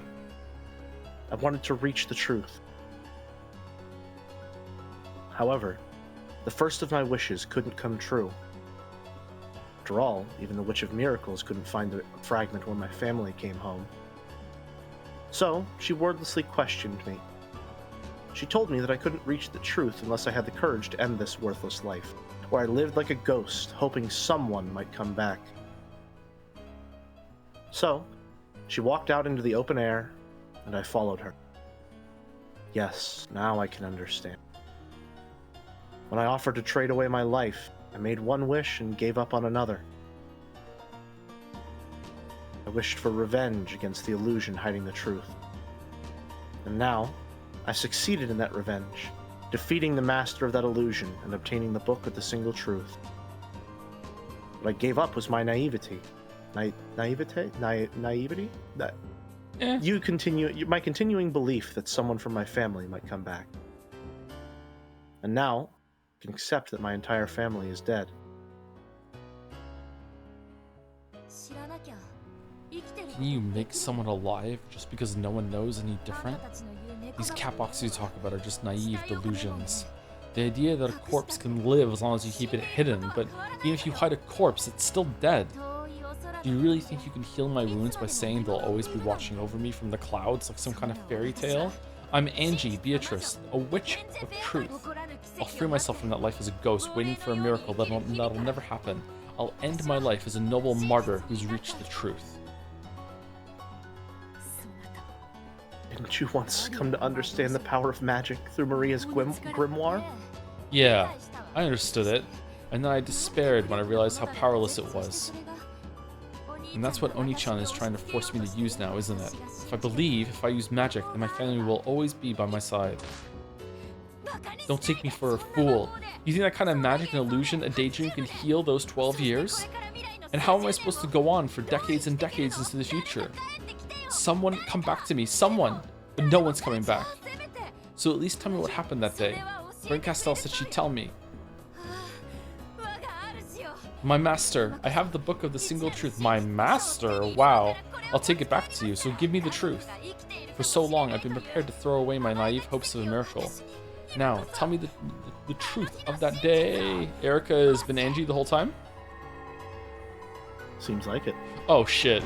No! No! No, I would be really upset if Erica and Angie are the same person the whole time. No. They're definitely parallels of one another, that's for sure. They have a lot of similarities, yeah. A blinding light poured out of the chapel. Actually, real quick, while we do have a little moment, there is something that I've been thinking about with Angie that I don't know if I've voiced on stream. Sure. Do you, or I guess it's less of a question, more just an observation. One of the things that she's really, really fixated on is specifically Ava being the culprit, Ava being the one responsible for all of it, and Ava essentially being evil. So, do you know or think you have an idea of why that's the case? Probably because Ava's the one that has known what's happened and has been keeping the truth away from her, so she's villainized her in her head because she's like, you have access to the truth and you won't give it to me. What would it mean if Angie was wrong and Ava wasn't the culprit and she was just another victim of what happened? I mean, that is probably what happened, right? Well, I don't know if episode 7 we can take that as true, but that probably is the case. What would that mean for Angie? I'm not sure. I'm asking you, what do you think that would mean for Angie? Yeah, I don't know. For me, I'm seeing that as she wished more than anything that someone from her family survived, someone who would understand the pain that she was going through, and someone who would be able to help her find a reason for living. And if Ava isn't evil, if she was just another victim, just like Angie, and Ava, like the rest of the world, or Angie, like the rest of the world, pushed Ava away and blamed her for everything until her death, that would mean that she had what she wanted all along and threw it away herself. Yeah, I had that thought in the scene that we just read where he said, I want someone to come back. It's like, well, Ava came back, but that's not good enough for her. Yeah. So for Angie, it has to be Ava. She's not trying to find the single truth just to know what happened. She's trying to find the single truth so that she hasn't made an unbelievable mistake that she could never atone for. Okay, that's an interesting version. My interpretation or my view of that was that she's not interested in seeing the truth anymore. She actually does want to stay miserable, and she wants to wallow in it and stay in that part. But to reframe it as she wants to know a truth that makes Ava a bad person, so she doesn't have to like reconcile the fact that she did have what she wanted, but she ignored it. That's more interesting, actually. That's pretty good. Stuff like that is why I really, really like everything to do with Angie. It's a very interesting relationship that she and Erica have with the truth. It is something that I've thought about a lot in my life as well. This idea that there can be complete mysteries in your life, and there can be a point where you will have all the answers you need, but you can still ask questions, and doing so will only hurt you. That's something that I've thought about a lot in my life. So I'm really, really invested in those two for that reason. Someone chat says, but Ava did abuse her. I don't know if that's true or not right now. I don't know where that comes from. I don't know. Like, yeah. I need to go back and see that, because like the Ava that we saw in not last stream, and how she's interacting with Angie and all the interactions we have does not like match at all with Ava on her deathbed saying like I would sell you into slavery if I could or whatever. I don't. Where the fuck does that come from? Like, yeah. I don't understand that. And even then, like, you know, if she was still abused, like, again, that's not saying like, oh, Ava didn't do anything wrong. Like, she's not bad for that. She didn't do anything evil whatsoever. Like, Angie would still be justified in hating her. It would just still be very tragic that she did have what she was looking for. And she had a large part in throwing it away. You know, there's still, the tragedy can be from both directions. Where were we? It seeped from the windows and the cracks on the floor, even reaching as far as Battler and Erica's eyes. Sorry, before we do that, thank you slowly FG for the resub. 9 months. Having this stream in the background and not having watched a single Umineko stream in the past. Sorry, don't do that. Don't do that. Sorry, Joe. Gives the impression that you are having an intense goat-based trip. Yes. entertaining though, so keep it up. You shouldn't like, no spoilers, no. No. Master Pink says, I really liked Erica's whole thing of, but you still haven't proved that my I love you is false story with Dalinar. That is exactly what made me realize how much I loved Erica. That story in particular really resonated with me. It is why she is my favorite character. That was actually probably the best writing in the whole entire VN.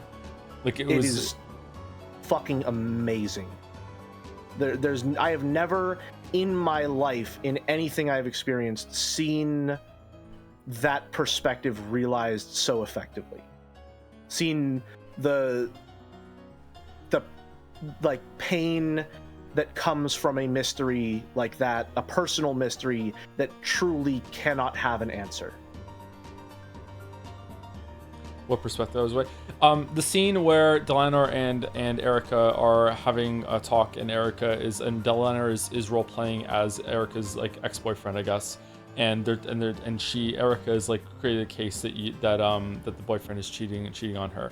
When I say it's the best writing in the VN, I don't mean in terms of like the concept of what if exploring like that. I'm talking about just straight up prose, like how that was written and presented is like on a whole other level than almost everything else in the VN.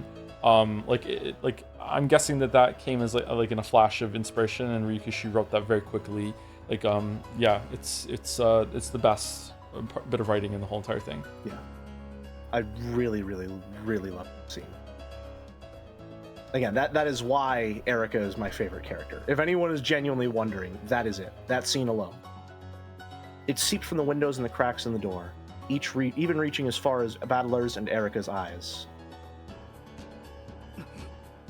What? It seems Comrade Angie has completed her task. Looks like you've set up some pathetic seal, but to my master, that'll be easier than thawing frozen sorry fish. Soury fish? Damn.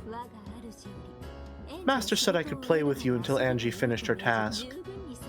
I've had enough fun from this reunion, so I think it's time for me to leave. But wait, the locked room. Erica gave an elegant curtsy. Oh, thank you, Omega Green XY for the resub 2. This is almost as good as Yeek. Oh my god. Okay, alright. Thank you very much. Thank you. Why did you talk Angie into looking for the single truth? Your master must know. That truth doesn't mean anything to Angie. Yes. All truths in this world are meaningless. In the end, meaning comes from the mind of each individual human. Even when there is a single truth, it can mean different things to different people. The truth has no meaning in itself. There's just one reason why I'm still stuck on the truth despite it all. Because you're the detective. Good though. But Angie-san isn't a detective. To her, the truth itself is the finish line. A way to mark the end of her unhappy life. Now, she's finally reached the final purification ceremony. She's a one-night witch of truth, focused on learning a certain single truth before she dies. A temporary witch for the short time until she slams against the ground. Won't let Angie die. No matter how tough it gets, she has to live. That's the only thing all of us want. If she lives, all sorts of magic and miracles would be possible. If only you would put your arm around her shoulder and told her that directly, you might not have lost. What do you think? Just by hearing you howl, this level of reasoning is possible for Furuto Erica. Live, Angie! What do you think, everyone? He yelled towards the chapel, but Angie probably wasn't even there anymore. Battler's yell was swallowed by the empty, pitch-black sky and the sea of rampaging goats. Oh yeah, the goats. Yeah, the goats are there too. Comrade Ava, our mission is complete. Let's withdraw. Oh, are we done already? And I was just about to tear the island apart with my own Ava culprit theory. Ava appeared in midair and cackled. I'm sorry, Battler-kun. that I wasn't strong enough. For 12 years, I protected that kid in my own way. I'm grateful. However, she's decided this for herself. She's 18 years old now. Don't you think people should decide how they live their own lives? Sorry for being a doting big brother. Later. I'm Lady Berncastell's piece at the moment. It's time for me to go. I'll see you later, Comrade Ava. Ava held her palm open, and a small, pointy, blue fragment appeared there. The fragment burst, and with a blinding flash of light, Ava vanished. It was the same light that had seeped out of the chapel earlier. Pieces cannot leave the game board. However, Shikashi, the Voyager witches alone could come and go. This was probably some sort of magic that Berncastel had given them. Erica opened her palm as well, and the same sort of fragment appeared there. That's enough for now, I think. Who knows? This might be the last time we meet. Wait, we haven't settled our fight yet. If he could steal the fragment in Erica's hand, he would be able to go to where Berncastel was. The seal surrounding the Book of the Single Truth would probably be melted easily with Berncastel's power. However, Kashi, even so, it would take her some time. If he could steal that fragment, he would have a chance at bringing Angie back. I just reflexively, however, at the start of that sentence. What is there to settle? Time's up. However, Kashi, if you feel like taking one last hit, I'd be happy to oblige. Battler had known that Erica wouldn't be able to resist the challenge. After all, he already knew what her trick was. He'd figured it out just a second ago. Even while he spoke with Erica, he had been thinking about it inside his mind. He could finish her with this last strike, and take the fragment.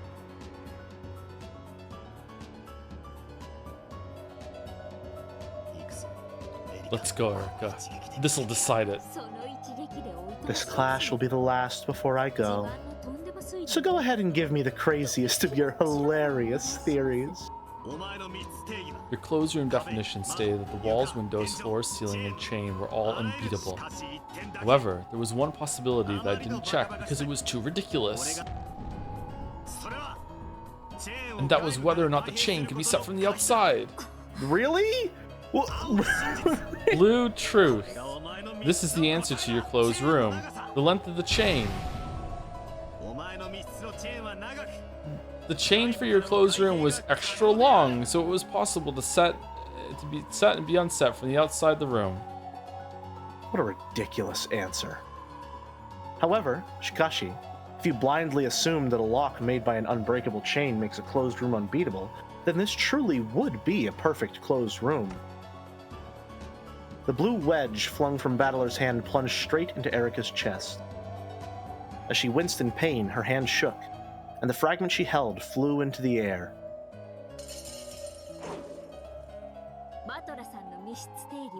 Your closed room definition stated that the walls, windows, floor, door, and chain were all unbeatable. However, Shikashi, wasn't there one really ridiculous thing missing?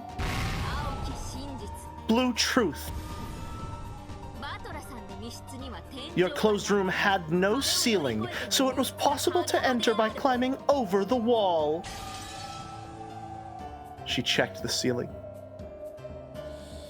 Erica's blue scythe swung out from behind her back, catching Battler in the side as he stretched his hand out towards the fragment.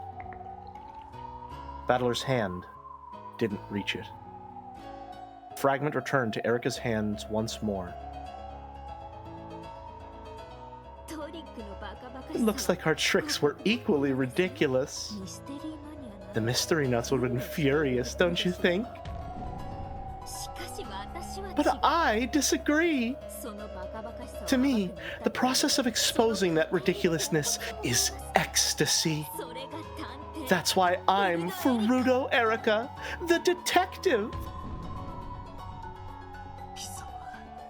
Damn it. You figured out the answer a while back, didn't you? Not true. I thought it up between the time you let loose your blue truth and the time you stretched your hand out to grab the fragment. I've just been buying time since the beginning. I only started reasoning a second ago. Erica broke the crystal barrier that surrounded them. Then, she flew high up into the sky, looking down on Battler and laughing at him as she gave a final bow. So long, Battler-san! Even if this has been my only time to shine. Even if I've outlived my usefulness and am about to be thrown back into the depths of oblivion. Even so, I have no regrets. Wait. Like she'd actually wait just because I told her to. With a blinding flash, Erica vanished. Angie had retrieved the Book of the Single Truth and returned to Burncastle. Battler and the others had no way to leave the game board. Everything had come to an end. She died like she lived, hating. She's so real for that. A gold butterfly flitted by, and Beato appeared.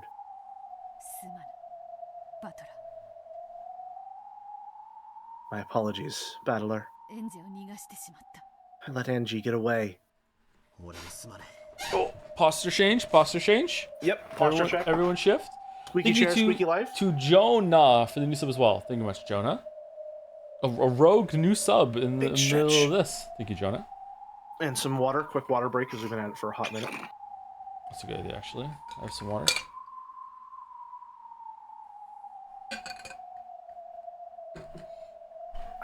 That's the good stuff. I'm sorry, too. You've let them escape. It's all over. So Chaotix is really mad.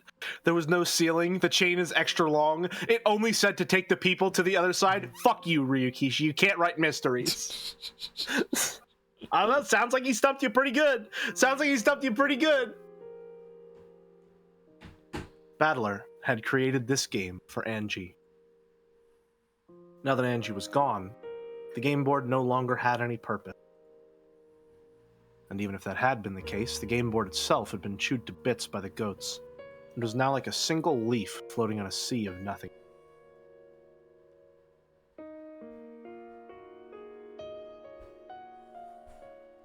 Thanks to Gertrude and Cornelia's seals, the mansion was protected from the second floor up.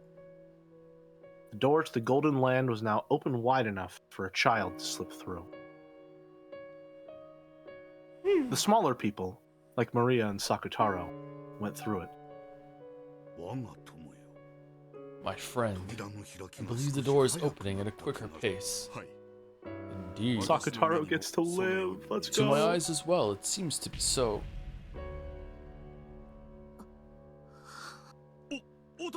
Father, is the door open yet? It looks like they're about to break in through the windows. Grouse-sama, there is no need for you to fear. An Eisern Jungfrau barrier is not so easily broken. Very soon, it will be big enough for adults to go through too. Don't worry, we'll make it in time. But there's knocking and banging everywhere, and... Stay calm and wait. After all, there's nothing else we can do. Even the outer walls of the mansion were covered with ghosts. And they were plunging their fangs and fists into the wall and windows, trying to crush them. So, anyone watching the goats stuck to all the windows in the hallway. I thought we were going to get a reuse of the Rudolph animation, but with a goat this time, coming up to the window. Smashing their thick arms against the windows, couldn't help but be terrified, even if they knew about the barrier.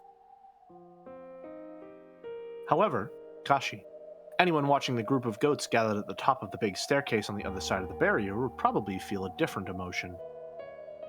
Rather than terror, it was a sad, empty sort of emotion. The barrier was drawn across the landing at the top of the hall's great staircase. Beyond that barrier, everything had already been eaten away. Was it even possible for those who stood in the hallway of the upper floors to believe that this was the Rekenjima mansion? By now, no one looking at this scene would be able to imagine such a thing. Forget the hall or even the whole first floor. Even the ground itself was almost gone. A sea of goats had eaten everything apart long before this. They'd eaten apart the hall, pillars of the mansion, the floor, the ground, the sea, the very concept of the island, every part of the game board Battler had created. And now, the only leftover, the upper part of the mansion, which floated along in empty space.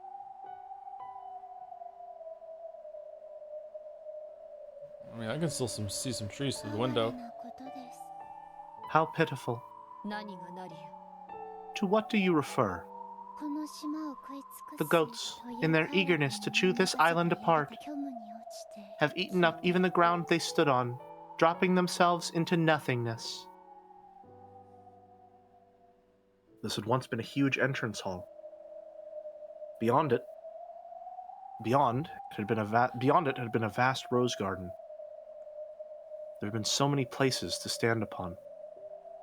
However, Chikashi, now holes had been dug everywhere, and nearly everything outside the mansion was completely gone. This feels like a very poignant commentary on essentially what has happened to this mansion over the course of Umineko. It's just been completely torn apart and torn through and broken down to all of its basest possible components. Like, it feels like a cool representation of the fact that it really is ending. There is nothing left. It's also it's also like the explosion that happened here too, right? That's what I was thinking as well. It would probably end up with nothing being left there except maybe Kuadorian. Yeah. This is maybe the top of the mansion gets blasted somewhere else in on the island or something. Goes to the moon, and Kraus finally gets his rich scheme to work. He finally makes it. His billions, his quadrillions. Some goats were clutching at the few remaining footholds and pillars, still eating away at them. Let it be known that exposing the truth is murder. Why can't humans live without killing? I wonder. Throughout their long history, so many have prayed for miracles. But in the end, they eat up their own chances at receiving them, eating up the very ground they stand on and falling into the abyss.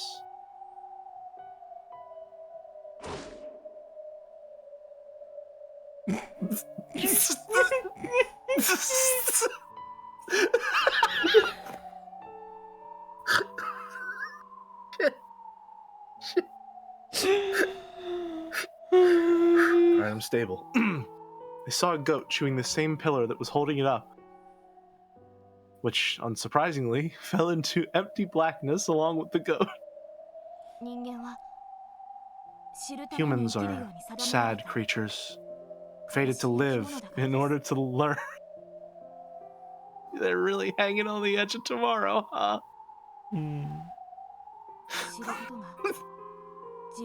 If learning means eating away at the same hopes and dreams that keep you alive. Hopes and dreams, huh? That would mean humans are born just so they can die. Taught we have to live.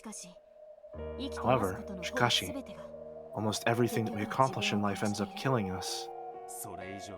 Don't think about it. You'll just get a headache. As a single human, I want to ask, is learning a sin? Is living in ignorance the only way we can have hopes and dreams? So Leon's single, huh? Both living with knowledge and living in ignorance have their benefits as well as their shortcomings. You're even free to choose which part you take. That's what makes humans powerless. While people can learn, they cannot unlearn. And so, the all-knowing God has stepped in for the sake of humans who cannot unlearn, marking out things that should be learned and things that should not be learned. Too much curiosity can kill your hopes and dreams. Humans are pitiable beings who are unable to simply avoid those things which should not be learned. Lord Battler can hardly be blamed for failing to teach Angie this. Now Angie's gone. This game is over. Struck dumb by Will's words, everyone fell silent. Only the sound of the goats eating everything away rang out hollowly. Even if they escaped to the Golden Land, the goats of emptiness would probably chew into that realm as well. Even if they got away for the time being, nothing would be resolved. It was all set in stone now. They had no way to resist the future's violent attempts to tear the catbox of the past open. In that case, we must stay alive. If a human's foolishness makes them throw away their own hopes and dreams in the end, then I want to believe in those things until the last second.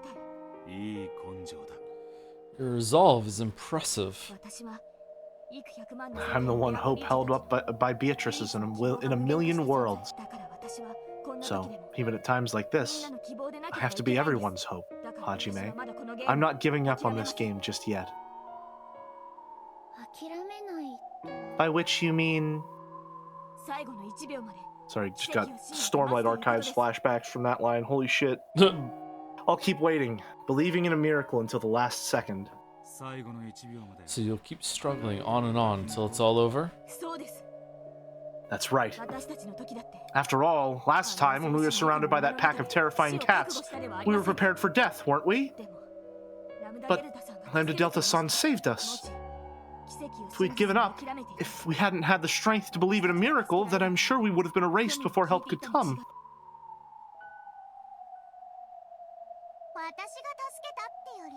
Well, is it me? Are you? No, you're Lambda. Yeah, you're Lambda. Well, it's not like I really saved you. More like Byrne just failed to kill you properly. Or it might have been some whim of hers. A miraculous whim from the Witch of Miracles. Giggle, giggle. How long had she been there? The whole time. Lambda Delta was leaning on the handrail of the staircase, eating popcorn. She held the cup of popcorn out as if to say, "Want some?" But Leon declined the offer. Battler-kun told us. He said Angie-chan made a contract by which she would learn the truth in exchange for her own life. Going by your conversation just now, that was no contract. After all, living and seeking the truth so they can die is what humans do anyway, right? In other words, Sumari, Angie has spent all her life trying to learn the truth. All Byrne did was shorten that time to a single instant.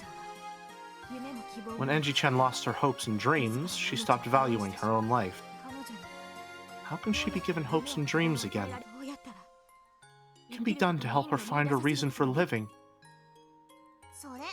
Are you asking me? I'm paper, right? Double twisted curly super paper. I don't understand complicated stuff.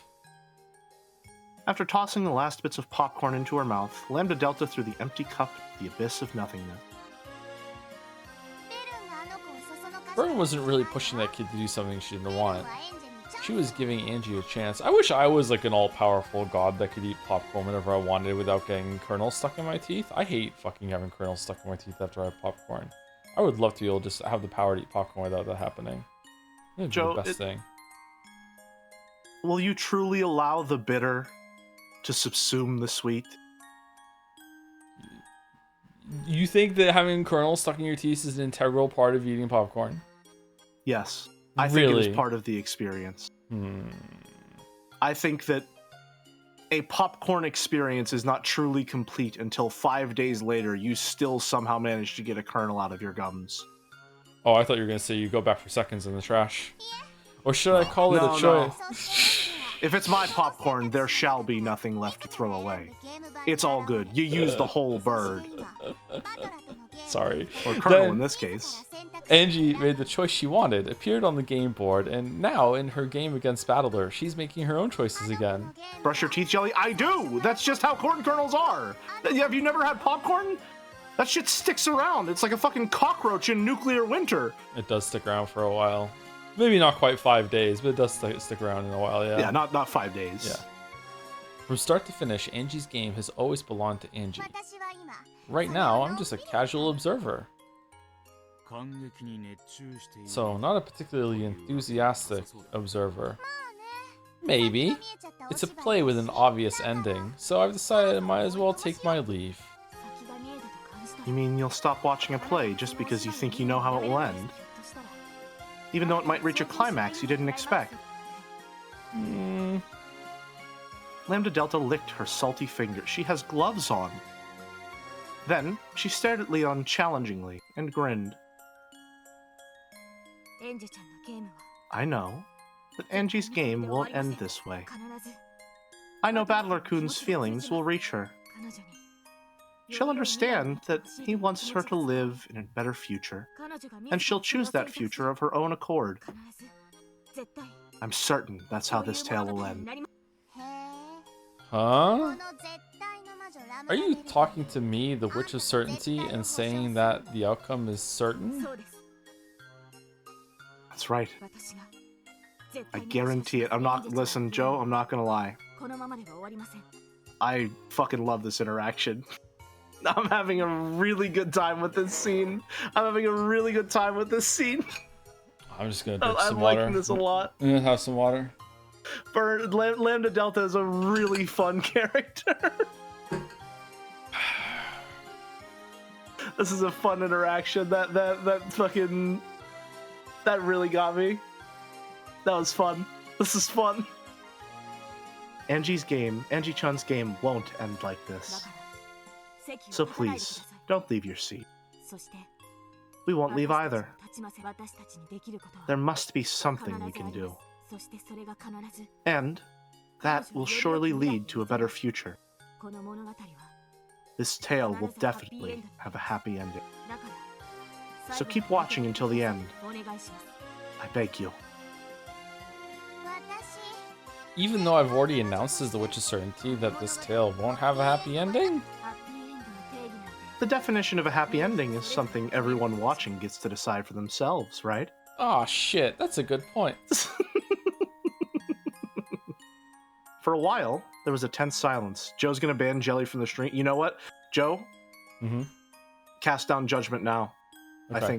You know what? I think you just need to say it. This is my last one. I've gone too far. I'll never be on another Umineko stream ever again. Well, we might reread it. I can't do that. Damn. Of Umineko 1. What if Ryukishi makes an Umineko 2?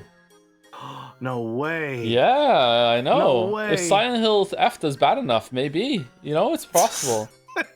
I think we should all agree not to buy it. For more Umineko content. Here we go. Alright. I'm locked in for Tumineko. You heard it here first, folks. With a confident gaze that seemed to be saying, "Are you serious?" Lambda Delta stared at Leon. However, Leon's eyes didn't even twitch. For some time, they both stared into the other's eyes without flinching. Ha! Suddenly, Lambda Delta let out a large sigh and stretched. Well, I have nowhere better to be. Sure, I'll stick around a bit longer. If you get me some more popcorn, that is. Sorry, you finished the line, I'm sorry. I'm sorry, I'm feeling like caramel flavor this time. Do you think that Lambda Delta watches at 2 times speed, or does she watch all the openings and ending? Yeah, she probably watches all the openings and endings. Even though she just was about to skip this ending? She makes it faster. She's lying. She's lying. She always stays to the end. Lambda enjoys whimsy, and whimsy people always watch the endings. I see. And the credits. Interesting. And the credits. And the credits always. The credits are very valuable for talking about your opinions on the game. Naturally.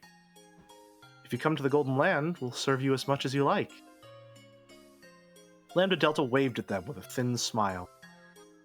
No one was quite sure what that meant, but it apparently signified her surrender in her own way. Okay, if you'll guarantee your own flavor happy ending with certainty, then I, the Great Lambda Delta, will stick around for a while longer. See how big my heart is? As wide as Lake Biwa. It's pretty thin, actually. And as gentle as the Sea of Japan. That is a very rough sea. Please, allow us to speak. It would seem she meant it the other way around. There was some muffled laughter, and I also got their voices wrong. Lambda Delta is the witch who gives strength to those who possess unshakable willpower. Leon believed in a happy ending, and that certain enthusiasm might have been enough to earn a small miracle from Lambda. Okay, so is Lambda Delta paper because when you write something down on paper, it becomes definite and certain and concrete and real? Like a law, because she's the government. Like a bill that goes to the Senate to get passed. Exactly. Exactly. She's super paper. Can super paper beats normal scissors? Yes. Assumedly, yes. Yes. I think that's what is. Didn't she say super paper earlier? Yeah. In that exact context? Super paper can beat scissors, and super paper beats rock, obviously, but also super rock. But super scissors beats super paper. And super rock. And super rock. No. Super scissors loses to super rock, but super scissors would be normal rock. Well, how would super paper beat scissors? Oh, no, it says super. You're right, super. Yeah, It would beat regular rock, but not lose against super scissors. Yeah. Super rock. Yeah. Oh, it makes sense. Yeah, for sure. Does it beat normal paper? Surprisingly, no. Yeah, no. It doesn't. It doesn't. No, you think it would? It wouldn't. No. It's too sharp. It actually cuts the molecules so perfectly that they reform after the cut. You better not. You better not let me get bored, okay? If you do, I'll leave right away. Of course. I'm sure Battler-kun will be glad to welcome you as well. Leon understood. In order to fight back against Berncastel, who had taken Angie outside the board, they would need the power of another who was capable of leaving the board. Their last hope was to make sure Lambda Delta didn't abandon this game. However, Shikashi, judging by Lambda Delta's expression as she hummed to herself cheerily, actually asking her for help was probably going to be a problem. Look, Zepar! Everything from the first floor down is gone. What a spectacle! Not a sight you see every day! How have matters progressed upstairs? Alright, we came here to tell you that. Hey everyone! Sorry to keep you waiting! They say the door to the Golden Land has opened. Finally. Let us go. This place will not be safe for long. Everyone who had been sitting on the staircase got up.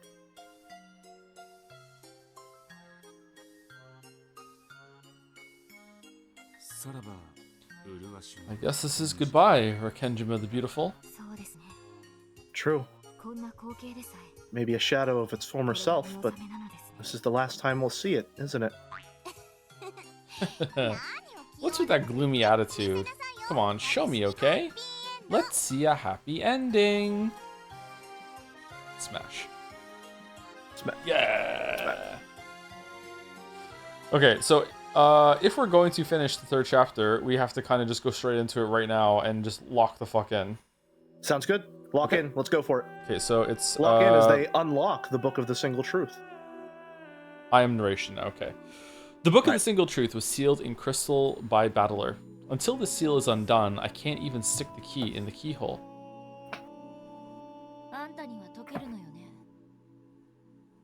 That one's me. You can remove this. Right? Of course. They were in a vast, dimly lit space. To sum it up in a phrase, it was like a trench in the ocean floor. 1/10 of One Piece. No, that's not quite right. It was a library. However, the number of books and the height of the shelves vastly surpassed all of those that existed in the world of humans. If height is the measure of greatness, then the gods must surely be giants taller than mountains. This place appeared to be a library big enough and grand enough for such gods. Each individual book was no larger than those from the human world. However, the shelves holding them stood like the walls of a valley, or rather a deep-sea ocean trench.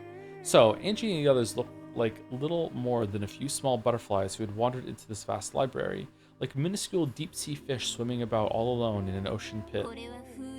This is more like ice than a seal. You just steal it away from Battler and put it under the rays of the sun, it will fade away by itself as time passes. Isn't there some way to just smash it open? Do you thaw your frozen fish by smashing it with a hammer? Sorry, I was always terrible in cooking class.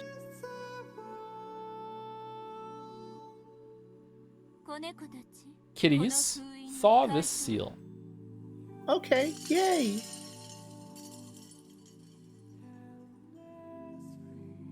When Berncastel whispered from the dark ocean pit deep below them, several emerald green glints appeared and gathered like a school of fish. Berncastel threw the book of the single truth down to them, and only after several seconds passed, the school of fish seemed to gather around it and carry it away. Those few seconds made it clear just how deep this bookshelf trench went. Angie was once again dumbfounded by this unimaginably vast and godly library. We can just let them handle the rest. And you really will let me see what's inside? If that is your wish, I'll grant it, and of course, I won't be able to read it myself without that key of yours. Angie silently gripped the golden key in her pocket. This journey had been so long and so strange. In search of the truth from 12 years ago, I left my home, met President Okanogi, met Amakusa, and at some point, that adventure became wrapped in the illusion of the witch. At some point. However, here I am. Ushiromiya Ewa's diary is here. The truth inside it is sitting right before me. Rest for a while. Even I don't have enough free time to spend it all with you. Really? Okay. Well, I'm not really tired. Erika, serve Angie some tea or something. Let's go. Yes, my master. Erika popped into existence instead of no. Oh, right. Sorry, your narration. That's okay. Erika popped into existence out of nowhere and bowed to her master. Berncastel, if you're planning to use me to steal both the key and the book, you won't get off easy. How dare you say such a thing to my master? Sorry. After my long experience with witches, I've decided not to trust normal words. And yet? Very well. I'll promise it with the red truth. When the seal on the book of the single truth is dissolved, you, Angie, will be the first to read it. Is that good enough for you? That's you. For some time, Angie considered the witch's words, searching for some sort of trap hidden within them, and the trap is that she just takes the book away from you for eons, but doesn't read it herself. Eventually, she brings it back to you. There's no guarantee greater than a witch's red truth. Angie understood this well enough. If she started to doubt even this red truth, there would be nothing left to trust in this entire world. If she began to suspect even this, then even the truth would no longer be truth. Is there something more you want? No, I'm fine. If she wanted to read the Book of the Single Truth, she would need Berncastel's assistance. Angie finally realized that she had nothing to gain by complaining more and annoying this witch further. Once you've dissolved the barrier, call me right away. Of course. I also want to read it as soon as possible. I'll call for you at once. Burns spun away from them, then vanished into the dark bookshelf trench. Angie saw a school of emerald green fish appear and follow behind Berncastel. Could those be her familiars? As she stared at the emerald lights that resembled some sort of deep-sea fish, Angie was poked from behind.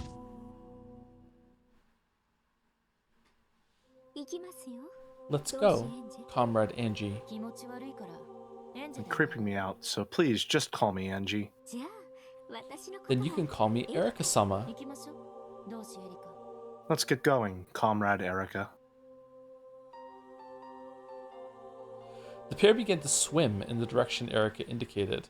Swim seemed a better word for it than fly. Just what is this place? It's way too big to be called a library. It's not like you'd be able to remember its name, so why not just call it the library? I'll decide what I can or can't remember. Tell me. It's the great witch of theater-going, drama and spectating's noble city of carefully selected books. Yeah, Yeah, the library works just fine. yeah, yeah. Knew you'd say that.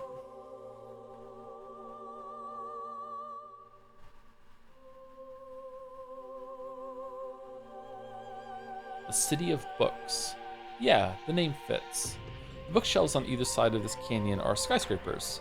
If I think of those emerald green lights flowing beneath us as headlights on a highway, then this really does seem like a city of books. Oh, so this is her falling in the sky. Okay, yeah, all right. This is her falling through the sky. Yeah. These aren't normal books, are they? That's right. Each volume is packed with an ensemble play. They look like books from here, but if you open one up, you'll find a whole world inside. I'm also just now noticing that I think her witch costume is kind of like a funeral veil. Yeah, but it's half on, half off. Someone in chat said that earlier. I think it might have been Dalmac actually said earlier. Yeah. Really good. That's really good. So even our long tail is only one of these. Great witches who live on a far, far higher plane than we do are hardly any different from a crater or god. From their perspective, our little tale is worth little more than a single book, even if it's worth even that. Fucking hell, I still said it wrong. One second, sorry. Okay.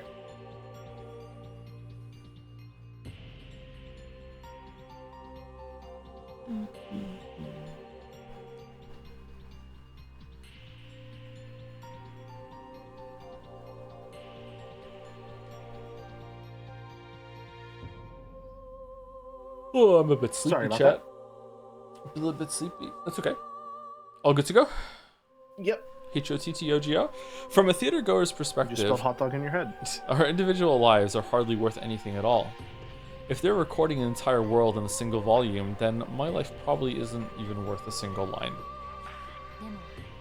But we're the main characters. I am, and so are you. That's right. Even if the tale of the gods doesn't mention us, we're always the main characters in the stories we write for ourselves. Becoming aware of that fact is the first thing that separates witches from humans. Oh shit, I'm a witch. Fuck. Uh-oh. Uh-oh.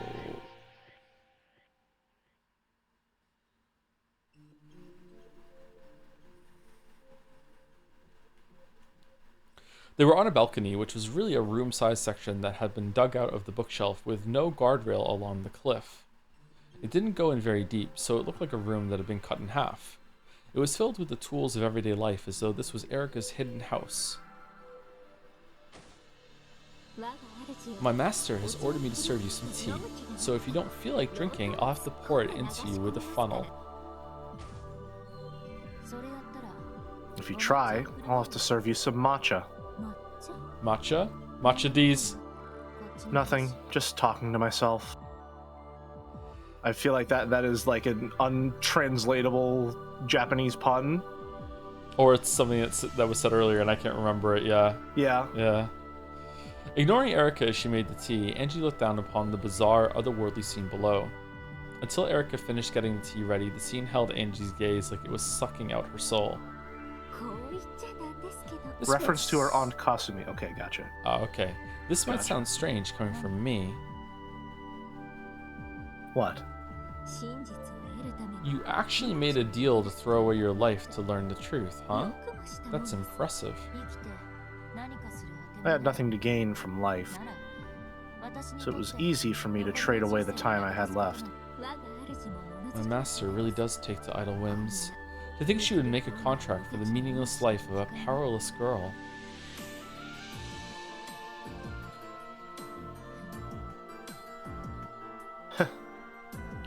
Angie chuckled, not bothering to argue. That was exactly right. How incredible that Bern Castell would lend her power to a worthless life that was trying to throw itself away. Well, my master is the witch who controls miracles, so it makes sense that she'd appear even for a worthless girl like you. Good point. Even if Berncastel hadn't appeared, it still would have taken the step. I still would have taken that step off the edge that day. I'm also realizing someone else is connecting the dots here. I think this is maybe implying that Erica killed herself as well. She didn't fall off the pleasure cruise, she jumped.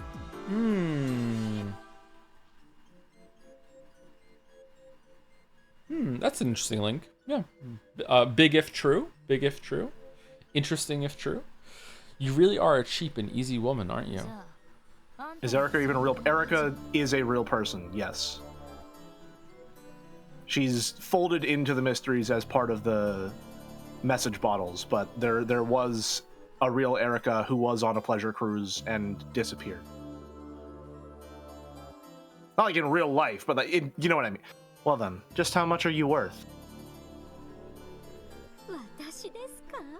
Me? The way Erica cackled was disturbing.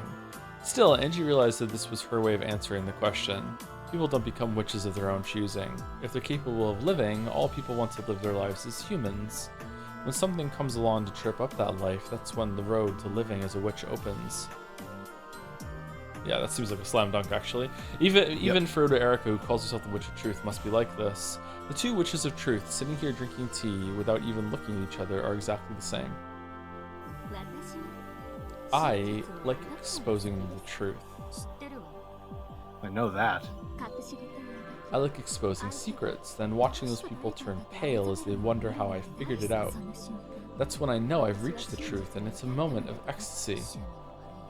There's something seriously wrong with you. Well then, what does the truth mean to you? Angie was about to give an immediate answer, but she bit back her words. Then she gulped, not knowing how to respond.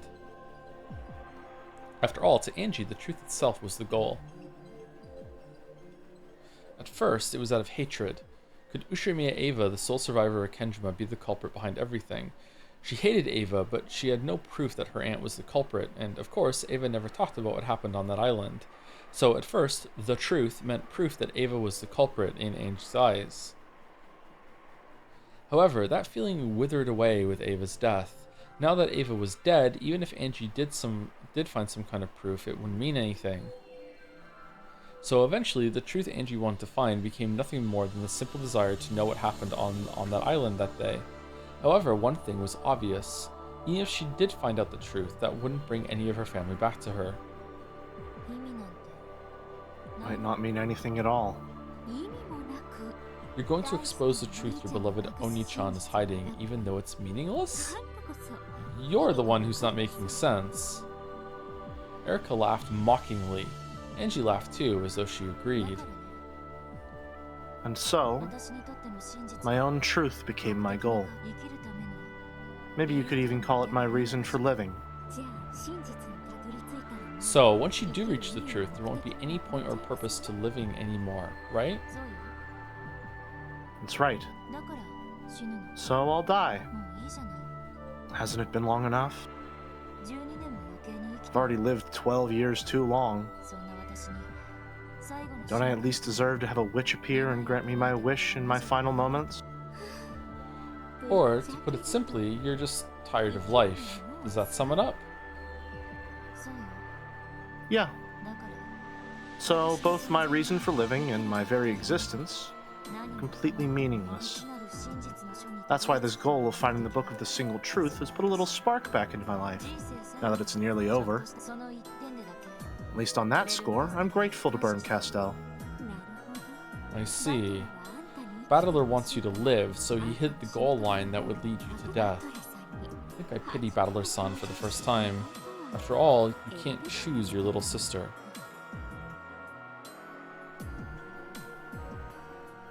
Sorry, Oni-chan. I'm tired of life. For 12 whole years, I've been living off nothing but the illusion that someone might come home someday. Just let me find peace already. Finding the truth of that day is how I've chosen to mark the end of my life. For 12 years I've believed in a miracle, but there was no miracle. I won't believe in miracles anymore. The Book of the Single Truth, huh? Of course, I'm also dying to find out what's in it, but from what I hear, it doesn't sound like the truth inside is something spectacular enough to mark the end of your life with. Yeah. At first, I hoped there would be something earth-shattering in it. Now, I've calmed down, I guess you could say. Any truth searched for by a worthless person is bound to be worthless.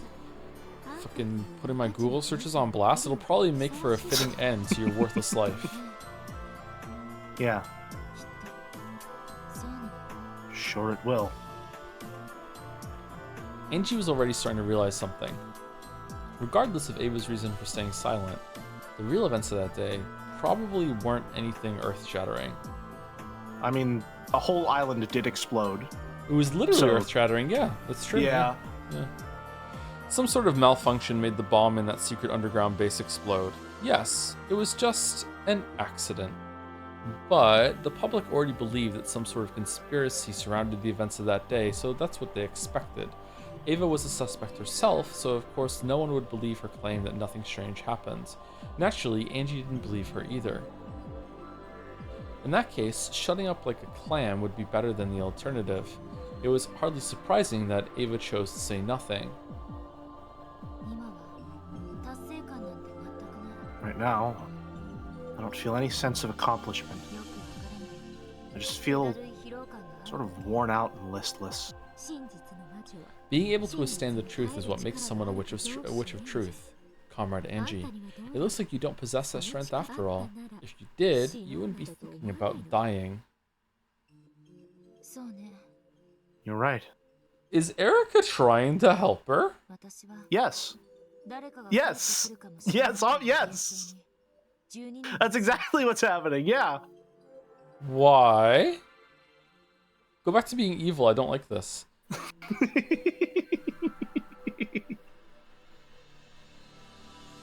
I knew it. I knew it all along. I knew it all along. I've dreamed that someone might come back for 12 years. Just used Beatrice's catbox to shut away the truth, denying it for all that time. When you read the Book of the Single Truth, I wonder what'll happen to you. Probably splat. Who knows? Won't Berncastel carry out the contract by slicing my head off with a scythe or something? Or will I be turned into chunks of meat again? Oh, is that why she turns into chunks of meat? Yeah, I think so, yeah. Oh, man. Maybe I'll get some salt and pepper this time.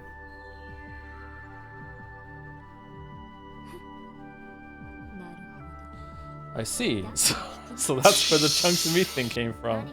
Episode 8 Ryukishi is still fucking soul reading me. Oh, you motherfucker. Okay. Did you say something? No, nothing at all. Anyway, would you like some more tea? No, thank you. Angie listlessly gazed down from the balcony with no handrail, down into the darkness of the abyss at the bottom of the bookshelf ravine. No, the gap between the bookshelf-sized skyscrapers. From the beginning until the end of my journey, I haven't taken a single step away from this spot. This journey of mine, not even a single step long, will end soon.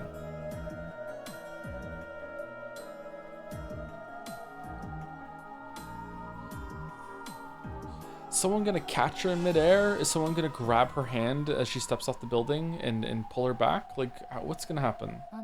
Or it could be what they've been saying this entire time for the future, where some miraculous canopy catches her and stops the fall from being lethal. Yeah, it could be that she somehow survives it, yeah.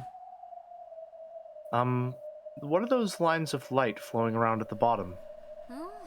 Oh, those? Probably a group of guests coming to the great Lady Aurora's party. Guests? 7 waits. Great witches from the Senate, Voyager witches who are trying to escape the boredom in their endless travels, powerful witches who have woken from century-long sleeps, as well as witches who control the future world and noble witch hunters. You know, bullshit. It seems she's planning to hold a grand party tonight. What, is it a birthday party or something? No, it might be the crowning of a new witch. A death day party. From what I've heard, while the great lady Beatrice, the endless witch, is an outsider among witches, she's also the genius who created Beatrice's catbox out of her formidable magical compendium, an endless factory capable of producing endless tales. From my point of view, she's just stupid and a weak finisher, but in the world of great witches, she's apparently pretty famous. So this is Beatrice's birthday party. Oh man, George crying in the chat. My master says she'll be holding a dinner party with Beatrice's guns. Sorry, I'm sorry. I'm sorry. No, don't worry, he's still got one more year. After all, it's only natural, right? The catbox was only able to generate infinite tales because there was no single truth. However, tonight, the single truth will be revealed thanks to your key, and that means the catbox will be opened.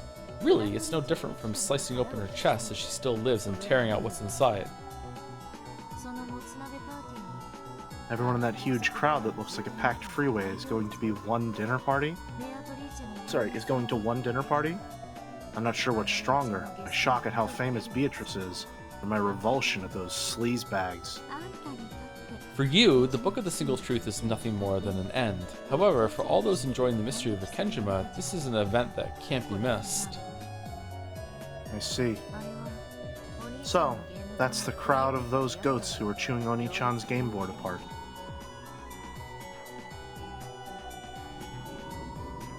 Angie's analogy was an accurate one. The crowd far, far below them was made up of nobles wearing beautiful outfits and goat masks.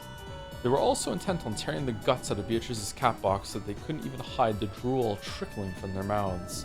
Those gluttonous goat nobles who derive pleasure from the violence, Assuming right? the violence type Yeah, of exposing the truth were in a line of cars heading towards the meeting place. Looks like this is the end for Beatrice and the catbox. Beato and the others have holed up in the Golden Land, the last remnants of the game board. Battler and Beato have strengthened their defenses and have destroyed the first wave, but they won't be able to stop the second. Oh, what if Angie decides to not read the book and open it? And that means no one else can open it because Byrne said in red that Angie has to be the first person to read it. Oh, shit. I didn't think of that. Maybe that, oh man. Is that the choice you make at the end, maybe? Do you think you're going to make a choice at the end? There have been choices this episode, I am so... 100% convinced that you are going to make a choice at the end. Between, I mean, I guess at this point it's a question of whether or not Angie lives or dies, really. I am 100% convinced you are going to make a choice at the end. I always thought that is why choice was introduced in episode 8. If there was a choice at the end, I thought the choice would be, do you believe in magic or not at the end. But I feel like I think that's essentially, I think ostensibly the choice is going to be, do you believe in magic or not? But the way it's framed is essentially going to be like, I mean, for lack of a better term, does Angie keep living? Okay. Do you, as Angie, make the choice to end your life or keep living? In that respect, it doesn't matter. Like, other people can read it as long as she doesn't. She doesn't learn the truth. Yeah. Yeah. Okay. What did I read? But they won't be able to stop the second. Battler and Beato strengthen their defenses and destroy the first wave, but they won't be able to stop the second. My master has given me an armada capable of destroying the very concept of defensive measures. The Golden Land's ramparts are as good as gone. Armada is a cool goats who word. appeared all over the island. They're the personification of random opinions in the future, and all of them want this island's tale to be a tragedy. That's right. Those goats keep getting born from the sea of the internet. The first wave is just the riffraff. The second wave will be entirely different. It's made up of the best, elite goats selected from the crowd that are capable of denying all of the cowering pieces one by one. In total, they number in the hundreds of thousands. 100,000 people to deny the existence of a few dozen hiding on an island. Looks like this is it for Oni-chan, too. Are you sure you're ready? You understand that Ushimiya Battler died in 1986, and that this man is an illusion created by the catbox? Yeah. I understand. Regardless of whether he's my real brother or an illusion, regardless of whether he's who I'd like him to be or not, the battler who created this game board for my sake will die. No, I'm just going to accept the fact that he already was dead, so it's not like he's actually going to die. And she thought to herself, shouldn't performing her brother's last rites be her responsibility? This was her final trial, which she had assigned to herself. All of those people down on the game board were the personification of Angie's naivete. By denying the existence of all of them, wouldn't she finally be able to accept the truth? No, that's not right. I'm not being honest even with myself. The bizarre Halloween party may have been an illusion, but that didn't make it any less heartwarming. Onichan said it himself. True, that Halloween party may have been an illusion. However, he was trying to use that party to tell me something. About that second wave. My master has appointed me to be their commander. Leave it to me, Anji-san. My master isn't so malicious that she'd make you dirty your own hands. Yeah, that might be kind of her.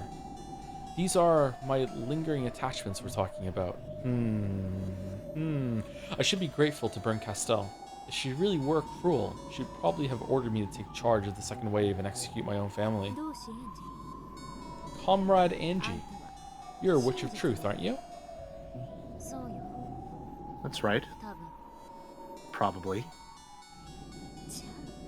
Then accept the truth, okay? Finally, after 12 years, a single truth lies before you. I'll just sit around here until Bryn Castell breaks the seal. You'll probably be summoned as a guest for the party. We've got a mirror, so maybe you should wipe the sleep from your eyes. Maybe you should shave before heading out to battle. Okay, owned? Maybe? Not sure?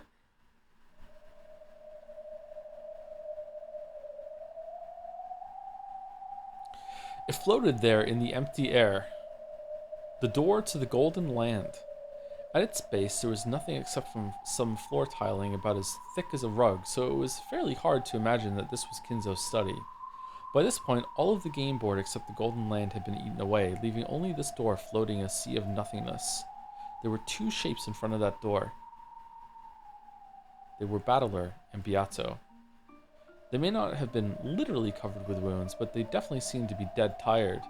Battler, leaning against the door, seemed to have finally caught his breath. Beato was also sitting against the door, letting her legs dangle gracelessly. Could the battle against that force really be called a battle?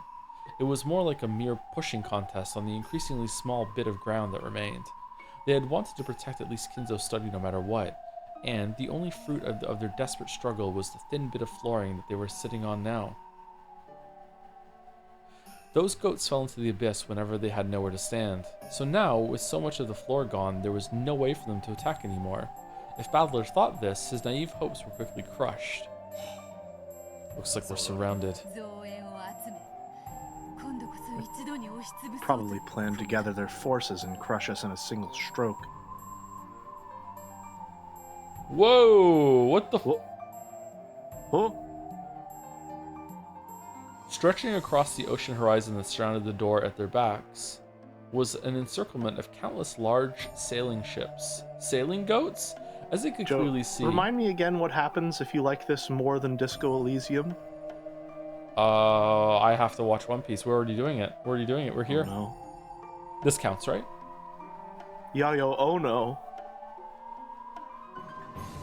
As you can clearly see, the decks of those ships were packed with goats, with some of the more foolish and overeager ones spilling over the edges into the emptiness below. Dang. I've gone through a lot of crazy stuff in your games, but being surrounded by pirate ships is definitely a first for me. They probably do possess the strength to break through the Golden Land's perimeter. Those cannons are no bluff. Doubtless, they will be able to use those to smash through this door and pour in. Along the sides of each ship were several open gun ports, each with a cannon pointing at the door. It's going to fire goats. If this many ships all around them fired all of those at once, there was no point in trying to imagine what would happen next. Battler and Beato grimaced and hung their heads. How long would the Golden Land perimeter hold out against those cannons? I do not know. However, Shikashi, since they are still awaiting reinforcements after amassing that many soldiers, I doubt the barrier will break that easily. True. Can't think of any other reason to delay your attack without even sending terms for surrender. I hope we can take advantage of the time they give us. Time is always the ally of the weaker side. After all, we can always hope for a miracle. Though it might lead us further into despair. At that moment, something small and hard hit Battler in the forehead. Ow! The heck is this? Konpito? Konpeko? Well,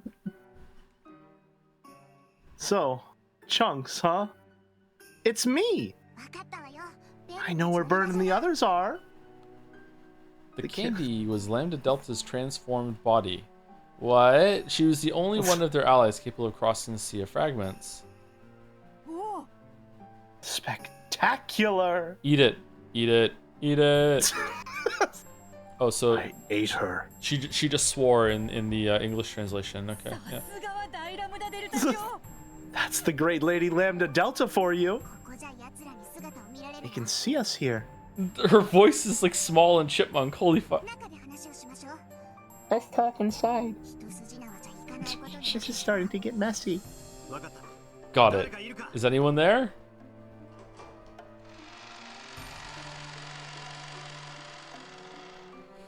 When Battler knocked on the door, it opened, and Shannon and Cannon came into view. You called for us? My apologies, but we need you two to keep a lookout. Leave it to us. When they begin their attack, don't worry about fighting them. Escape to the Golden Land as soon as they start. Don't worry about closing the door. But that means... They plan to ignore the door and smash the Golden Land directly. Making a last stand here won't do anyone any good. I understand. We'll take care of things here, so go inside and work on a counterattack. We shall. We're counting on you.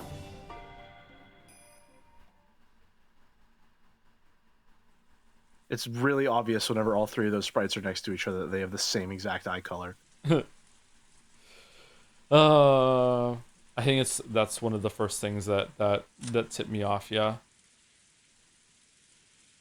Looking for people with that eye color. Mm-hmm. It's weird that Leon doesn't have that eye color. Mm-hmm. Although the eye color is that's something that was added with these PS3 sprites. Originally, I think generally characters associated with magic had blue eyes, and characters who were associated more with reality had just black eyes. Huh. In the original. There were some exceptions, like Burn having purple eyes. But other than that, it was varying shades of blue or black. Oh, good stretch, good stretch, good stretch. Battler and Beato trade places with Shannon and Cannon and return to the Golden Land.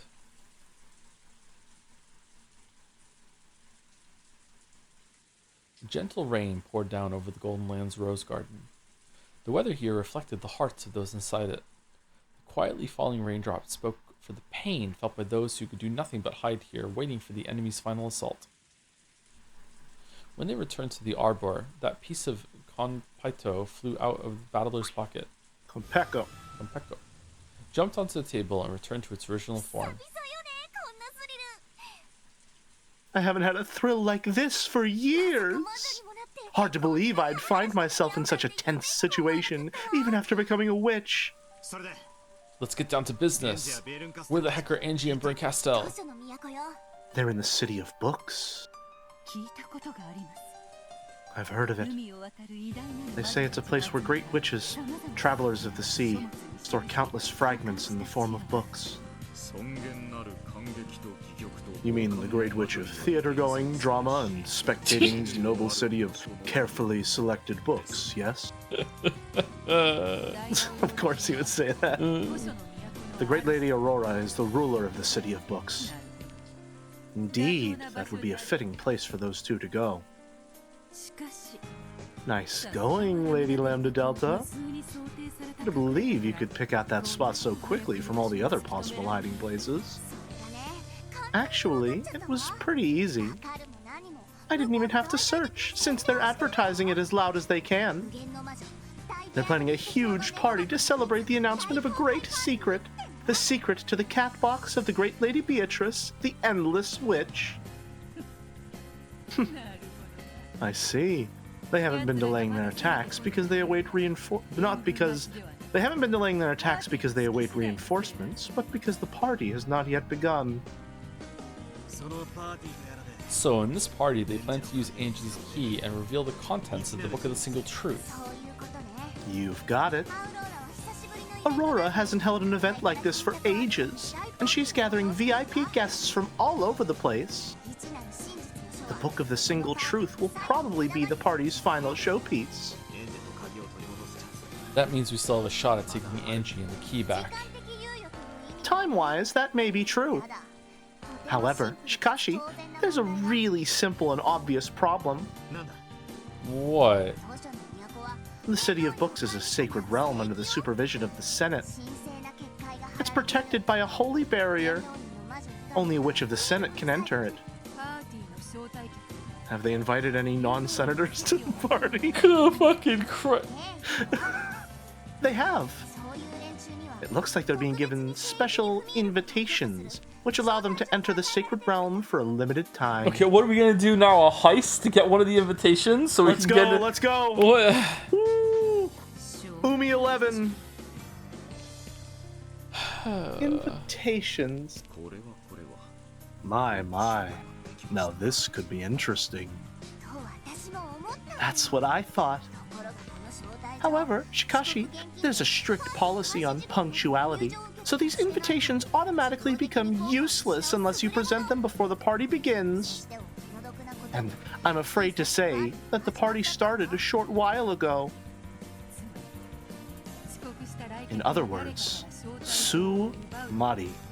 It's too late to try stealing an invitation from a guest who's running late. That's right. So, what do we do now? Could someone get me some popcorn? I'd like some candy flavor this time. What? Why is Kraus as... What the fuck are you gonna do? As an outsider, I hate to barge into this conversation, but we seem to have no options left. No, wait. Maybe Kraus has been investing in time travel tech, and we could go back in time to before the invitation was used. Not to undo anything that happened, just to get the invitation. Okay. Kraus is already on the part where it's like, so we need to get an invitation, huh? Can we do anything except sit here until they attack? There must be something we can do. That's right. There is just one thing we can do. What's that? We can keep on struggling for each second of survival and hope for a miracle. A miracle? So we're stuck defending the Alamo. Surrender isn't an option.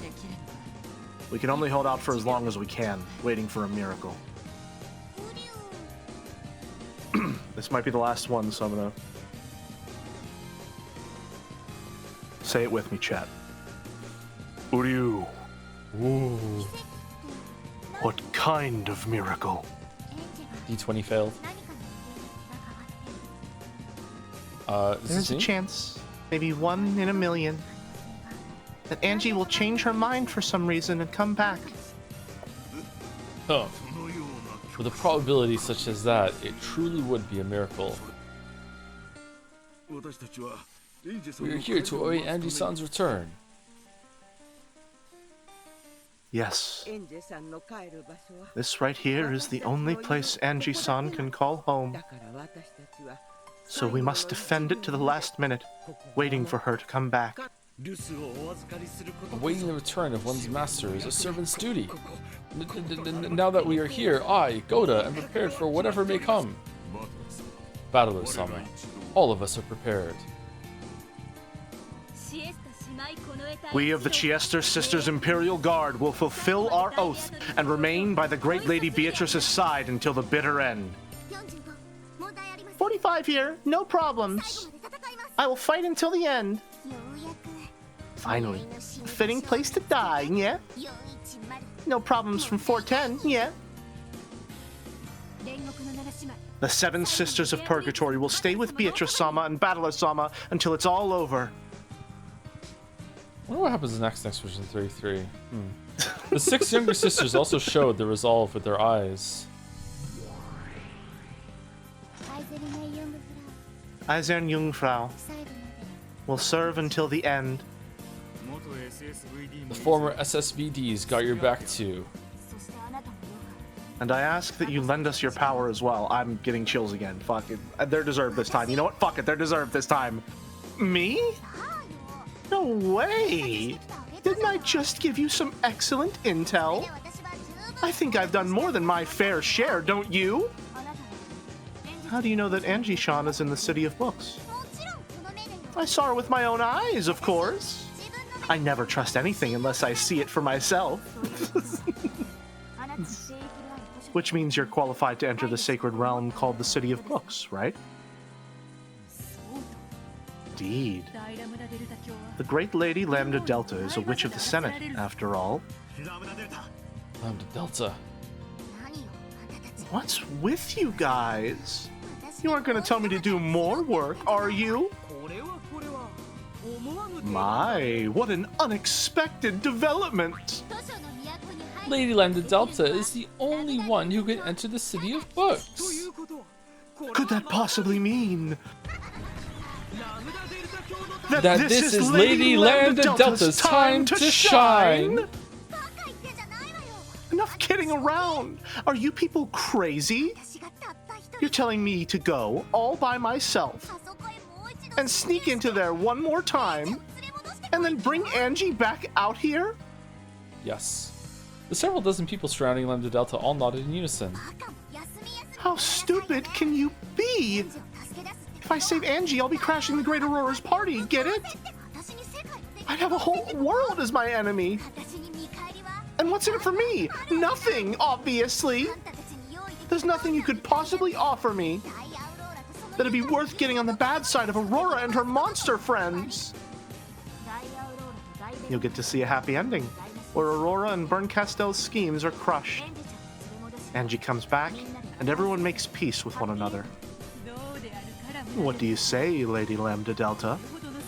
There could be no greater thrill. If you pulled off such a marvelous feat, you would be able to forget your illness for 1,000 years, would you not? We're begging you, Lambda Delta. Lend us your power. Marvelous. Please, please, we're begging you. Help us save Angie. Everyone surrounded Lambda Delta, asking for her help. Please, Lady Lambda Delta. Only you can do this. Give us your strength. I'll show you the greatest of tales, and you'll get to see it from the front row. So please, lend us your strength. Shut up! Shut the hell up! You had me at popcorn. Lambda Delta leapt to her feet and crushed the cup of popcorn in her hands. Sweet, candy-flavored popcorn flew all over the place, hitting everyone in the face. It might have looked funny. However, no one laughed. She's finally getting serious. Lambda Delta's face was filled with a rage that none of them had seen before. Please, stop getting the wrong idea. I'm a spectator. A spectator! I'm just a guest who was invited by Beato to come and watch this game. So why should I risk my life for you people? You think I'll get a happy ending if Angie comes back? Are you really that stupid? Bern and her forces will come sweeping through here, mad with rage, and wipe us all out. There's only one reason I'm here. And that's because Leon over there said I'd get to see an interesting show. Yeah, and now I'm sure I'll get to see a sublimely interesting tale very soon. A sad, sad tragedy as you fight desperately against Burns' forces and get wiped out one by one. Oh, I'm sure you'll each get one last time to shine as you're torn apart. If I wait just a little, I'll get to see all that, won't I? Pretty soon, all of you will be dead. But not me! I'm a spectator, a guest! There's absolutely no reason for me to die with you!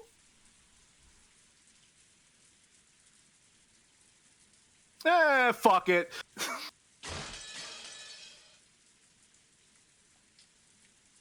No one was able to say a word.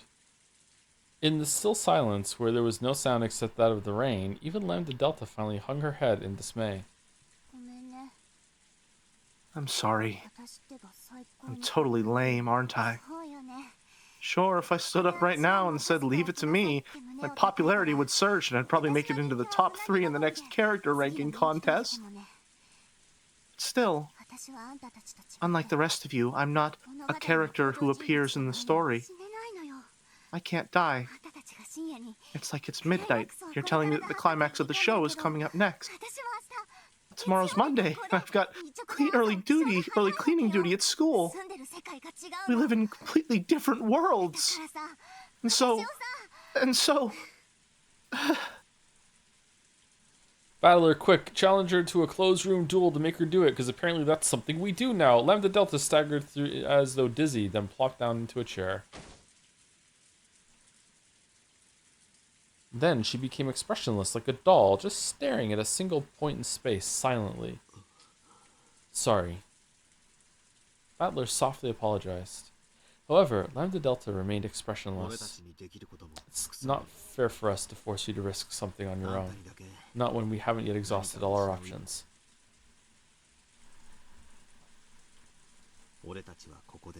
We'll fight here and defend this spot until the last moment. We'll believe in the miracle of Angie choosing us over the single truth. If we weren't prepared to do that, we could hardly ask you to give up your life along with the rest of us. Battler rose from his seat and span around. Battler. I'll switch places with the pair outside. When an enemy comes, I want to be in the front lines. That's the fastest and most direct way I can show Lambda Delta my determination. I shall go as well. Teacher, please find Lady Lambda Delta some more popcorn. Beato. Beato-san. I know Angie will return. Without belief, even miracles that might have occurred will not. Can't win the lottery unless you buy a ticket. Vote kick Lambda for AFK.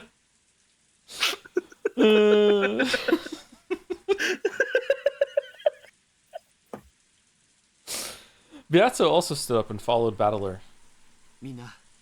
Everyone, let's do what we can to prepare for the fight. Yeah. It'd be stupid to just sit around here doing nothing. Is everyone gonna get a line again? Good point. Let's at least give him a good show at the end. Are we gonna get one more Uryu? Got to make sure there's a place Angie-chan can still call home. We should hold a strategic conference too. Yeah. We have furniture? No, they're outside. Weapons, demons, and inquisitors on our side. There's got to be some way for these mismatched forces to cooperate. Let's go, little sisters. Break time is over. One more Uryu? One more? Chester troops, rise.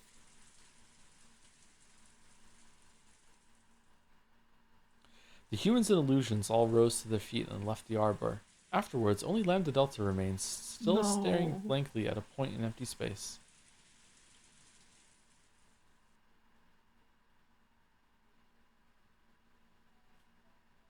I'm glad I made it a good one. You did make it a good one. I'm glad I made it a good one. There's still a chance. There's still a chance. There is still a chance. That black tea smells nice. Is it instant or from a tea bag? Oh, would you like some too, Comrade Ava? We're out of cups, so you'll have to use a funnel. A gold butterfly drifted onto the balcony and turned into Ava.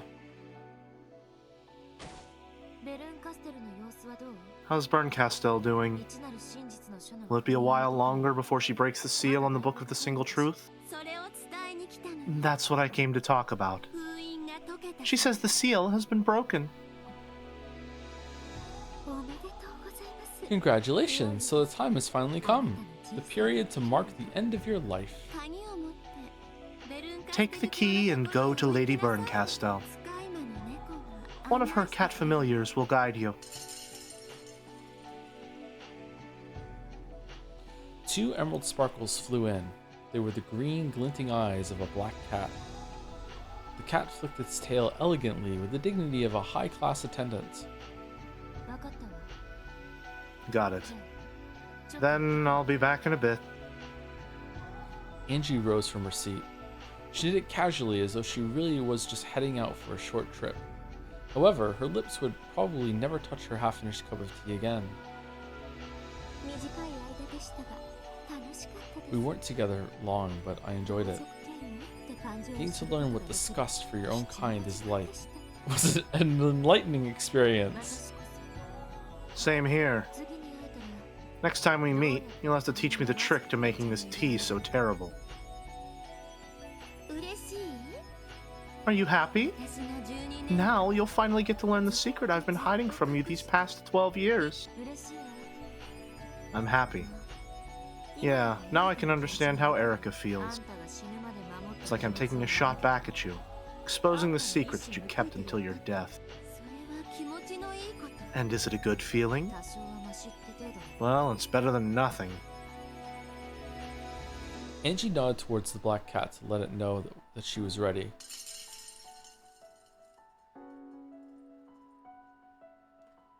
The cat nodded back in a refined manner, indicated that it wanted Angie to follow, and leapt from the balcony. Without turning back, Angie followed it, jumping out into the air as though swimming. Parallels to her jumping off the building there? Ava watched her go. An expression of ridicule and scorn failed to cross her face. Good luck, Angie. This is the path you've chosen. You aren't 6 years old anymore. You're 18. Choose how to live your own life. What an overprotective aunt you are. I'm going to go watch the ceremony. What about you? It's almost time to begin the attack, so I'm heading for the ships. I've got to go pick up Beato's corpse.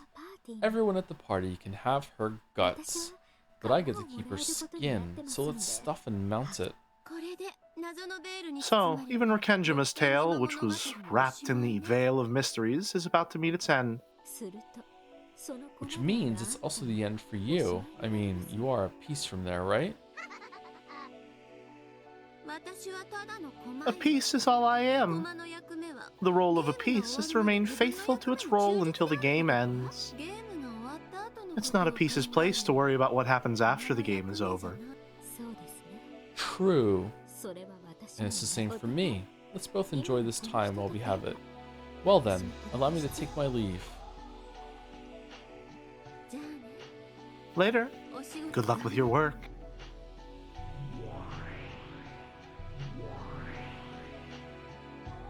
After exchanging elegant bows, the 2 witches vanished at the same time. Nothing remained except some half-finished teacups and the aroma of the tea itself. I'm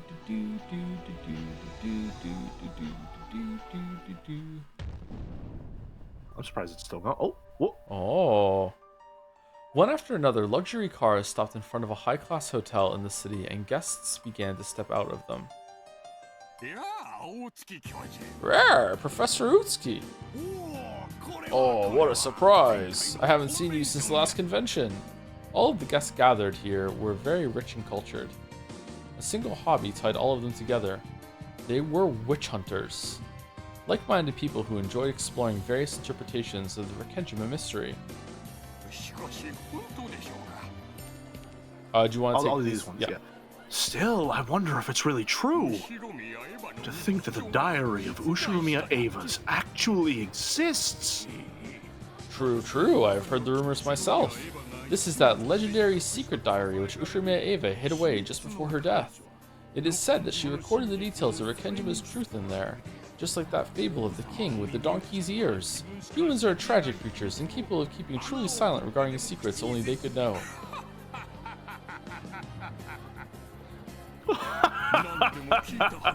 From what I've heard, a collector from Dubai offered to buy it for $10 million.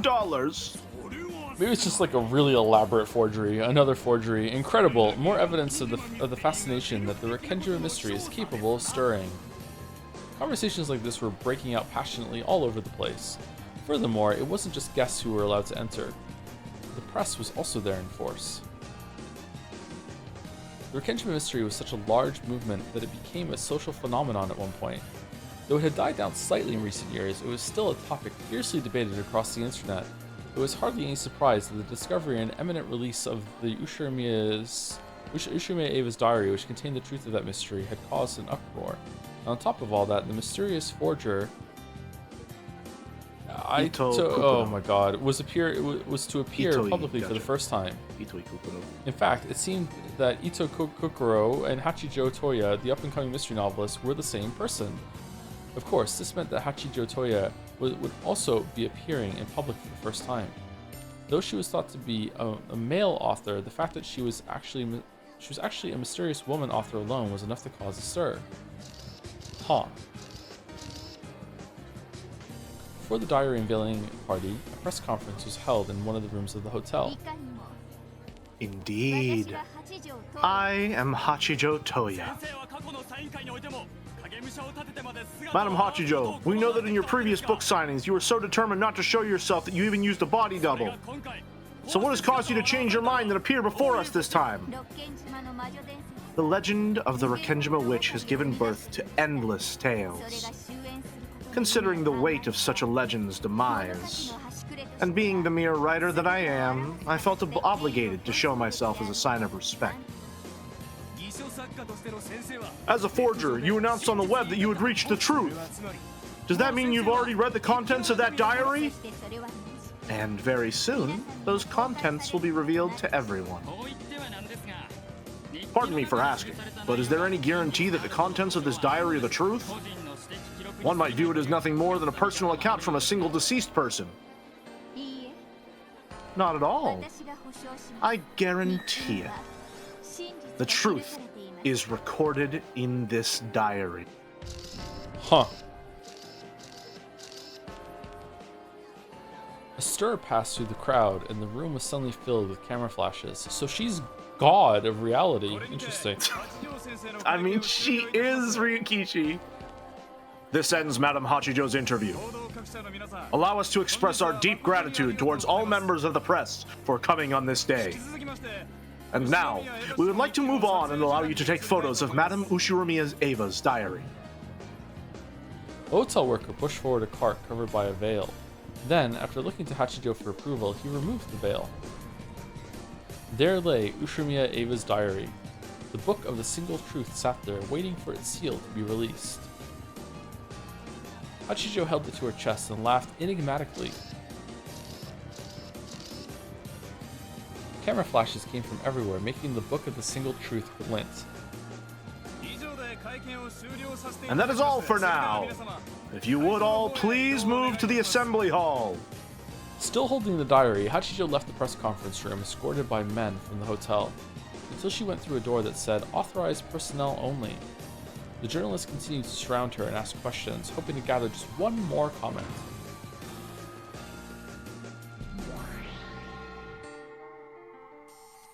When the door slammed shut, the world twisted. The hotel employees became black cats wearing capes. Hachijo had turned into Featherine. Things are getting pretty crazy out there. Did you enjoy it? How tiring. Still, that went well. And yet, this diary truly is heavy. Featherine tossed the diary and Burncastle caught it. I will rest in one of the waiting rooms. Going to be up again pretty soon. There's no time to rest. In that case, call it a short break so that I can properly enjoy this long-awaited excitement. I need to borrow that book. I promised Angie that I'd show her first. I see. In that case, do as you please. Featherine left, followed by her cat attendants. After watching her until she was out of sight, Berncastel disappeared as well.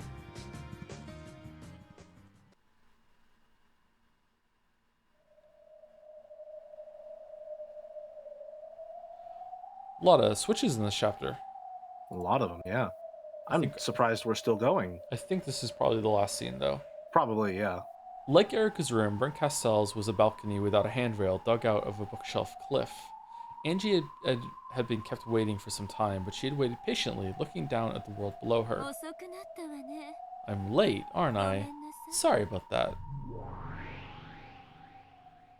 After Berncastel appeared, the black cats gave a bow and vanished. Here you go. I brought it with me. The Book of the Single Truth. Can I touch it? Do as you like. Berncastel set it on the table and beckoned Angie forward. Slowly, Angie approached it. So, this is Aunt Ava's diary. That's right. Inside it, you'll find the single truth that you wanted. You do have the key, right? Yes. Right here. Angie took the key out, looked at it there on her palm, then gripped it tightly. Even the heavy lock that held the diary so securely was fated to be swept aside easily as soon as Angie readied herself. I won't rush you. You don't have to open it until you're ready. This includes the truth of what happened at midnight on October 5th, 1986, right? Yes. It is everything that you wanted to know so much. You offered up your life. Didn't read that very well, but yeah. In that instant, two Angies appeared inside of her, taking control of her body at the same time. On the one hand, she knew that she had already paid a great price to learn the truth.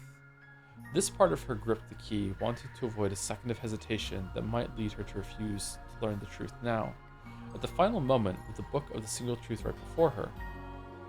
On the other hand, a feeling as though she was betraying the brother and family who watched over her warmly made her bite her lower lip. However, though she shook, she could do nothing but watch as her right hand slowly brought the key toward the lock.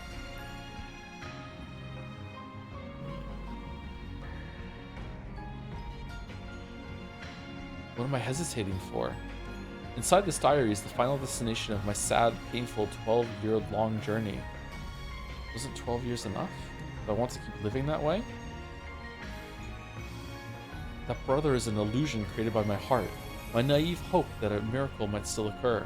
If I put my two options on a scale, then the path I should choose is clear. Slowly, I push the key. Really good. Slowly, I push the key until it is. Really good. Push the key into the lock and twisted. The lock opened with a click. At the same time, it felt as though a crack ran through the key in my hands. Maybe a part of that intricate design had fallen off. Couldn't tell where it was broken just by glancing at it. However, for some reason, its golden glint seemed dulled somehow. It's because you've made your choice with that key. A bit of magic has disappeared. What kind of magic? Didn't Battler tell you? He said you couldn't hand that over to anyone else. That magic, which left the decision to you, has just fulfilled its role and disappeared. That key is just a key now. You can't do anything but lock and unlock that diary. I see. Then, I guess I have no more use for Oni-chan's key. Can I have it? Once you've read the diary, I'll lock it up again. Opening that lock will be a big part of tonight's ceremony, it seems. I see. Do whatever you want. I don't give a damn what happens after I find the truth. Berncastel slid the key from where it lay on the table and put it into her pocket. Go ahead then, before the courage that led you here fades. I lifted up Aunt Ava's now unlocked diary. The lock was unset. Even the hinge had been released by now. Nothing stands in the way of me opening to the pages within. I thought of taking a deep breath. However, I decided against it. I prepared myself for this long ago. It'd be so stupid to fuel my reluctance further. I opened it. Violently, ruthlessly. I knew that this was the right way to open to the pages that held the truth. Would you like to read this part, Charlie? Sure. As soon as the cover was open, a brilliant light poured out, and my mind went hazy. Truth was sent to my mind directly, without letters or words. Tell me what happened that day on Rekenjima.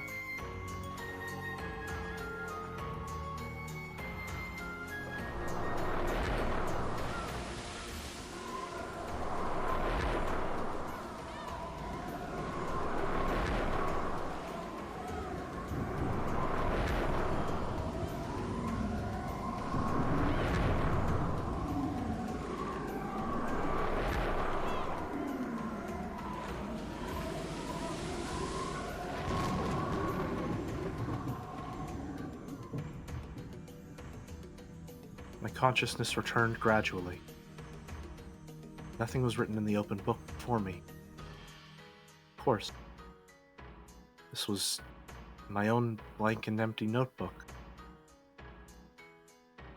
At school, sitting idly with my notebook open. The world had stopped. Clocks on the hands on the clock at 2. In that case, the auditorium should have been filled with silence. However, I could hear a small commotion. In this world of suspended time, I could see dark shapes sneaking about in the shadows of the unmoving students. They were students with goat heads. They were sneaking glances at me from behind the frozen students, whispering something to each other. I know. I can hear them. Everybody knows. One after another, students with goat heads grew out of the shadows all over the room.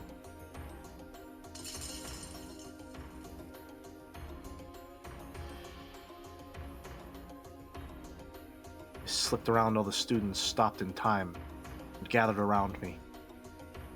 Then, they all jeered out something in unison, as if they knew I could hear, showered me with giggles, gossip, and sneers. However, nothing that came from the goat's mouth reached my ears as words. This was a world without letters or words, so no words reached me. However, their emotions and meanings did reach me, so I knew what it was they were saying. And then, when I was able to visualize it,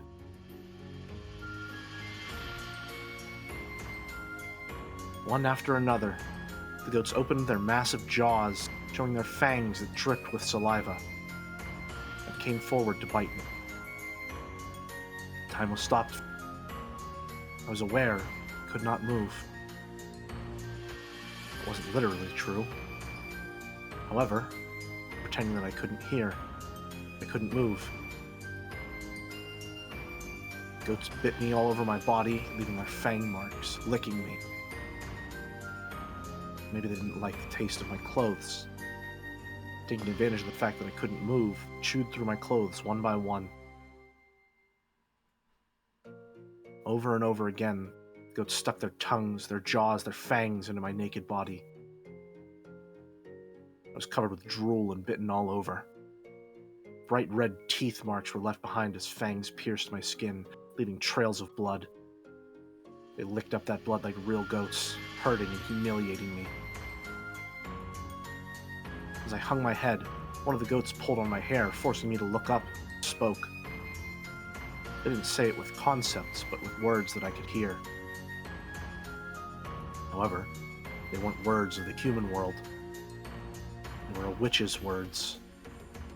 The red truth, which signifies truth that is certain. This is the truth of the Rekenjima incident. I want to accept it. Doesn't matter if you accept it or not. This is the truth. After all...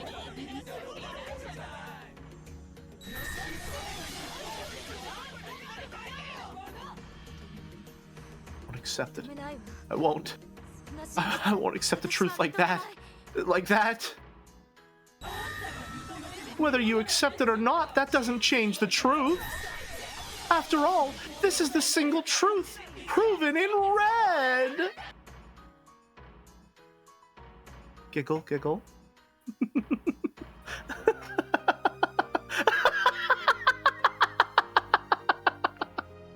Cares about the truth?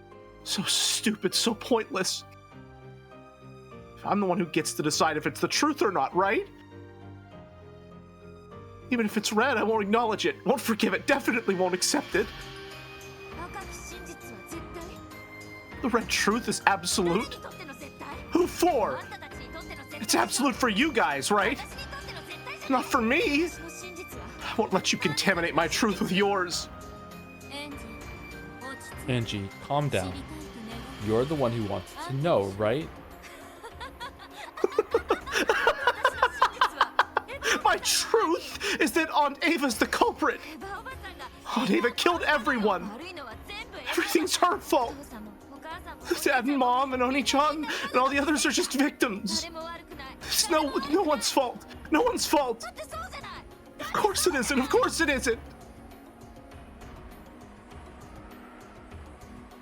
Your aunt will always be on your side, Angie-chan.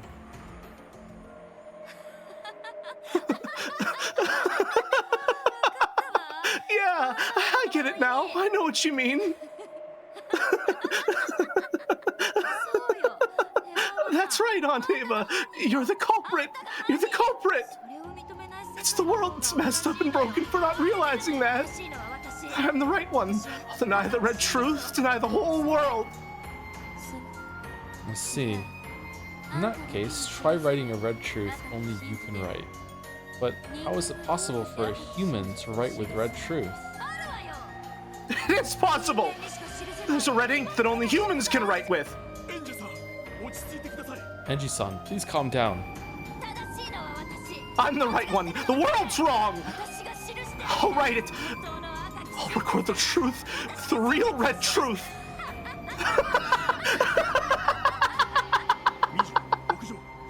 20. Requesting urgent support on the roof. Angie-san, hold on. Please think this over. Look out! Goodbye, Angie. Have a nice day. I'll write it out. This is my blood red truth. I'll never accept the truth of your world.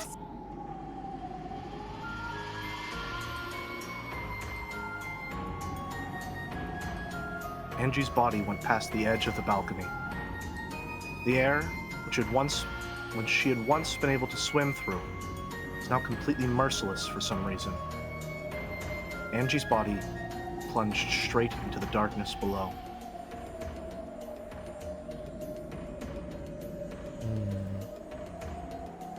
Castell just watched the scene play out in silence.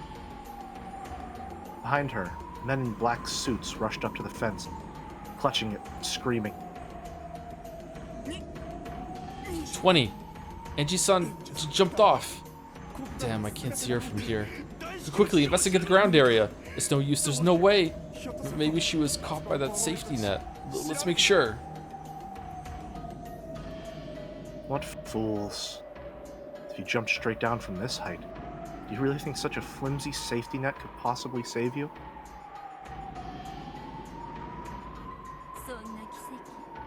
As the Witch of Miracles, I, Bryn Castell, guarantee that such a miracle certainly won't occur.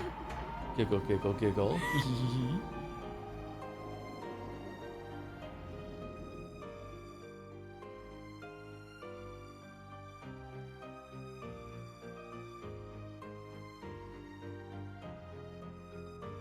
Angie's body fell from the skyscraper-like bookshelf and slammed against the floor of the City of Books. Looking down from Bryn Castell's balcony, which was as high as the skyscraper's roof, did it not look like a lovely red pressed flower? No, You couldn't see it at all. Just like how the death of a single lonely girl who rejected the world didn't matter to anyone in the world. She probably died instantly. It was only natural. She had fallen straight down from this height, after all. Is it even conceivable that she wouldn't die instantly after something like that? The index finger on the right hand of the corpse stuck out, as though it was tracing something. Could it be that, by some impossible miracle, she really had escaped an instant death? Could the red blood that had drained from her that moment of her death have been the ink that drew her own personal red truth? However, no one would ever be able to tell what she had written. After all, the red blood pouring out from her corpse had run over it all.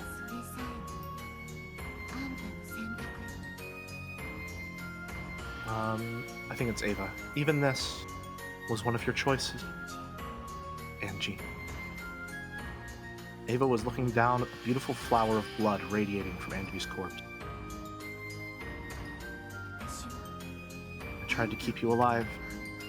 However, you never tried to live in the future that began after the age of 6. And so, after 12 years, you finally returned to where you started. The eyes on Angie's corpse closed. However, there was no way of knowing if this was a peaceful thing. Eventually, the corpse began to melt away.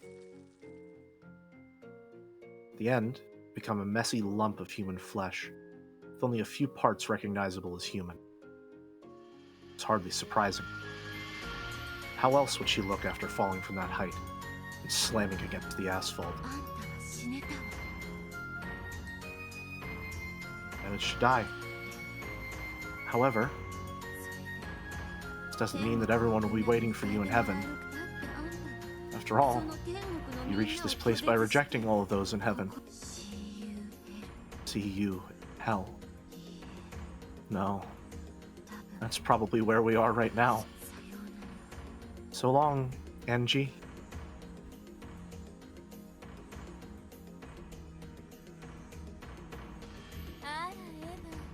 Ah, Ava. Perfect timing. Did you call for me, my master? Clean up this scrap meat for me, if you wouldn't mind. I'm going to take this back. In Berncastell's hands were the key, which had lost its magic when Angie made her decision, and the Book of the Single Truth, which had been locked up again. As you wish, my master. After looking down one more time, Berncastel vanished. Once she had gone, Ava summoned some cat familiars and ordered them to clean up. Black cats gathered Angie's flesh and scattered limbs and threw them into a tin bucket. Even in this miserable form, Angie's soul was still living. Perhaps living is a poor description. She was unable to die. From now on, forever. She would drift along in the deepest depths of oblivion, covered by the dust of oblivion, until she finally disappeared. She continued to question herself. What did the truth mean to her? What was right? Where was the place she could call home? As her flesh began to cool, even the energy to ask these questions began to fade. Eventually, she would forget her everyday memories, and even the reason why she was suffering. However, there was one thing she would not forget. She would never forget. That was the anguish. From this point forth, she would suffer endlessly without even knowing why. By the time the cats finished flinging her corpse into the bucket and dumping it into the sea of nothingness, Angie had forgotten even her own name.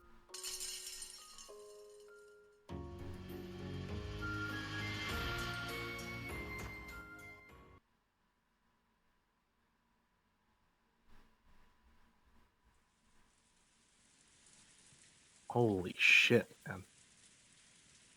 That was good. You want to take narration back? Sure. What's this sound I keep hearing? Yes, it must be the sound of rain. In that case, what are those two bright lights coming towards me? I don't know. However, they came at me with a screeching sound and stopped right in front of me.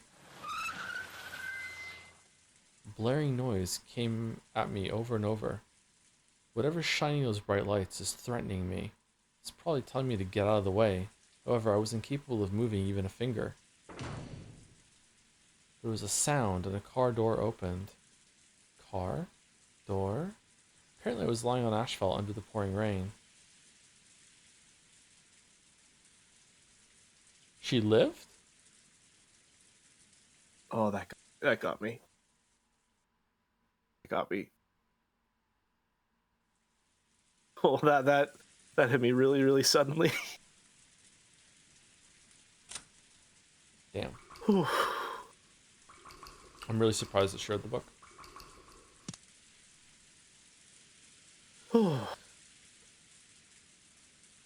That was good. I like that sequence. That was a good sequence. It's really good. I didn't like the how the goat attack was dragged out for a very, very long time, but Yeah, it's a bit much. Yeah. This at the end was really good. It was a good sequence. Bro, you can't stop here. Watch me. Watch me. We gotta stop here. Sorry. I'd love to read more, but I really can't. Is Walrus life? Man, I think so. Yeah. Oh man, I have that typed up. Well, thank you very much for reading, Jelly. You did a fantastic job. Thank you. Thank you. I mean it truly. It has been my pleasure and an absolute honor to be here for this. Thank you very much for having me. Chat loved it. Thank you very much. Anderson Umineko and sober. Yeah, me too. Me too. Yeah. I don't know if we're gonna need a it. Tuesday stream, one more, or if it's just gonna be finished next Saturday. I will find out. Yep. Yeah, we'll see. Before I send the right through, thank you very much to Terraflop for the 5 subs during that sequence. I didn't want to interrupt the sequence for that, but thank you very much, Terraflop. Thank you very much. All right. Stream tomorrow? I'm not sure. I would like to play some more Expedition 33 tomorrow or Monday, but I'm not sure. I have to go live tomorrow. I have to go to work in like an hour after this shit. Oh man. Oh, this is good. Thank you again for having me, really. Thank you for being on, Jelly. Thank you. The end of an era.